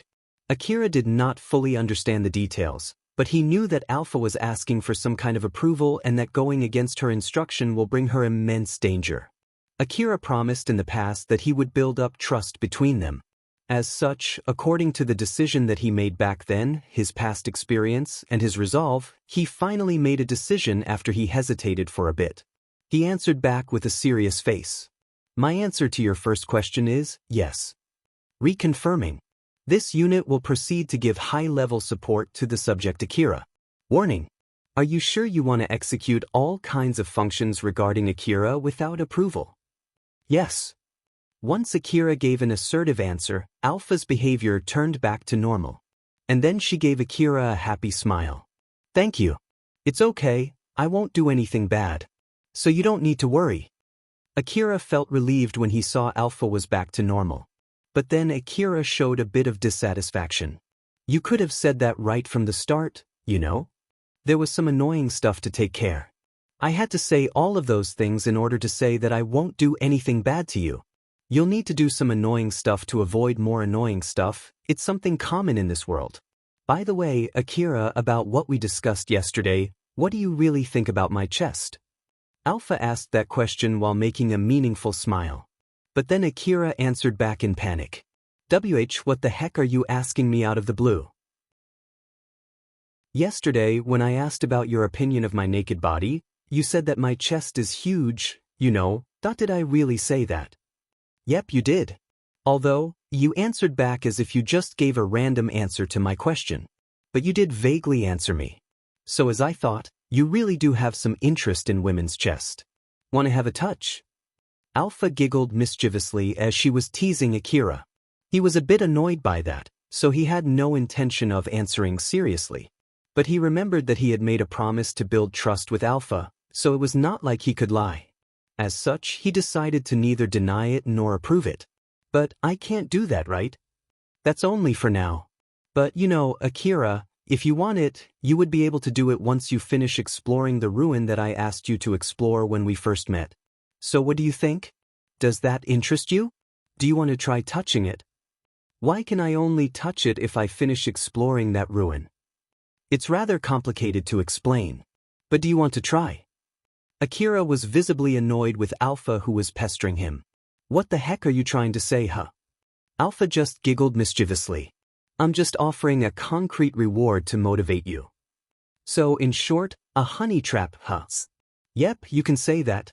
After all, it seems that rewarding you with wonderful scenes is not that effective. So I was wondering how about rewarding you with something that you can touch and feel. You only blush a little even when you look at my body up close. That in itself is a rather serious condition, you know? Hearing such a silly answer to his question, Akira let out a big sigh. Can you do that after I grow up? Once I grow up, I'll see them and touch them a lot. So is that okay with you? You're right. After all, I'm planning to get along with you for a long time. So I'll be sure to enjoy it when the time comes. Alpha answered back with such confidence. And then their conversation just stopped there. Akira had no wish to dig deeper into the subject. As such, all the questions that he had about when Alpha gave him some explanations in a formal manner all just slid away. The checkout is at 10. Akira did not have much time until then since he woke up rather late. But Alpha suggested him to stay another night here. Akira was a bit surprised when Alpha told him that the training would be done here.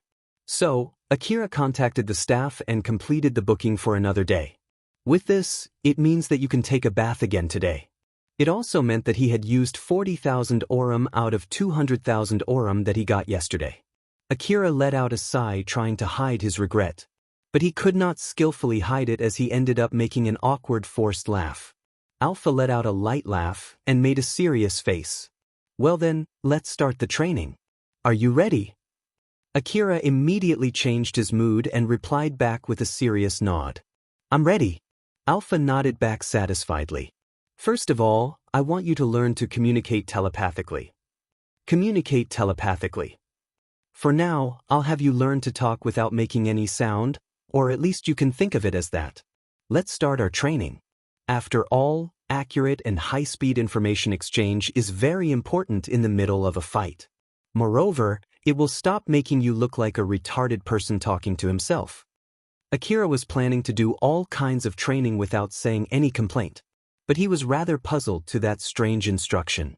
Even if you say so, what should I do exactly? Well, it's hard to orally explain exactly what you should do. After all, there's a big difference between each person. For now, rather than listening with your ear and speak with your mouth, think of it like you listen and speak with your heart. I can't help you with this, so there's no other way but for you to learn to do it by yourself.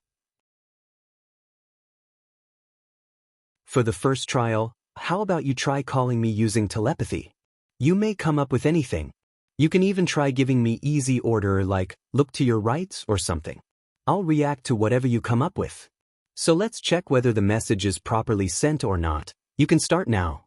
Although he was rather confused, Akira still started the training just like he was told to do. For the time being, the training did not show any results. Alpha told Akira that there was no meaning in their training if he continues to whisper to her. So, Akira kept trying to speak telepathically through his mind. He concentrated strongly and strained his mind. He locked his gaze at Alpha while strongly wishing for his message to be set. He then closed his eyes, trying to call for her in his heart. He kept doing his training seriously. Although there was no reaction at all from Alpha, Akira kept giving his all in his training, in which Alpha instructed only in vague words. Only after 1 hour of no results, despite Akira desperately trying to tell Alpha to look to her right, Alpha suddenly turned her face to the right. Akira was surprised by that, while Alpha just giggled. Yep, just like that. Let's continue with the training. Why yeah? Akira inadvertently replied back using telepathic communication, and then he continued his training just like that. Since he was able to do it once, it was easier for him to redo it. He then kept exchanging words with Alpha through telepathic communication in order to increase its accuracy. You're getting pretty good. You also became able to receive my message clearly. With this, you would be able to clearly catch my voice no matter the situation you are in. If I talk with my voice like before, sounds from outside would make it harder for you to hear it, like sounds from the battle and the gunshot would interfere with my voice. But with this, we have nothing to worry about. Oh, I see. That is indeed nice. It is, right? This is included as a battle training. But we can do this even outside the inn too. So there's no need to stay in an inn like this, right? Well, a person who's desperately trying to talk with nothingness would stick out like a sore thumb after all. Well, that's true. Although Alpha answered back laughing, Akira only replied back while making an awkward smile. After a while, Akira was able to talk with Alpha through telepathy without any problem. And so Alpha moved the telepathy training into the next step. That should be enough for normal communication. Next is transferring picture. I'll have you learn how to send an image even if it's only a vague image. After all, a picture is worth 1,000 words. If you can communicate something that is hard to communicate with words only with a single picture, we would be able to communicate easily in the middle of a battle with pictures. As the first step of the training, go ahead and try to send me the image of myself that you want to see. I'll change my clothes to the one you pick. If my appearance matches the image that you send, then it means that it's a success. Alright then, go ahead. Just like he was told to, Akira imagined Alpha's dress and tried sending it through telepathy. Alpha's dress immediately changed. But the dress that she changed into was a really bad dress. It looked like a mismatch of cloth pieces. Looking at that, Akira's face twitched a bit, Then Alpha's dress vanished immediately. Akira panicked a bit, but Alpha, who was naked at that time, just giggled mischievously. That one was a failure. The image was not perfectly transferred. Or is it that you wanted to see me naked? That's not it. Just put something on. Nope, this is a training. If you want me to put on something, you should work hard and properly send me the image. Akira immediately tried to communicate the image again in panic. And again, Alpha's dress started to vaguely come together. But since Akira was in a panic, the accuracy of his message was worst. As such, Alpha's dress immediately vanished again. Akira's trial and error continued. All kinds of strange dresses came together on Alpha before vanishing again and again. It was actually possible to prevent Alpha from being naked by imagining underwear on her, but Akira was so panicked that he did not even think of that method. Alpha knew it, but she just kept it a secret. Even after that, Akira just kept scoring failures after failures. At last, he was only able to make Alpha put on a single-piece white dress without any decoration whatsoever. After that, he took a late dinner. That will be all for today. I think you did pretty well for your first day. Even though I did not step outside this room at all, I'm feeling so tired right now. In that case, you should just take a bath and sleep. You're right, I'll do that. Although he was tired inside, it was not like he was as tired as yesterday. Akira took a nice long bath and then he just went to bed. He let his body taken by the sleepiness into dreamland. As for Alpha, unlike yesterday, she properly got an approval from Akira to stay beside him and keep staring at him. Today, Alpha asked for Akira's permission. But Akira, who trusted Alpha, just gave her his yes without even knowing what she was asking. Alpha would never lie. Akira's training was indeed designed to increase his basic ability and survival rate. In order to be able to fully explore the ruin that Alpha asked, high-level support would be indispensable to him. But that was not the only thing that he would need. For Akira, who did not even know what kind of permission that he had given to Alpha at that time, he could not realize that facts. Chapter 9: Akira and Shizuka. The next morning, while having his breakfast, Akira asked Alpha about their schedule for the day. He thought that he would do telepathic communication training again. But to his surprise, Alpha told him to renew his equipment and do training outside. It was not that he hated to stay in a comfortable inn like this, rather, it was more like he felt it was wasteful to spend all his money this way. Once Akira finished his breakfast, he immediately prepared himself and moved out from the inn. He still had some time left before the checkout time, but he thought that it was another luxury that he did not need now. A lot of hunters made Kagomayama City as their base of operations since there were a lot of ruins around it. As such, there were a lot of shops aimed for hunters in the lower district. Among all of these shops, there was a general shop called Cartridge Freak. It sold all kinds of things like guns, ammo, etc. for new and veteran hunters. The shop was not bad for it to go down anytime soon, but at the same time it was not prosperous enough to open a second shop. It was common to find such a shop in the lower district. Shizuka was the manager and the only person running the whole Cartridge Freak. Thanks to the hard work from the management and a good collection of weapons, there were many new hunters who bought their first equipment there and continued to be its patron. Then some of these hunters would stop coming to the shop not too long after. There were two main reasons for it. First of all, some of them continued raising their rank as a hunter until the weapons from Cartridge Freak could no longer satisfy them, thus they would become a regular for other bigger shop looking for better weapons. As for the second reason, some of them went to the wasteland and lost their lives there. If you ask which one was more dominant, the latter case was more dominant. Shizuka is a beautiful girl. There were a lot of people becoming a regular of that shop for wooing her. In her line of business, it was common for her to hear things like the guy who flirted with her the other day to be found dead the next day. Since it was something unavoidable to her as long as she was doing that business, she would just forget it and continue working.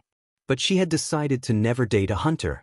Just like always, that day she was sitting alone in the counter watching the outside while waiting for customers, and then someone that she never saw before came in. It was just a boy. Although he looked like a hunter, he was wearing a dress mostly worn by people from the slums and he did not look that strong. Judging from his outer appearance, Shizuka was not sure if she should serve him as a precious customer or not. The boy looked around him as if he found himself in an unknown place. Looking at that, Shizuka just observed him carefully. Only after she decided that the boy was not there to steal anything from her shop that she lowered her guard and gave a friendly look. That boy was Akira. After he entered the shop, he was only looking at the exhibited weapons. Only after he was sure that a small kid from the slum like him would not be kicked out, did he start to look for other weapons more seriously. There were all kinds of weapons lined up inside the shop. There was also a catalog spec placed just beside the racks that contained the weapons. But for Akira, forget common knowledge, he could not even read and write. The only thing that he could understand was just numbers written on the catalog, thus he could not understand what the catalogs were explaining at all. What is the difference between this one and this one? Is it only their prices? Both guns looked the same for beginners. But for Akira, after seriously comparing both guns, he could only tell that they had a small difference in price. It was visible that Akira was really anxious as he hung his head low. After all, he was about to buy a gun that he would use to bet his life in the future with the money that he got from risking his very own life. If he ended up buying a bad gun, not only would it make his work as a hunter more difficult, it would also make him regret it to no end. Alpha then calmed Akira down while smiling gently. They have a lot of differences, I don't mind explaining it to you in detail, but let's do that later. Don't worry, even if you don't really understand, I'll properly pick a good gun for you. So leave this to me. Okay, I'm counting on you then. Thanks to the telepathic communication, Akira did not like a retard talking to himself, but his eyes still inadvertently moved toward Alpha. Shizuka realized that strange behavior as she tilted her head. He's looking to a direction where no one is there. Or is it someone there? An optical camouflage? But it should be deactivated once you entered the shop. Is it just my imagination? I wonder if it's just him shifting his eyes when thinking. The shop had a contract with a security company, thus all kinds of security devices were installed inside the shop. The device for nullifying optical camouflage was one of the devices installed there. Just to be safe, Shizuka checked the log for that device, but the log showed no reaction at all. And so Shizuka stopped worrying about it. As Akira approached the counter, Shizuka changed to a friendly smile and welcomed Akira. Welcome, this is your first time here, right? Welcome to the Cartridge Freak. I'm the manager Shizuka, how can I help you? Can I please get a maintenance kit, assault rifle and some bullets? And also, I want to sell a few things. Then Akira put 2 guns on the counter, those were the guns that he took from Haya and his friend. Shizuka checked the condition of those 2 guns. After that, she asked Akira for a confirmation. One of the guns is an assault rifle though? Are you sure you want to buy a new one?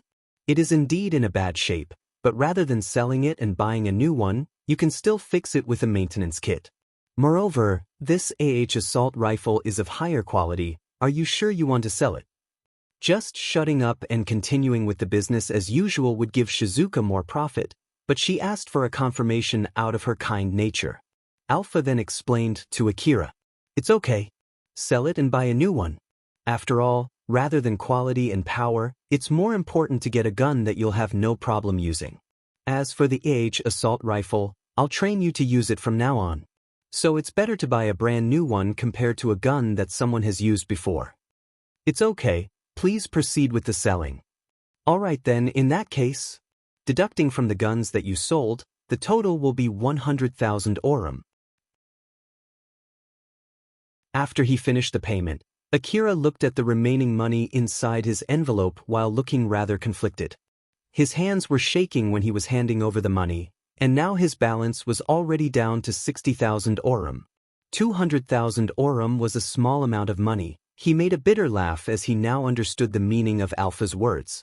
Shizuka put all the stuff that Akira bought on the counter. She then made a smile which was a mix of a seller's smile and a smile of confidence on her own goods. These are the goods that you requested.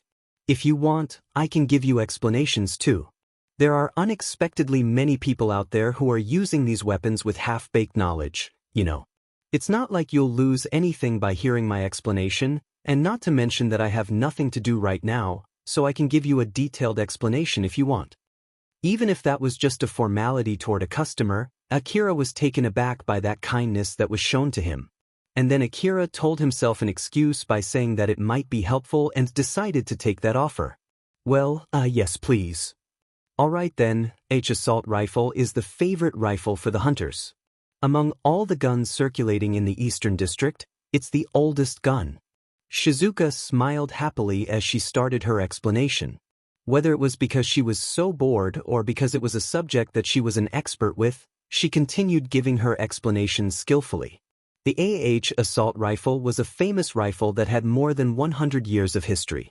It was regarded as a masterpiece of its time when it was released. It was used as a basic model. It is being improved continuously till now, and it was a gun that is circulating widely in the Eastern District. It had a lot of functions like automatic mode and semi-automatic mode. Moreover, it had good accuracy for long-range shooting too. Continuous improvement for 100 years was able to erase almost all design flaws. It was a cheap gun for fighting a monster. It had good reliability, durability, maintainability, and it rarely had any failure. As such, many people liked this type of weapon. Many companies expanded the model individually from each other, and many people who liked that gun made so many modifications so that the gun did not look like its original form at all. All of these guns were called collectively as assault rifle. Even for hunters who brought tanks, weapons, or all kinds of personal weapons to fight monsters, they always had at least one assault rifle with them as some kind of good luck charm. That is just how much the hunters loved the assault gun. Shizuka was really satisfied when she finished her explanation. Although it was something that most hunters already knew, Akira listened very closely to that explanation. Thus, Shizuka felt that it was worth the time explaining it to Akira. She then happily continued their conversation. Do you need anything else? How about recovery potion? You can never bring too much of it. I recommend you to always have surplus potions. It's okay too if you want to bring more ammo and equipment instead, but you better plan to get back here sooner if you do that. There are many people who could not get back home just because injuries that they thought to be only light wounds. Fast and adequate healing is very important. This made Akira think for a bit. If it was about the healing potion, he still had some medicine that he had found in the ruin. He then guessed how much such medicine would cost judging from its effectivity and decided that it was not something that he could buy with the amount of money that he had at that moment. But then he started thinking of things that he might need and could buy here. In that case then, do you have clothes for a hunter? Do you need armor? Or augmented clothes? I'm sorry. Equipment like that usually need a body measurement of each hunter, that's why we don't sell ready-mades. But you can order one here if you want. When it comes to clothes for hunters, it usually means armor for battle. It includes armor with particular functions like slash-resistant, pressure-resistant, or bulletproof armor. As for the augmented clothes, these were clothes that augment their user's physical strength by artificial muscles. Since Shizuka looked like she was feeling sorry, Akira was flustered a bit as he immediately shook his head. That's not what I meant. I mean clothes that look sturdy and easy to move with. And also I would take a rucksack too if you have one. Oh, that's what you meant. I do have some, but it's not for children's size. I think it will be alright after I modify it a bit. Wait for a sec, okay? Shizuka went inside the shop and returned with the goods that Akira asked, clothes and a rucksack. It was just a coat with armor pieces spread in some places. Although it had no worth as an armor, he only had nothing but that to use at the moment. While the rucksack was an old dusty rucksack that you cannot put out as an item to sell. Shizuka included the payment for the cloth and the rucksack in the payment from before. So in short, Akira got them for free. Akira was rather surprised by that. Are you really sure? Yep, I don't mind. It's just some kind of extra service. If you like them, then please frequent this shop and buy a lot of things. I understand, thank you very much for everything. Since Shizuka was smiling gently at him, Akira smiled back and bowed. Shizuka kept waving her hand at Akira as he was leaving the shop. But once she could not see Akira's figure anymore, her expression turned worried. Headhunters. I wonder how long he will survive. Working as a hunter was really dangerous. You could be killed anytime, even more so when you are a kid. And not to mention that Akira did not seem like he had any experience in using anti-monster guns. Shizuka could see that through her experience. Seriously though, I really hope he can be a regular to my shop. The cloth and the rucksack that she gave were some kinds of send-off gift for Akira. Akira went straight to the wasteland to prepare himself for training right after he left Shizuka's shop. He changed to the dress that he bought, took out his brand new assault rifle and loaded it with the ammo that he bought together with the gun. Guns made to fight monsters were heavier than Akira thought, and it got heavier with the ammo loaded inside it. It reminded him of what was in store for him as a hunter, fighting monsters. And so, he strongly squeezed the gun that he would be trusting his life to with a serious face. Looking at that, Alpha's face turned serious. She then asked a question to Akira, ignoring what he was feeling at that moment. Akira, was that girl from before your type? Girl from before? The manager of that gun shop. Her name is Shizuka, isn't it? You were flustered and all over the place, you know? I was flustered? I was only buying weapon like usual, was I not? Of course, I was happy that she gave the dress and the rucksack for free, but that was all, you know? No, something is different, I know it. Even if you told me so, I can't really say for sure. Leaving that aside, I've finished my preparations here. It was not like Akira was trying to avoid the subject. He only had a faint feeling and he did not realize it himself, so he really did not understand. As such, he only let the conversation slide away while looking puzzled. As for Alpha, the girl type that Akira liked was important information for her. But she judged that it was useless to pursue that subject further, so she changed the subject. I understand. Let's start, Akira. Get your gun ready. Akira's expression turned solemn, but since he had no training in using a gun, he did not know how to properly ready his gun. As such, he could only imitate vague images from his memories. Alpha told Akira that it was no good while smiling. Yep, that's no good at all. You should stabilize the gun with your body, like this. Alpha made an image of assault rifle on her hand and showed a pose on how to hold it. Akira was rather surprised since he never thought that Alpha could make other images beside her cloth. But then he realized it was not that strange after all, and he fixed his pose by looking at Alpha. After that, Alpha pointed out the important places that were not satisfactory. From adjusting Akira's arm and hip position, explaining where he should put his power and weight. Then she moved to a more detailed explanation on how much power he should put on his thumb. Akira was so focused on his training that he did not realize something strange. How in the world did Alpha know where he put his strength in his body by only looking at him? That pose training took 1 hour, even though Akira did not even shoot a bullet, he already felt so tired. But that was not for nothing. Thanks to the detailed explanation from Alpha, Akira's pose was surprisingly better compared to before. Seeing that Akira no longer looking like a beginner, Alpha nodded with satisfaction. Nice, that's good. Remember your pose just now, okay? Next, you will shoot that small boulder over there. Alpha pointed her finger to the front of Akira. Akira focused his eyes trying to look at what was in front of him. Alpha was actually pointing at a small boulder 100 meters in front of him, but there was no way Akira could see that. That small boulder? Which one exactly? Alpha just smiled when Akira protested and looked at her. You'll see it soon enough. I'll remind you again just how great my support is. I guarantee that you'll be surprised. Now look at where I'm pointing at again. Akira was a bit puzzled as he looked back to where Alpha was pointing. But when he did that, suddenly a box frame appeared and there was a circle inside that frame. And when he inadvertently focused his gaze on that circle, his vision zoomed in to that point as if he was using a long-range vision device. Akira was so surprised and stopped focusing, thus his vision immediately turned back to normal. Alpha? Something strange happened to my eyes. Did you do something? Alpha laughed with satisfaction seeing how Akira was reacting. I added long-range vision support to your vision. So use it to find the small boulder. A red point appeared in Akira's vision. When he focused on that point, his vision zoomed in again like before and he could see the red circle around a small boulder, but it was still blurred. There's a limit on how much you can zoom in with naked eyes. Try to do it again with the rifle's aiming device. Akira then tried to look for the small boulder from before through the aiming device of his rifle. But his line of vision through the aiming device was really narrow and the small boulder was outside its range. It was impossibly hard to find that boulder. But then suddenly an indicator appeared in his vision. When he moved his aim slowly to that indicator, he found the small boulder from before. Moreover, a blue line extended from the gun's muzzle. That blue line is the approximation of the bullet's path that I calculated. If you align that line with your target and pull the trigger, there's a good chance that it will hit perfectly.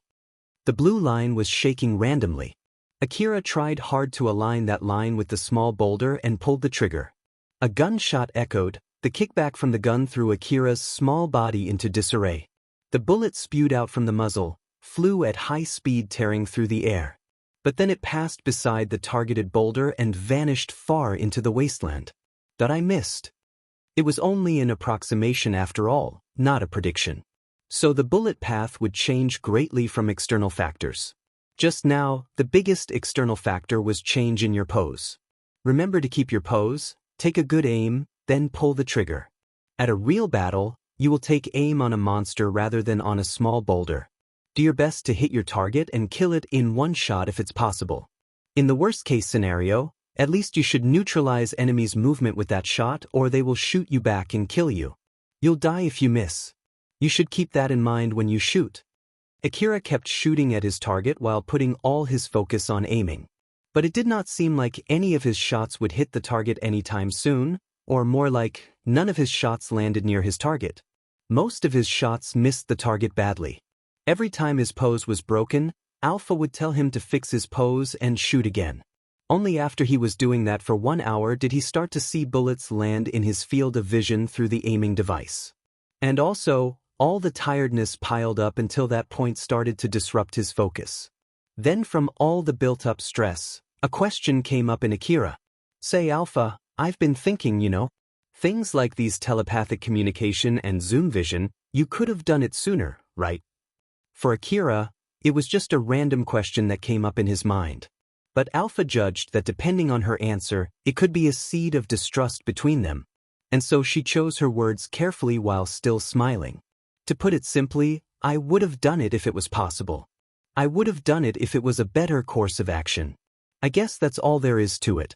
In the case of when we fought those two, I had to ask for your permission first, that's why it was impossible. I think I would have given you my approval if you had asked,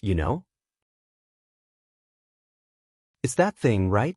About whether it's okay to give me support thingy. Originally, I did not even have the permission to ask for your approval.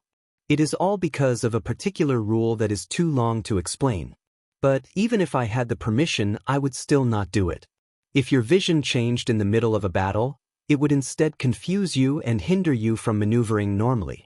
For example, that approximation line for the bullet's path. If you could see that, you would have taken more time for your aim, which would have given a chance for Haya to shoot back at you. Oh, you're right.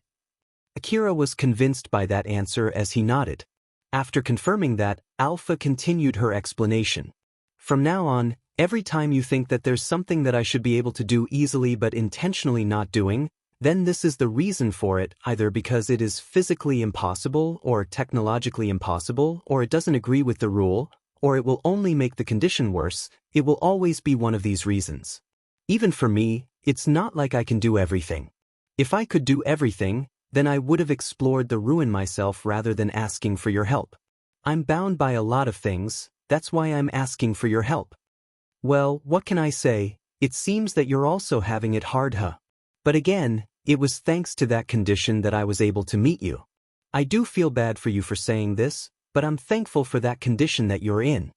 Akira said all of those things without thinking too much, but when he realized it, he thought that he just said something rather rude to Alpha. When Alpha saw that, she smiled mischievously as if she just found another thing to tease Akira. Then she got closer to Akira's face and said in an inviting voice, "No need to hold back, you can be more thankful. You may even express it with real action.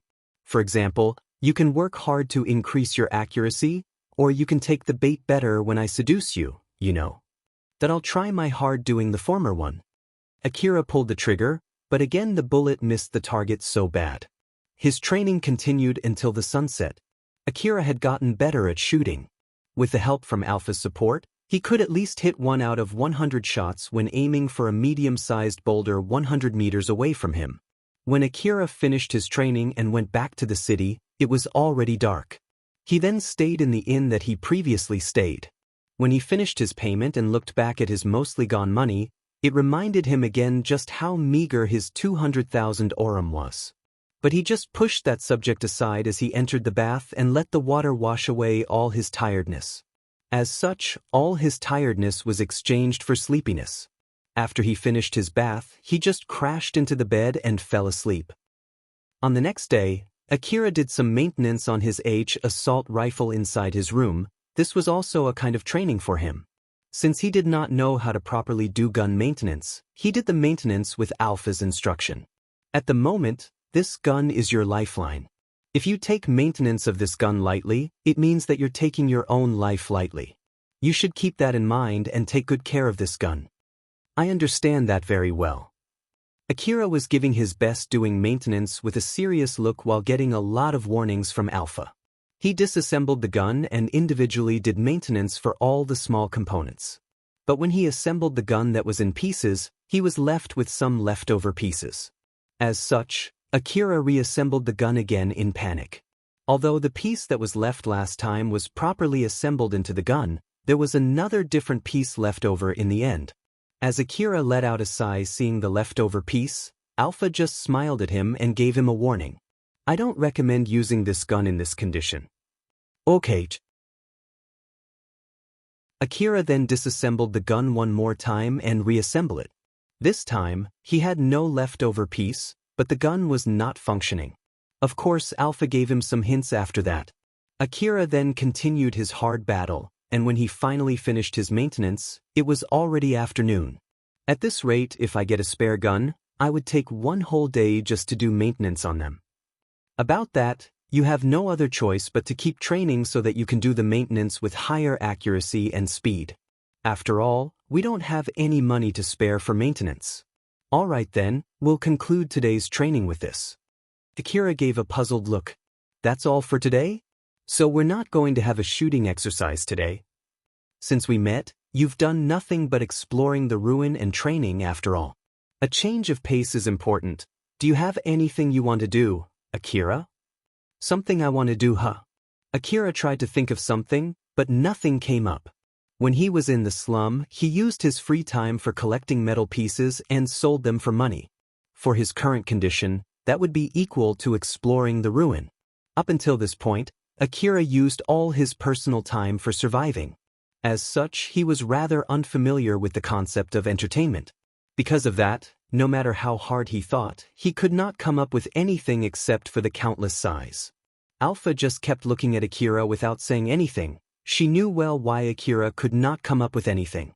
In that case, how about we use your free time for learning to read and write? After all, those are important skills both for studying or for leisure. It is very inconvenient that you can't read or write, so it might be a good idea to learn them as fast as possible. Akira then bought a notebook and writing tools from the inn's general shop and used them for learning how to read and write from Alpha. Alpha's teaching was very effective. It did not take long before Akira became able to write his own name. Akira then remembered that his name was written wrongly on his hunter's ID. So he pulled out his hunter's ID and took a close look at it. His name was written as Ajira there. Akira was finally able to recognize that his name was written wrongly. That's so I got a little bit smarter. Though Akira was being cynical when he said that, he also gave out a hearty laugh.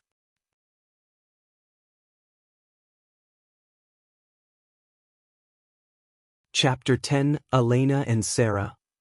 Akira was engaged in his shooting training in the wasteland near the Kuzusahara city ruin. He was holding his gun close while trying to keep the correct pose. Looking through the aiming device, he was trying to align the trajectory prediction line, in short the TP line, with a small boulder. But the blue TP line, that appeared because of Alpha's support, was swaying lightly due to Akira's breathing. Akira took a deep breath, held it in and gathered his focus. When the blue TP line stopped swaying, he pulled the trigger. The bullet that launched from the gun's muzzle tore through the space in one straight line before hitting the boulder. It blasted the boulder into pieces and threw them into the air. "Oh, you're doing well, aren't you?" After hitting his target 3 times consecutively, Akira felt that his shooting skill had leveled up and laughed happily. He understood that he was still completely relying on Alpha's support and it would be impossible to hit his target all by himself. But it was also obvious that his skill had gotten better compared to when he was only a total amateur. Alpha smiled back happily. "It seems that you've fully graduated from being an amateur hunter. You're doing well and your improvement is pretty amazing." If someone gets praised after working so hard for so long, obviously that person would feel happy, and even someone as cynical as Akira was no exception. As Akira smiled at Alpha, she smiled back with a deeper meaning. "Just like this, let's work hard for the next training too. Since you are able to hit the target now, let's move on to the next one. We're going to change the target, but you only need to do what you've been doing up until now. Try to shoot it while thinking that you're going to be killed if you miss." Alpha then pointed at Akira's next target. He showed a little bit of annoyance as he moved his line of sight to it. But his face immediately turned pale as his sight fell on his next target. It was a weapon dog that almost killed him the other day. The weapon dog was 2 meters long. It was a monstrously big weapon dog with a Gatling gun growing on its back. Its appearance was very intimidating that it would be impossible for it to sneak around. But even so, Akira did not notice its presence until now. Akira was stunned for a bit, but he immediately regained his composure and was about to run away when Alpha smiled and said, "Don't panic, it's just an image." Akira inadvertently looked at Alpha. As he saw her smile saying there was no danger, he was able to calm down. While being suspicious, he still aimed his gun at the weapon dog. His heart was palpitating at breakneck pace. The weapon dog looked real no matter how he sliced it. But since it was standing perfectly still and did not show any reaction, he aimed the TP line at it. He finally understood that it was not real and let out a sigh of relief. "Don't surprise me like that." Although Akira was looking at Alpha with an angry face, Alpha just kept smiling shamelessly at him. "You'll fight a lot of those monsters from now on. So you need to get used to them and know how to react when one of those monsters appears suddenly. If you get stunned just like now, you'll be killed." Alpha gave Akira the signal to continue the training. As such, he got his gun ready without any hesitation. Its weakness is the area between its eyes. Kill it in one shot. Akira looked at his target through the aiming device. His target was framed in red box with an indicator placed on its weak point. Akira was trying to align the blue TP line with that weak point, but his hand was trembling, thus making the TP line shake inconsistently. "Calm down, it's just an image. It's just another target like that small boulder." Even if he understood that, scary things were still scary to him. It was a monster that almost killed him. Apart from the fact that it was not moving at all, the image looked surreal. Moreover, since he had to take aim, he had to keep looking at it. It was really hard for him to keep his cool. Akira took deep breaths a few times and tried to calm himself bit by bit. He put more power in his still quivering arms to suppress the swaying of the TP line. As he tried to keep his calm, he halted his breathing, gathered his focus, and pulled the trigger. Akira did all he could, but the bullet didn't hit the weapon dog's weak point. It did not even hit the weapon dog at all. Instead, it landed on the ground not too far from the weapon dog. Right after that, the weapon dog made its move. It shifted its huge body very quickly as if it was reacting to his shot and pointed its Gatling gun towards him. Akira, who was looking at it from the aiming device on his gun, was frozen in place. The Gatling gun then started to rotate and made a huge muzzle flash. "I'm dead," that was what Akira thought as he stood there frozen. But to his surprise, the bullets did not come raining at him and he was far from dead. He was not even hurt. He was very confused until he remembered that it was only an image.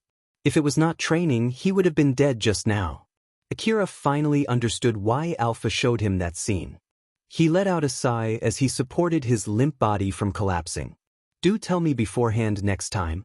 When Akira gave a protesting look to Alpha while being meek, Alpha pointed her finger toward the ground. There was a corpse riddled with bullets lying there.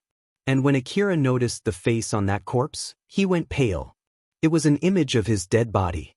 If you can't aim properly at its weak point and kill it in one shot, at the very least, your shot should weaken it to a state where it can't move anymore. Otherwise, it will counterattack and you'll end up like this. You'll be dead if you miss. Didn't I tell you to take aim while keeping that in your mind? Take your training seriously so you won't end up like this in a real fight. Roger that. Akira's face twitched as he saw Alpha, who was laughing as usual, and the image of his corpse. Alpha reset the monster image and the training continued with it as a target. The target was one of those monsters that Akira could defeat given his equipment. But Akira could not land any hit and kept seeing himself getting killed in so many different ways, thus leaving many images of his corpses scattered around his surroundings. As Akira looked at those corpses, he desperately continued his training so that he would not end up like them in real life. Thanks to the corpses that kept piling up, Akira started to get the hang of it. He kept his calm, aimed carefully, and pulled the trigger while reassuring himself that this one would definitely hit the target. And suddenly, the target monster vanished. Akira was rather surprised as he put his gun down. All the corpse images also vanished from his surrounding. Alpha, are we going to end the training for today? That's not the reason, Akira. Someone is coming here. Akira looked puzzled as he pulled out his binoculars. Thanks to the binocular that was enhanced with Alpha's support, he was able to find the aforementioned people immediately. There were 2 hunters riding a vehicle designed for traversing the wasteland. Akira's face turned grim the moment he saw them. He remembered the time when he was attacked by a pair of hunters the other day, so he could not help but be on his guard. Although these 2 hunters were girls, there was no reason for him to lower his guard. Don't tell me that they're here to attack me just like last time. I think they're there for a different reason. They might just simply on their way to the Kuzuzahara City ruins. But just in case, let's go to the ruins too. Since they're riding a car, if they really want to attack you, you won't be able to run away from them in this place. It was not a rare thing for hunters to meet other hunters in the wasteland, and it was equally not a rare thing for the other hunters to not have goodwill. As such, both sides would put up their guard and created a tense atmosphere between them, but then this tense atmosphere frequently sparked a fight just because of trivial things. Akira was already hyper-aware of them. So half of the trigger for a fight had been set. Thinking about how the other hunters would react to him, Alpha decided to tell him to withdraw from the place. I understand, let's go. Akira immediately pulled up his rucksack and ran to Kuzuzahara City ruins. Both of the female hunters were riding a vehicle specially made for exploring the ruins. They were also heading towards the Kuzuzahara ruins.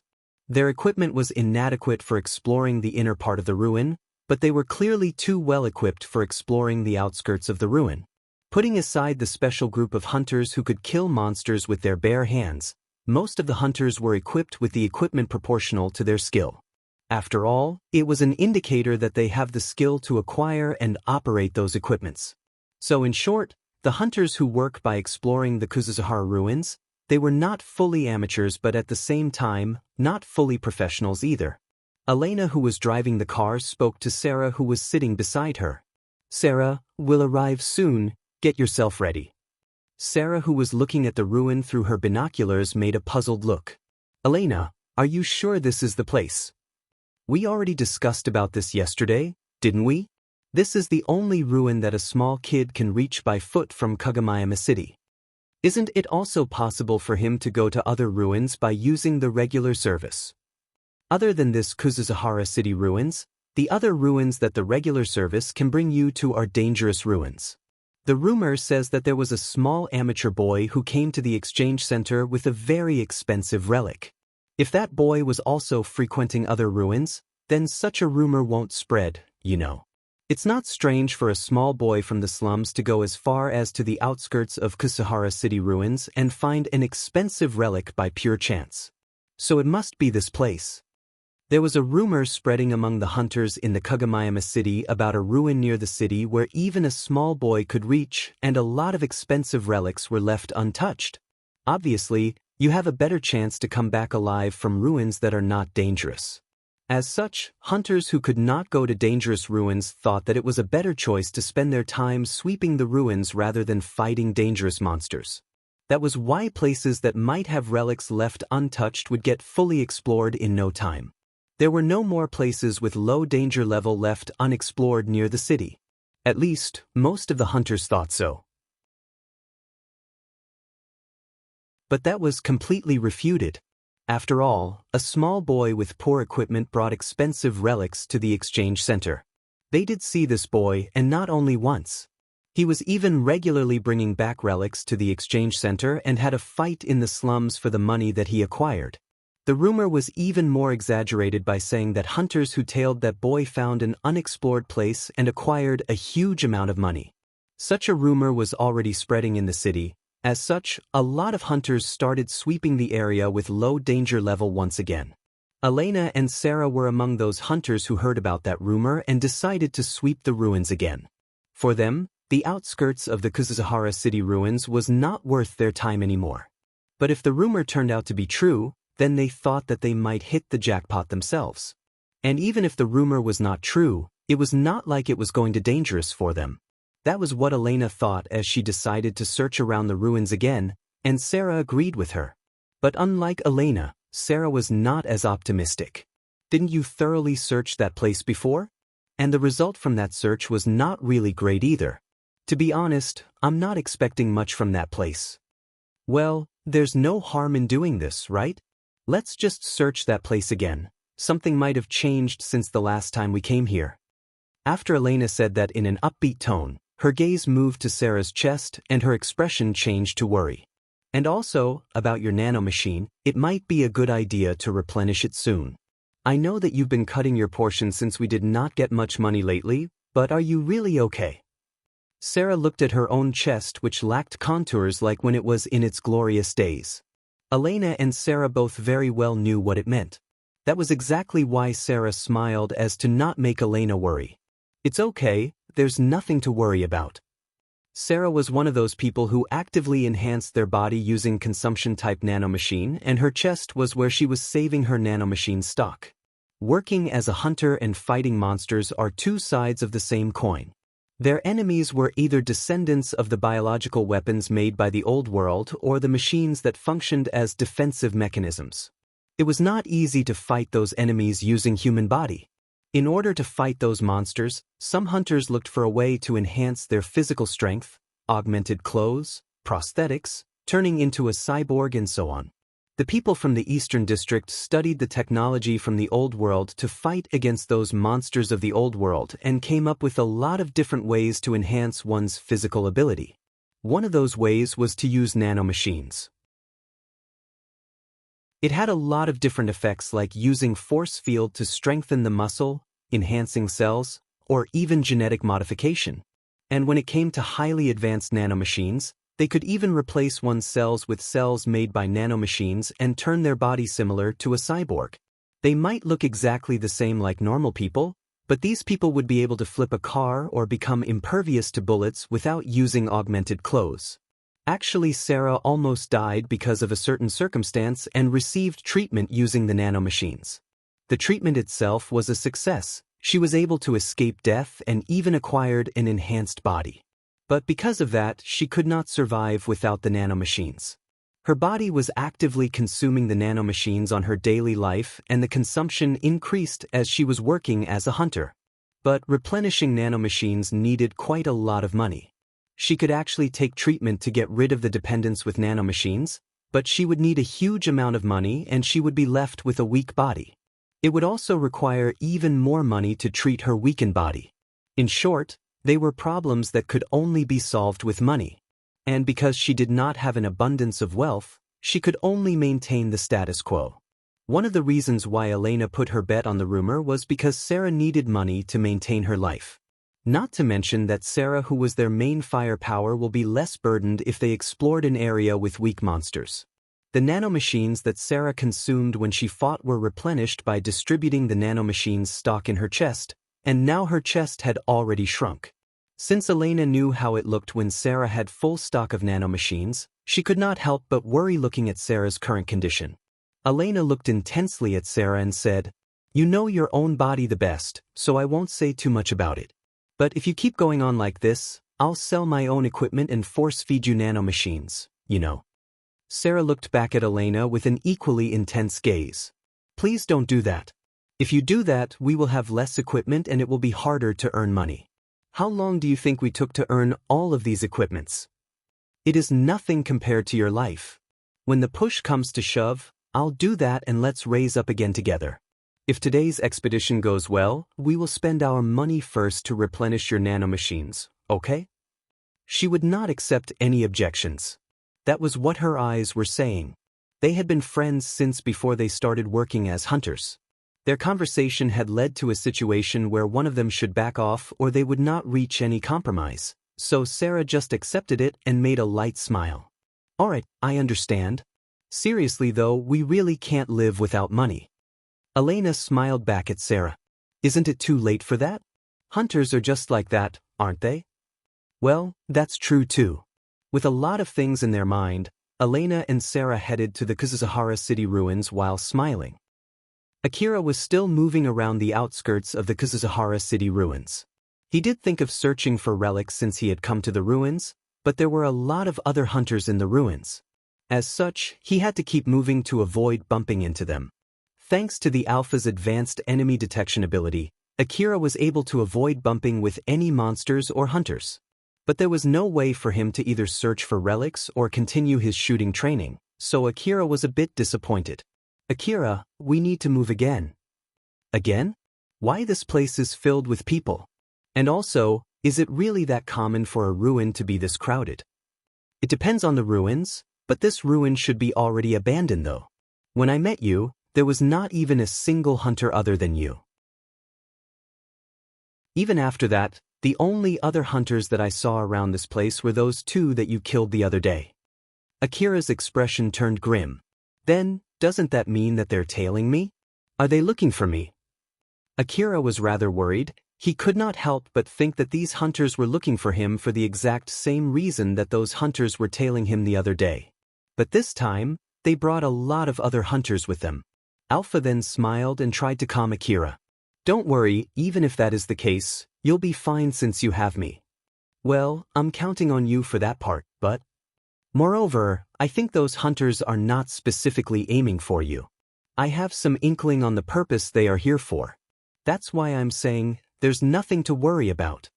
Then Alpha proceeded to explain Akira about the rumor that Elena and other hunters had heard, the source of that rumor, and the things that the other hunters were looking for after hearing that rumor.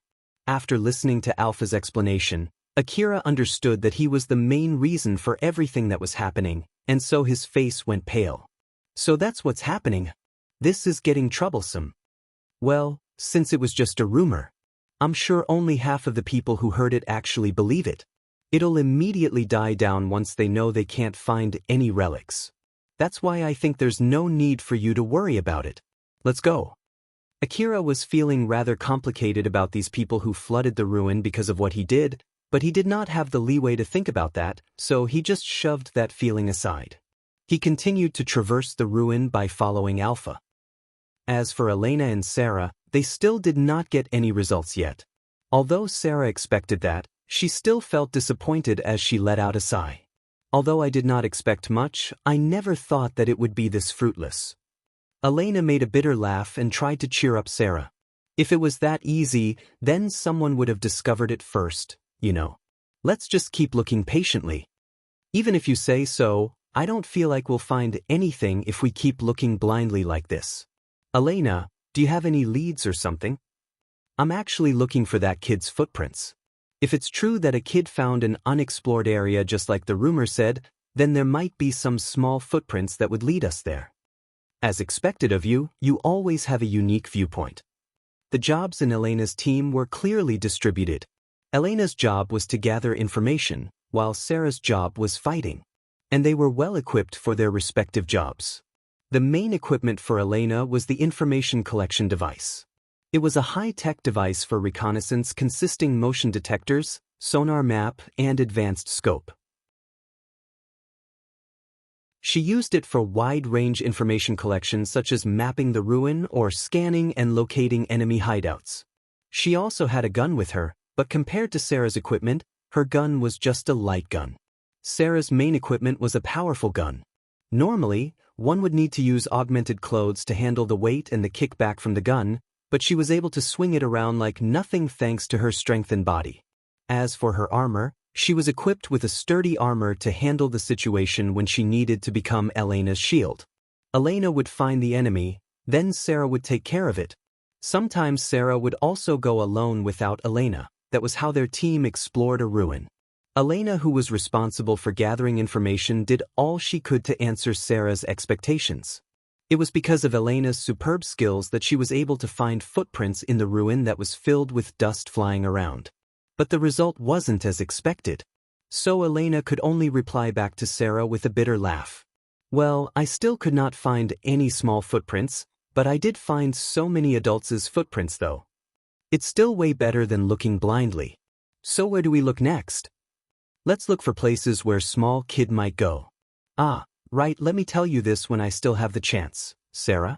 The colorless mist is getting thicker, so be careful. Roger that. If it gets worse, let's just return back. It will be your call to decide when to return, Elena. Elena and Sarah then moved deeper into the ruins while keeping their guard up. Akira was moving carefully inside the ruins. In order to avoid bumping into other hunters, he was hiding inside an abandoned building. He was watching the situation outside the building with a binocular. Every time Akira found another hunter through his binoculars, he would wonder if that hunter would go back home soon. Alpha was watching his action and spoke to him. Akira, since this is a good chance, I'll explain to you about the colorless mist. Colorless mist. Yep. It started to get thicker. Look at that direction. Alpha then got into the field of view of Akira's binocular and pointed her finger. Look in that direction and this direction. Can you find the difference? I don't see any difference. They look the same. Are you sure? Alpha was smiling at Akira as if she was urging Akira to look again. So Akira took another look, but more carefully this time. But he could only see buildings lining in both directions, a common sight in the ruins. They were exactly the same to him. But since Alpha seemed like she was expecting an answer, Akira tried his best to look for their differences. That if I am to be strict, I think the one on the right is somehow more blurred. Alpha then smiled and gave a strong nod. That's right. The colorless mist on the right is thicker. Is that it? This is the most important part. It is fatal for an Eastern hunter to not know this, so listen well. To Akira, who looked confused, Alpha smiled as if to encourage him and started her explanation. The colorless mist was the name that the people of the Eastern District gave for a certain phenomenon. Unlike usual mist that looked white from light scattering, this colorless mist's range and thickness could only be observed from the blurring of the field of view. All the area inside the colorless mist would blur. If it only hindered the view up to a certain extent, it might pose some problems, but hunters could easily cope with it by using high-tech information-gathering devices, but the effects of colorless mist did not stop there. There were a lot of unexplainable phenomena that come together with the colorless mist. Radio wave, electromagnetic signals, even sound and smell too would be affected in the colorless mist. Both living organisms and machines would have problem in acquiring information about their surroundings. It was as if all kinds of powerful jamming devices were active at the same time. The performance of thermo-optical camouflage would greatly reduce to a point that it became almost useless. Then starting from optical lock, all kinds of locks would be rendered unusable.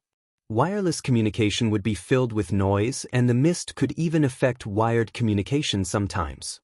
Moreover, all guns would lose their power and range.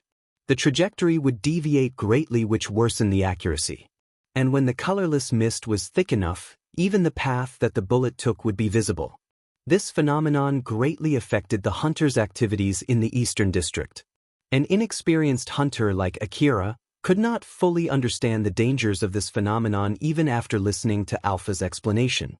I at least understand that it will be bad once the mist thickens. Alpha could clearly see just how badly Akira understood the situation, so she shook her head and explained seriously. You don't seem to understand it completely, so I'll only explain the part where it affects you then. First of all, the reason why monsters can't easily attack people in the Eastern District is because of this colorless mist. The monsters are also affected by the mist. Thanks to that, These monsters are having a hard time finding people, thus allowing humans to live here. If the mist was not there, even the monsters on the other side of the ruins would be able to detect your presence. The detection function installed in their weapons made by the old world is simply that powerful. Leaving aside whether Akira really understood the significance of the monster's detection ability, he at least understood just how important it is to avoid the enemy's detection. He nodded as if he was amazed. I see now, it is indeed important. And one more thing. Once it gets extremely thick, it would affect monsters, humans, and machines, thus lower their ability to detect enemy. In the worst-case scenario, you might even be able to find enemy faster than me, you know. That's why for now, if the mist gets thicker, then you'll need to cancel the ruin expedition and go back to the city. Akira, who was amazed, listened closely to Alpha. He finally understood the danger of the mist. Wait, doesn't that mean that when the mist is thick enough, there's still a high chance for me to encounter monster even with your support? Yep, that's right. If I meet a monster, what do you think the possibility of the current me to win?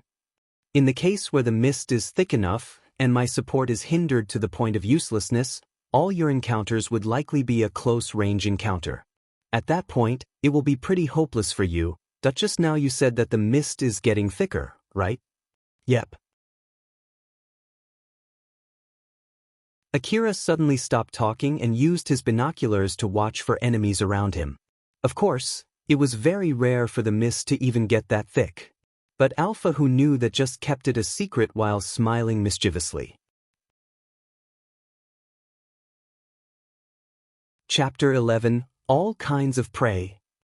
In the ruins, Elena and Sarah kept searching for footprints and finally found footprints of a child. The footprint that they found was so light that it would have easily erased if the air blew over it. The reason why they were able to find that slight trace was because of Elena's tenacity and skill. And it definitely was Akira's footprint. So they continued their search in good mood, expecting to find the rumored unexplored area. But it was fruitless. They followed the footprints into an abandoned building and searched the whole place to find nothing of value inside it. Even so, they continued their search since they found similar footprints in the building. While on the other hand, the colorless mist was getting thicker. After some time, Sarah realized that the colorless mist had gotten pretty thick and her vision blurred when she looked through her binoculars. Just to be safe, she asked Elena. Elena, the colorless mist is getting thicker. Is it okay to continue here? Elena answered Sarah's question after an unnoticeable pause. That it's okay. Although it started to affect the information-gathering device. It's not so bad that we have to withdraw from our search. Is that so? Well, I guess it's fine if you say so. Elena then asked Sarah in a worried tone. How about you?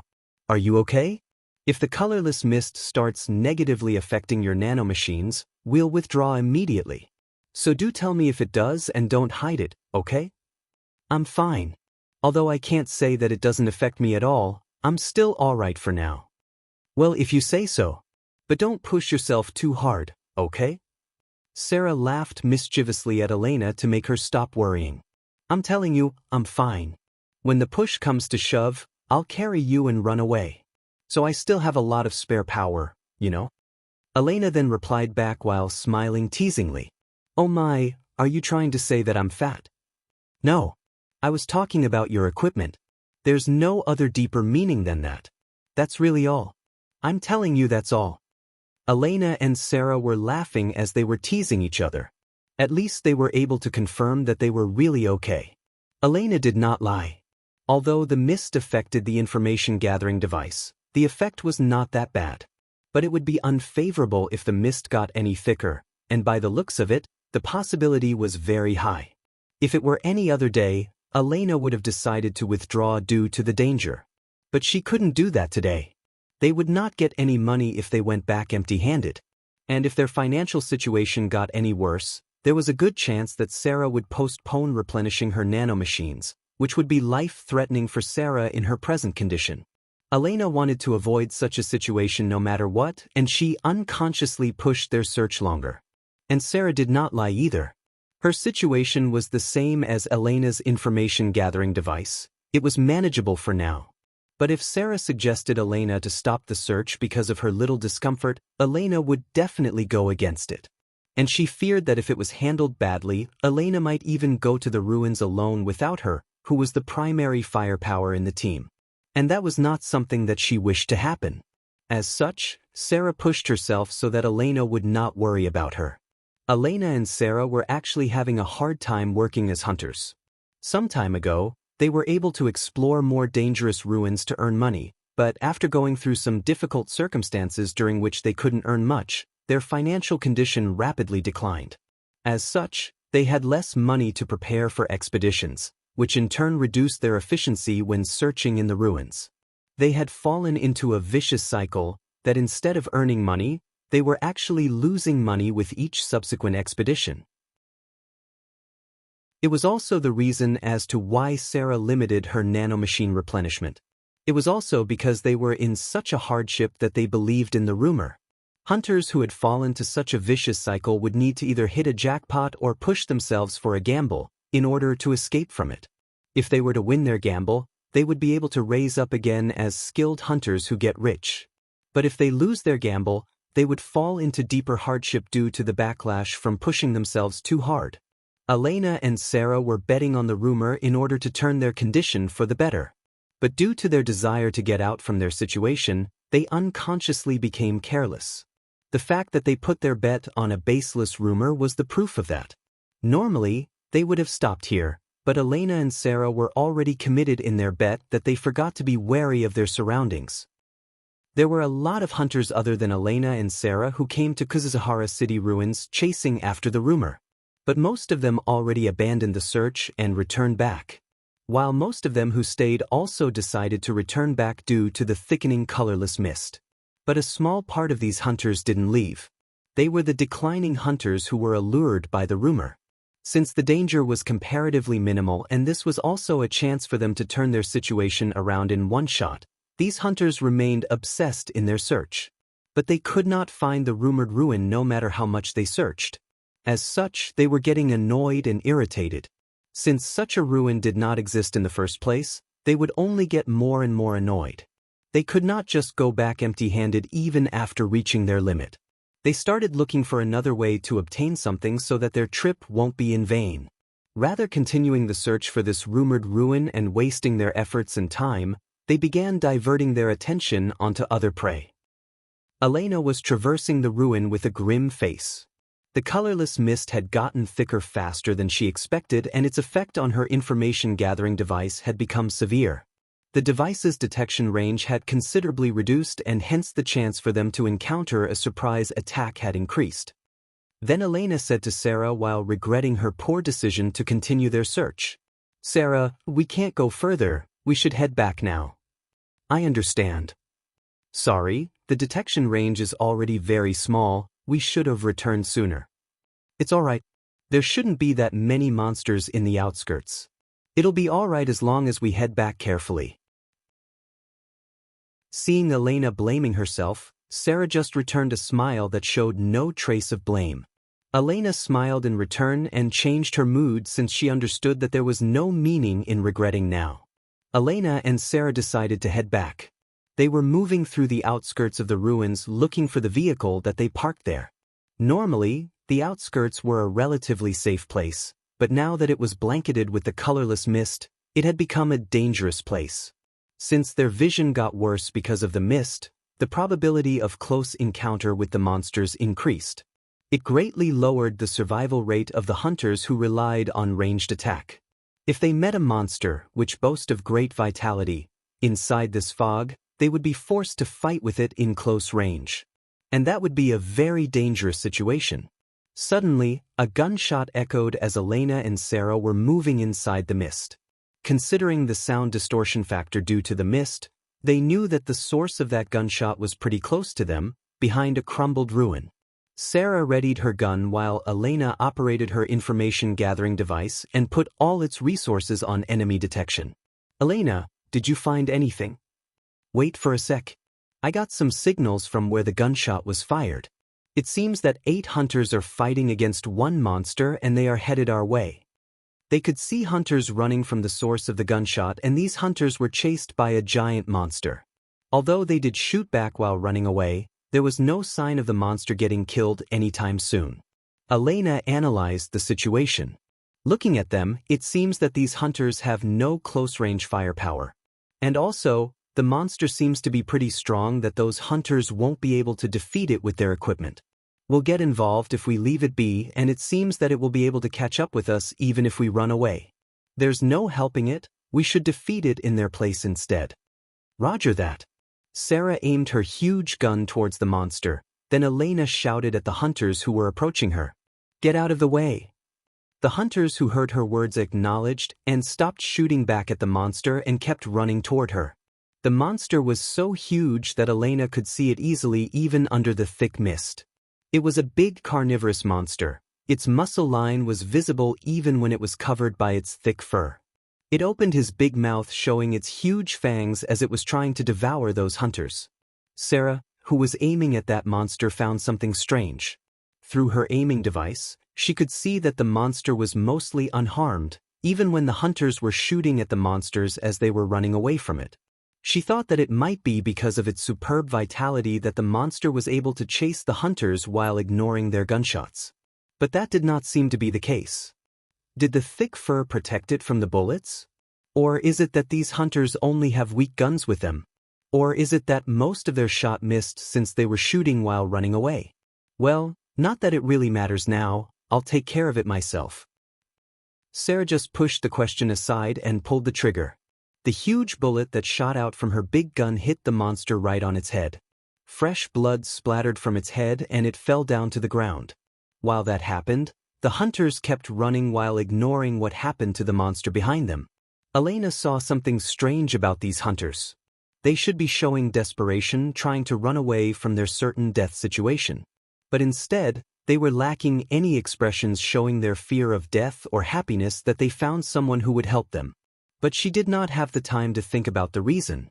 Due to the thick, colorless mist, she had allowed a monster and a group of hunters approach them. And because she prioritized in taking out the monster, she was late in reacting to these hunters. These hunters kept running past Elena and Sarah without even saying a single word of gratitude.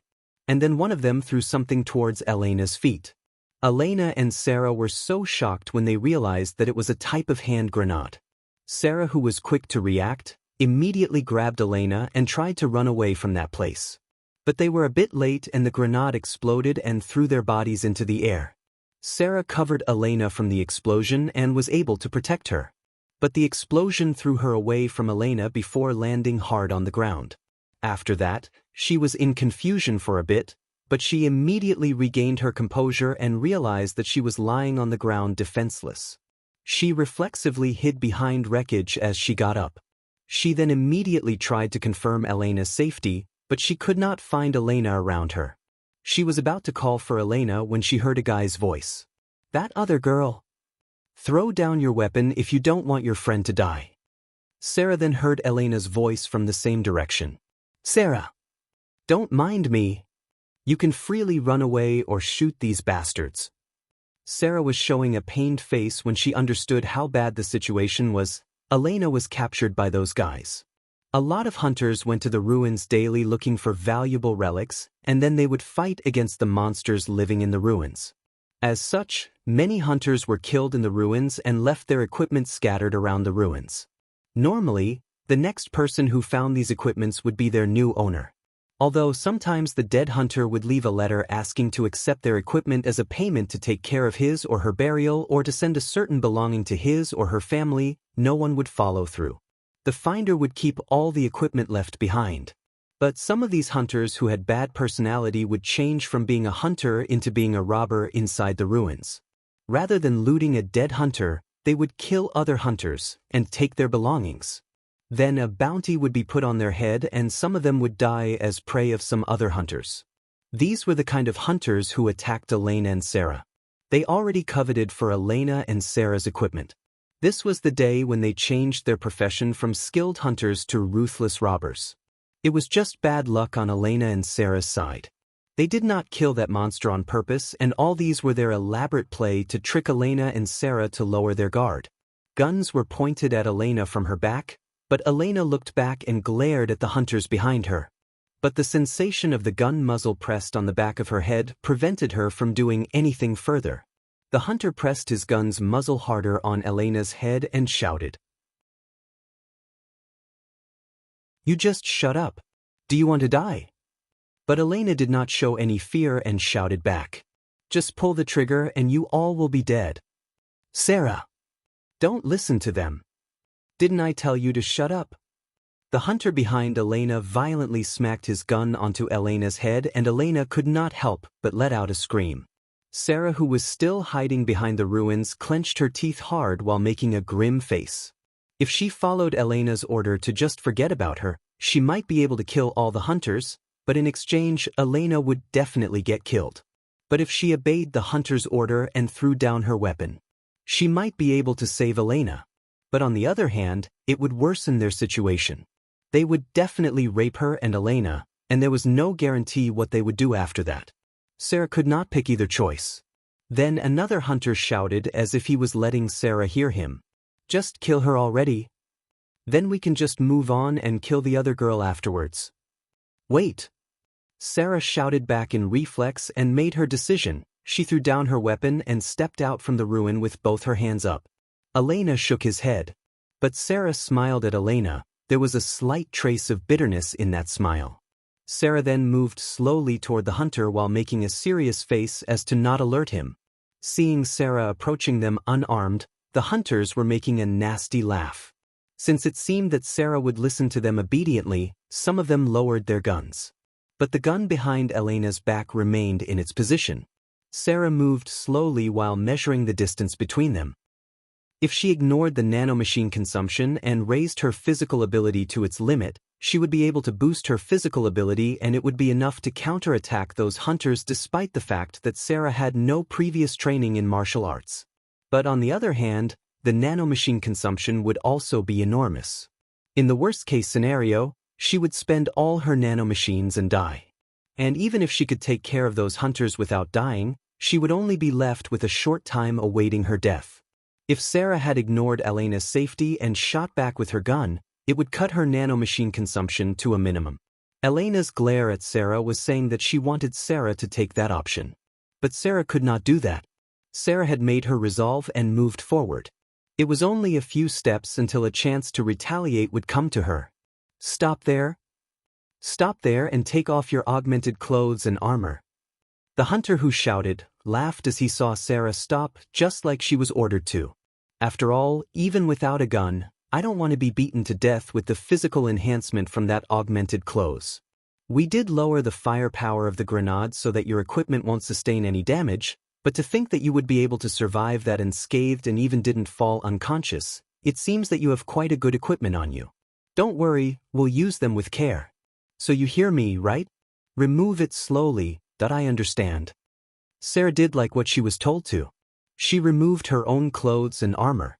She was also glaring at them while trembling in order to make them lower their guard even more. Soon she was only left with her undergarments. Seeing this, the hunters' laughter only got nastier. Sarah had to bear with their stare while reassessing her chance. Sarah kept glaring at them. "That I've removed them. Is that so?" Then suddenly bullets tore through Sarah's both thighs and Sarah fell down to the ground.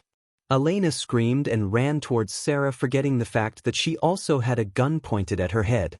The one who shot Sarah was the leader of this hunter group, Buba. Bubaha looked at Sarah, who was on the ground, and confirmed their safety.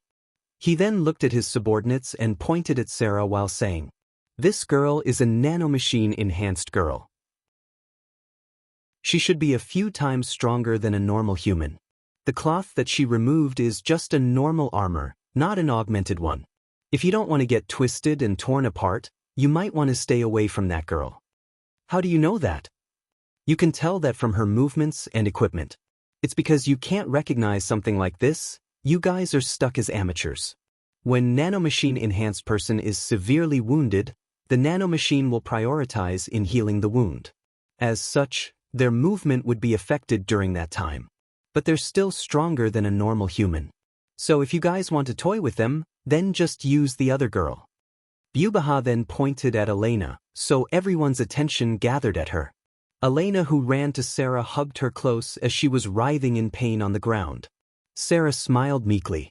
The nanomachines inside her body prioritized in healing her wound and life support, thus she was in no condition for combat. She was in a condition where it was impossible to turn the situation around with her own power. That I'm sorry, I made a blunder. Why didn't you run away? Elena's voice was trembling as she asked the question that she wasn't expecting an answer for. She thought that if Sarah had ran away, then at least Sarah would be safe. Sorry. In contrast to her answer, Sarah smiled at Elena. That sorry was filled with so many meanings in it. Sarah and Elena looked at the hunters who were laughing nastily while approaching them. But in the next moment, Bubaha was shot right through his forehead and dropped dead. The gunshot's sound kept reverberating through the air. The other hunters were so shocked by the sudden turn of events. And before they could even put up their guard, 10 bullets were already fired at them. Those who got hit dropped into the ground and screamed in pain. As for those who got lucky, started cursing at Elena and Sarah, thinking that they had other friends with them. But with that meaningless action, their luck ran out as well. Damn you! You still have other friends with you, huh? Elena and Sarah were also surprised by the sudden turn of events. But Elena was able to immediately compose herself. She then took the gun from the hunter who was on the ground near her and shot at the other hunters who were still able to fight. After that, she looked for anyone who was still breathing and nested 2 shots into their heads each, thus stopping their breath.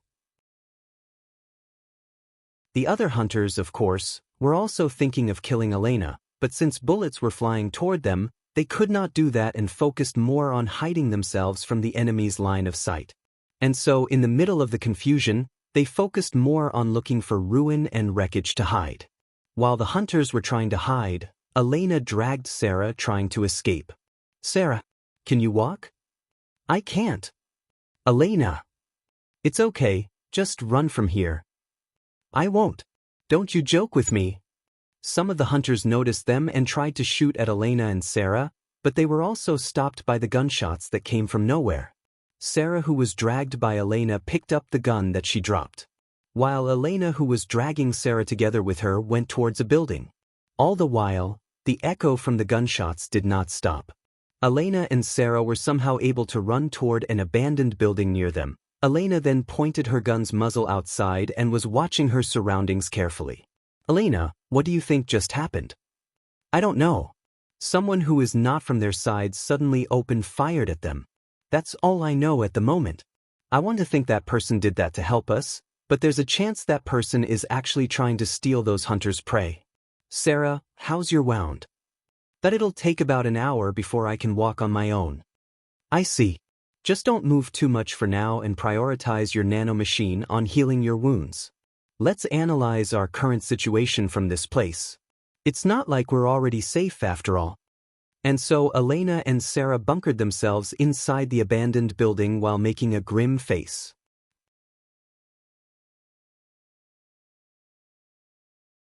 Chapter 12, Reason to Kill. Akira was moving between the ruins' shadow as he was shooting at those hunters. The colorless mist dampened the sound of the gunshot, so the hunters who were attacking Elena and Sarah could not pinpoint his location. Their screams echoed through the wasteland as he opened fire at them. Alpha, how many of them left? 3 of them are dead. Only 5 people left. By the way, you only killed one of them, the other 2 were killed by those girls. They were able to kill 2 of them in that condition? Those girls are amazing. Indeed. Akira's face constricted after hearing Alpha's answer. Alpha did not hide the fact that she was in a bad mood, and it was obvious from her expression and tone. Ugh, do you really hate that we're helping those girls? Akira awkwardly asked Alpha, trying not to worsen her mood. Alpha only replied with a smile as if she was trying to evade answering. But Akira could feel that she was pouting. I'm not, you know? I do think that helping other people is a good thing. Since you took my request while you're actually not strong, you can't die until you accomplish it. I wonder if you really should put yourself in danger for helping some strangers. I'm not fully convinced by your action. It will be troublesome for me if you were to die. I did tell you about this before, didn't I? Alpha's support was not free, it was a deposit payment for accomplishing her request. So, if Akira died here without even completing her request, then it would be the same as him running away with her deposit payment. He thought this was the reason why she was in a bad mood. Realizing that he was being glared on by Alpha, he made an awkward excuse. Well, about that, you see. I was thinking as long as I have your wonderful support, then it was an easy thing to help these girls. So it would be great if you can think of it as proof of how much I trust your support. To think that you believe in my support this much, I'm so happy, I really am. Akira could feel a great pressure coming from Alpha's smile. As such, he could only smile back awkwardly. When the monster that was lured by those hunters was still away from them, Alpha already detected its presence. Then she judged that it was not a monster that Akira could defeat. And so she was planning to make Elena and the other hunters face it and lead Akira to safety. She also informed that to Akira. She thought that by telling him about their real situation would make him move faster to avoid getting himself involved, in case a battle really started. But then Akira did something that she did not expect. Rather than moving away from the area, Akira decided to go towards Elena and the other hunters instead. And when Elena and Sarah's situation worsened, Akira's mood was also affected and he was really agitated. He asked Alpha something that she never expected. Alpha, if I have your support, is it possible for me to eliminate all of those hunters? Are you planning to save them? Is it not possible? Alpha could see that Akira was planning to do that if it was possible, so she answered that question while being puzzled about it. If you ask me whether it's possible or not, I would say that it is indeed possible. But it doesn't change the fact that it's dangerous. I think there's no need to get ourselves involved in their matters, you know. Is it because there's a good chance that I'll get killed even with your support? It depends on the situation. If you prioritize your own safety, I think you'll have a better chance at survival. But of course, the safest choice is for you to not get involved with them at all. So in short, it will somehow work out, right? If she denied, then Akira would question the usefulness of her support. It would be bad if that happened. That was why Alpha had no choice but to approve it. Since she could not understand why Akira was so persistent about helping them, she asked him with a puzzled look. Well, but can you at least tell me your reason? Since there's a need for me to tailor my support actions accordingly. But Akira just shut his mouth, he was hesitating to tell her his reason. Alpha could clearly see a trace of hatred, irritation, disgust, and anger from his expression. But she could not understand why. Moreover, Akira's expression was grimmer than the time when he was assaulted in the middle of the ruins. But now, it was not like he himself was getting assaulted, and the people that got assaulted here were total strangers to him. Despite all of these facts, his expression was really grim. He was lacking in both equipment and skill at that time when he was attacked by two hunters. But he just did not have the leeway of realizing that since he was so desperate. Compared to that time, he was relatively safe here. He was better equipped and more skilled than before. The leeway created from that difference might be the reason why Akira was making this expression. At least Alpha understood as such. But Alpha analyzed that there was no real reason as to why Akira's psychological condition was so disturbed now. The silence continued. Akira took that as a sign that Alpha would not help him if he did not answer her, and so he stated his reason. That if those guys stayed in the ruins, they might attack me one day. Since I'll frequent this ruin from now on, it might be a good idea to use this chance and kill them all, right? Moreover, you did say that I used my life worth of luck, remember? So if I help those girls, I might get back some of my luck. After all, luck is something that is affected by what you do, right? So isn't it fine if we help them? After hearing that answer, Alpha contemplated deeply for a while. The reason that Akira worded out was only an excuse for him to kill those guys. Akira was not looking for a reason to help those girls, but a reason to kill the guys. He did not say that he should kill the guys to help the girls. But more like he wanted to help the girls in order to kill the guys. It was possible that Akira was following the vague moral values inside him, and that moral value judged that those people needed to be killed.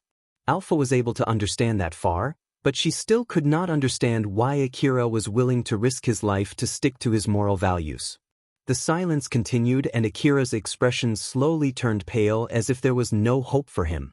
If it's really something difficult to achieve even with your support, then we can just give up though.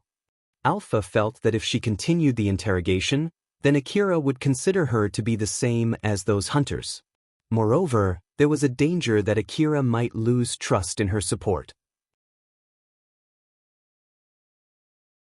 For Alpha, the life of those guys was of no value at all, so she decided that those guys would die in order to get back Akira's trust.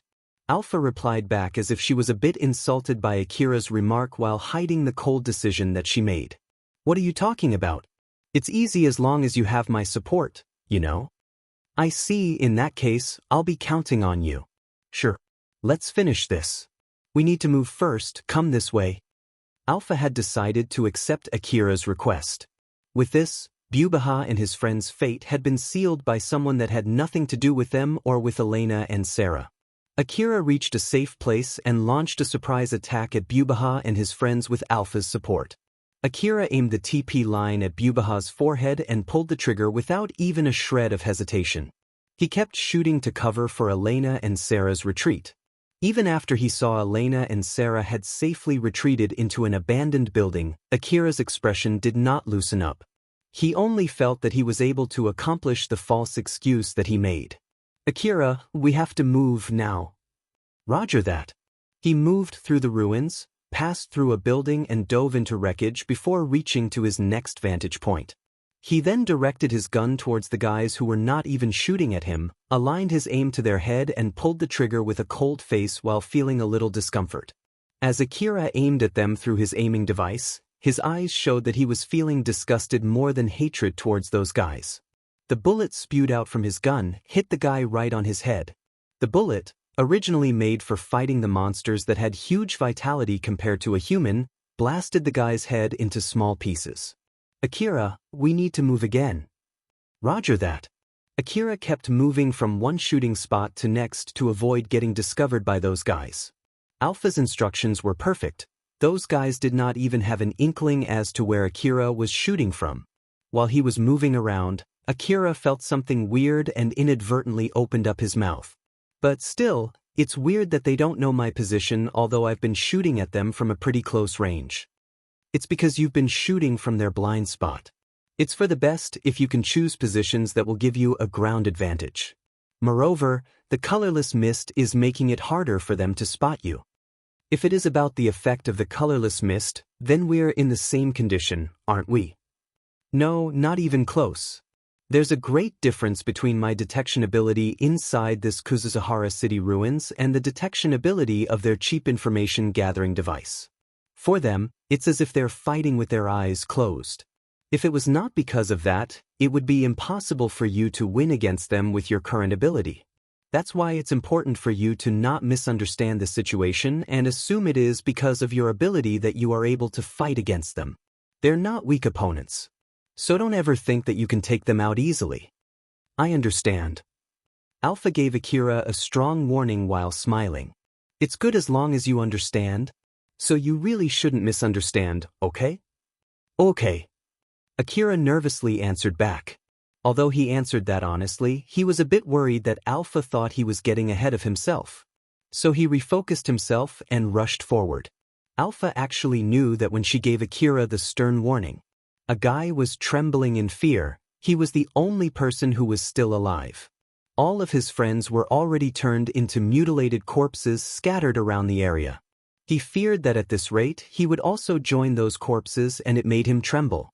Damn it. What's going on here? How can they shoot so accurately inside this mist? Why someone so good is roaming in this place? Isn't that just unfair? The Kuzuhara City ruins should already be abandoned.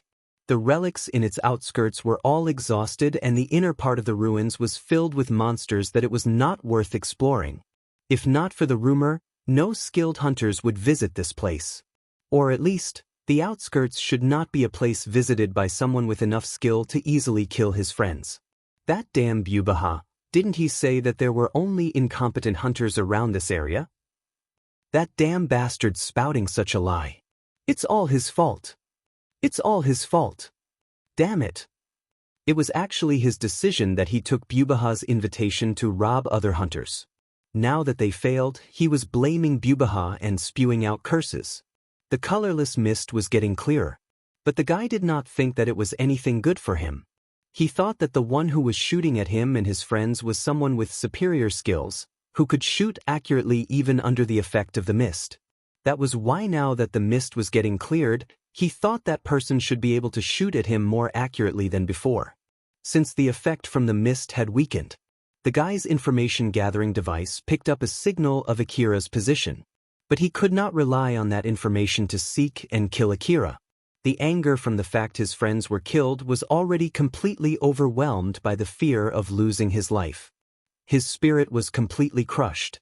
The guy thought he would only get killed if he continued. After thinking hard, he made a difficult decision in order to stay alive.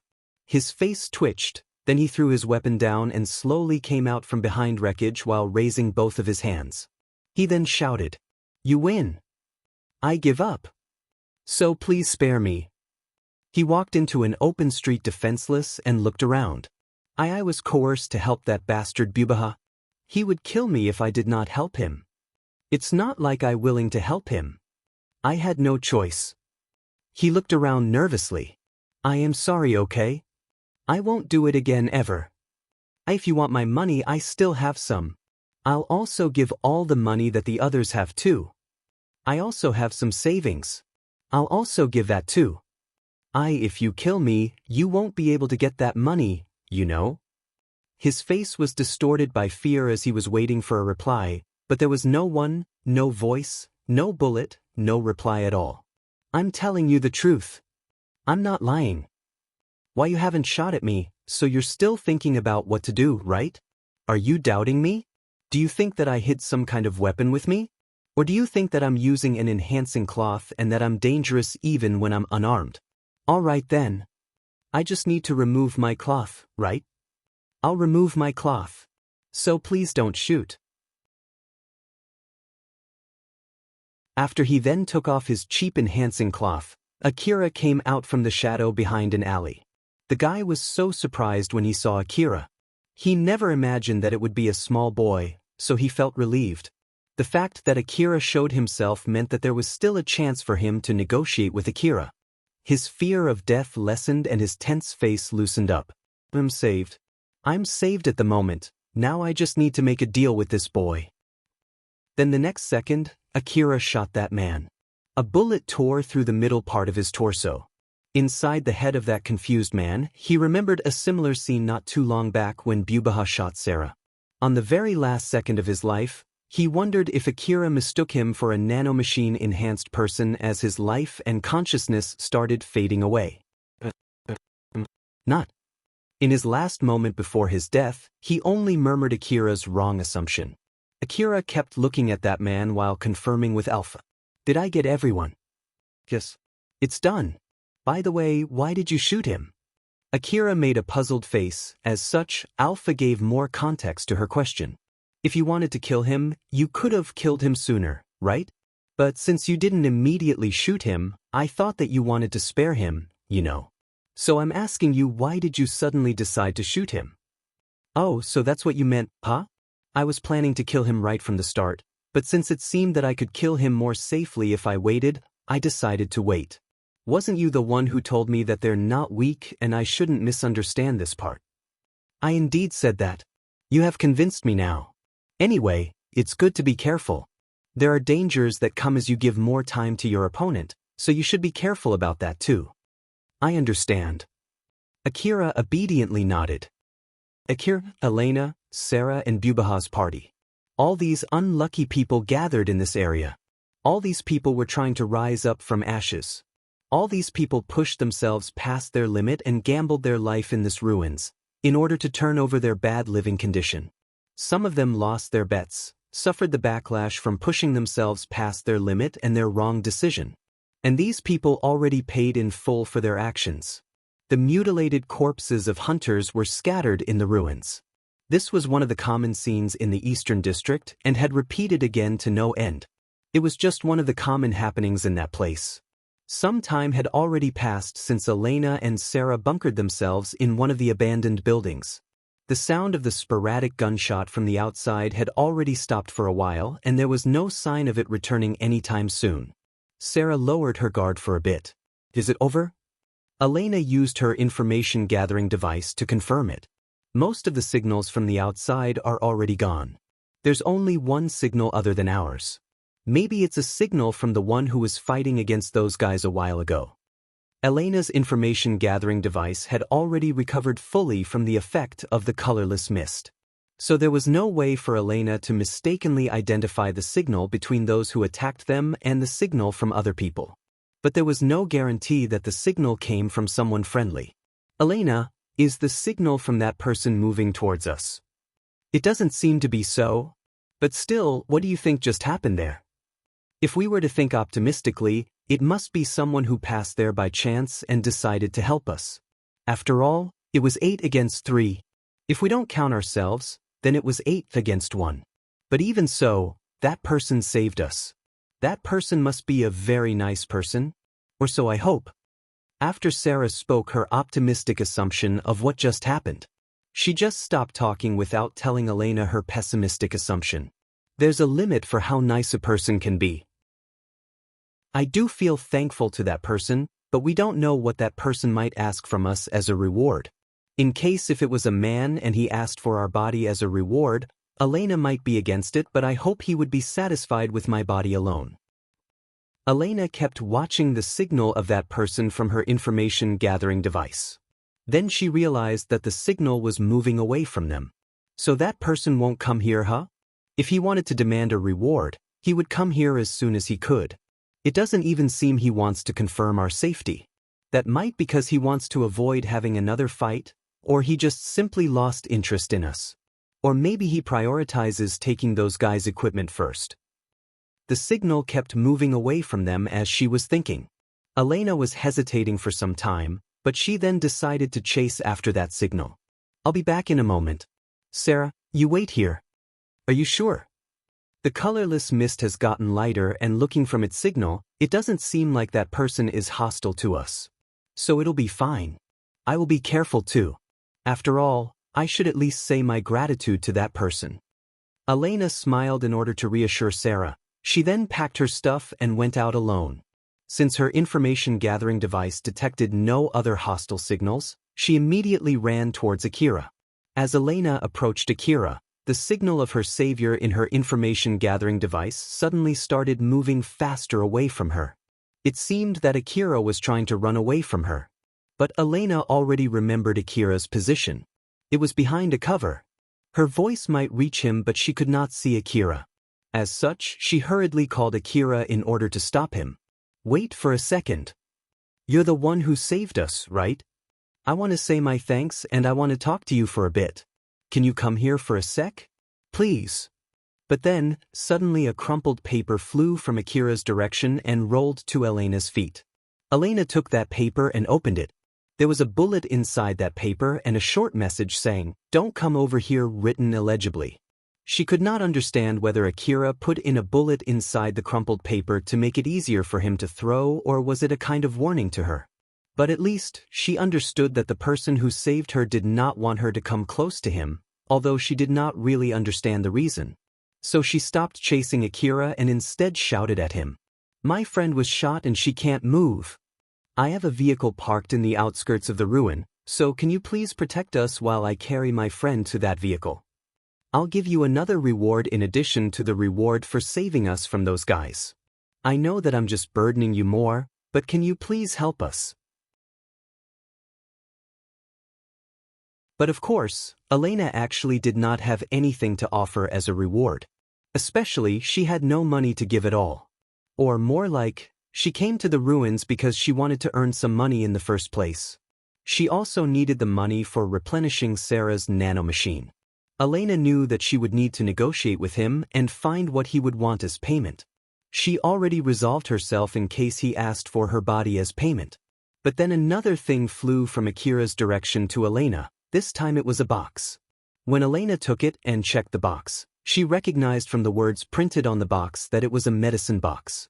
There was a piece of paper inside it with instructions on how to use the medicine written in crooked letters.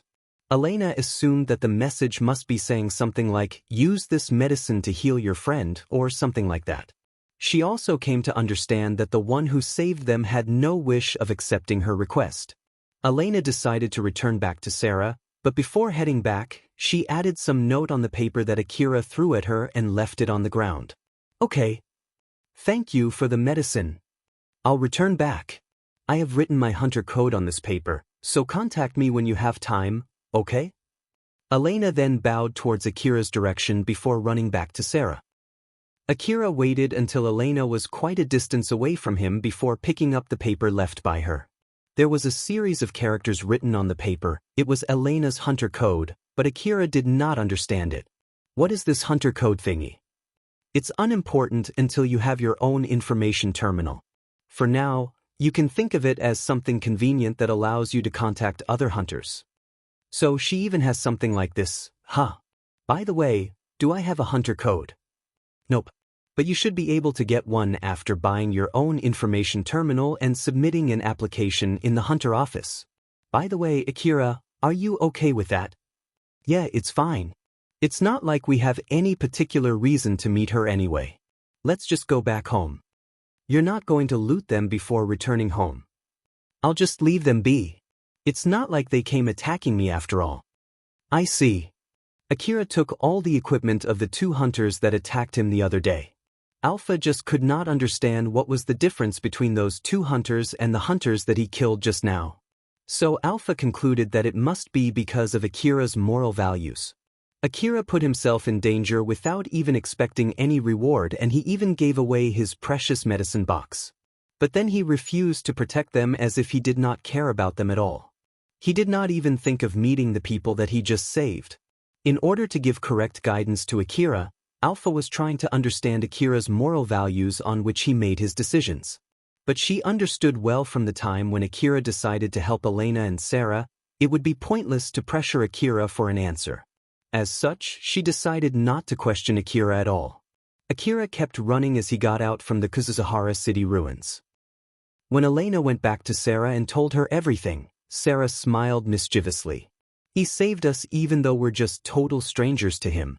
He even gave us medicines and left us without asking for any reward or telling us his name. To think that he would leave all the good parts, it's not even strange if you fall in love with him, but..." When Sarah put everything out like that, it indeed sounded like he was such a wonderful person. Sarah then continued while making a bitter smile. "You didn't see him and you don't know his voice as well. He won't let you approach him and his handwriting is bad. I wonder if he did this intentionally so we won't be able to investigate his identity from his handwriting. He completely turned into a suspicious person now." Elena smiled bitterly after hearing about the sudden change of image of the person who just helped her. "Should we stop using the medicine that we just received? It won't take too long before your wound is healed, right?" It was not like Elena wanted to make her savior bad. But the one who would use it was Sarah, so she did not want to coerce her into taking the medicine. But Sarah lightly shook her head. "No, I'll use it. After all, it's bad for us if I stay injured like this." The one who would be using the medicine was her and not Elena, so there was no need for her to worry, but Sarah could not say that as she decided to take the medicine. Even so, she took a capsule from the medicine box and held it on her palm. The common way of using it was to swallow it as it is. Sarah kept staring at the capsule on her palm as she remembered the piece of paper in which the instruction on how to use the medicine was written. It was not a manual that came with the box, but it was a cheap-looking piece of paper with the instruction written on it in bad handwriting. In case of emergency or if you need immediate healing, don't use it normally, but instead apply the content of the capsule directly over your wound. And be careful since it might cause severe pain. This was the instruction written on the paper. It was not the usual way to take medicine. In the worst-case scenario, it might even make her wound worse. Sarah was a bit confused, but she eventually decided to take the medicine as the paper instructed. She opened multiple capsules and applied the content directly onto her wounded legs. Intense pain immediately assaulted Sarah just like the paper warned. She could feel something forcefully healing the open wounds on her legs along with the pain. Elena was worried as she looked at Sarah's pained expression. The pain slowly faded and eventually was gone after a minute. Although she could feel slight pain as she stood up, she was able to stand up without any problem. Elena was surprised when she saw that. "Sarah, are you sure you're okay standing up?" "I'm fine. It seems that medicine is really effective. It healed me to the point that I feel I can fight normally now." "Elena, how about you try using it too?" Sarah then took some extra capsules and swallowed them. Since she was no longer in emergency and in no need of immediate effect, she chose to take the medicine normally. Elena decided to follow Sarah's suggestion and took the medicine too. Although Elena was not gravely wounded, she had some injuries and she was severely exhausted, so she was in need of healing too. Not too long after she took the medicine, she could no longer feel pain in her head. From her experience working as a hunter, Elena understood that it was not simply an effect from painkiller, but it was because the injury on her head was rapidly healing. Due to the effectiveness of the medicines, Elena and Sarah's evaluation of Akira changed back from a suspicious person to a savior with a certain circumstance. Although it was reasonable, Sarah and Elena looked at each other and smiled bitterly to the fact that they were doubting their savior just a moment ago. Sarah then smiled as to change the mood. "Well, putting everything aside, we at least know that the person who saved us is a very nice person. I don't know where he got this medicine, but since it's very effective, it must be pretty expensive, right? Although he helped us this much, it's regrettable that we could not say our thanks. I left him with my hunter code, but I don't know if he will even read it or if he will actually contact us. It's fully up to him whether he'll do that or not. But let's work hard so that we would be able to return this favor in case we ever meet him again." Elena also smiled in order to change the mood. "You do have a point. We can't do anything about it no matter how much we think for now. So then, how about we loot those dead hunters as a start for preparing to return this favor? Since it seems that the person who saved us isn't interested in their equipment at all, so we can sell them for money and use it for replenishing your nanomachine." "Geez, that stranger really helped us with a lot of things today." "You can say that again." Elena and Sarah laughed as they were having that conversation. After that, Elena and Sarah looted the corpses of the dead hunters and safely returned back to the city. They went to the ruins chasing an unconfirmed rumor and placed their bet on that rumor.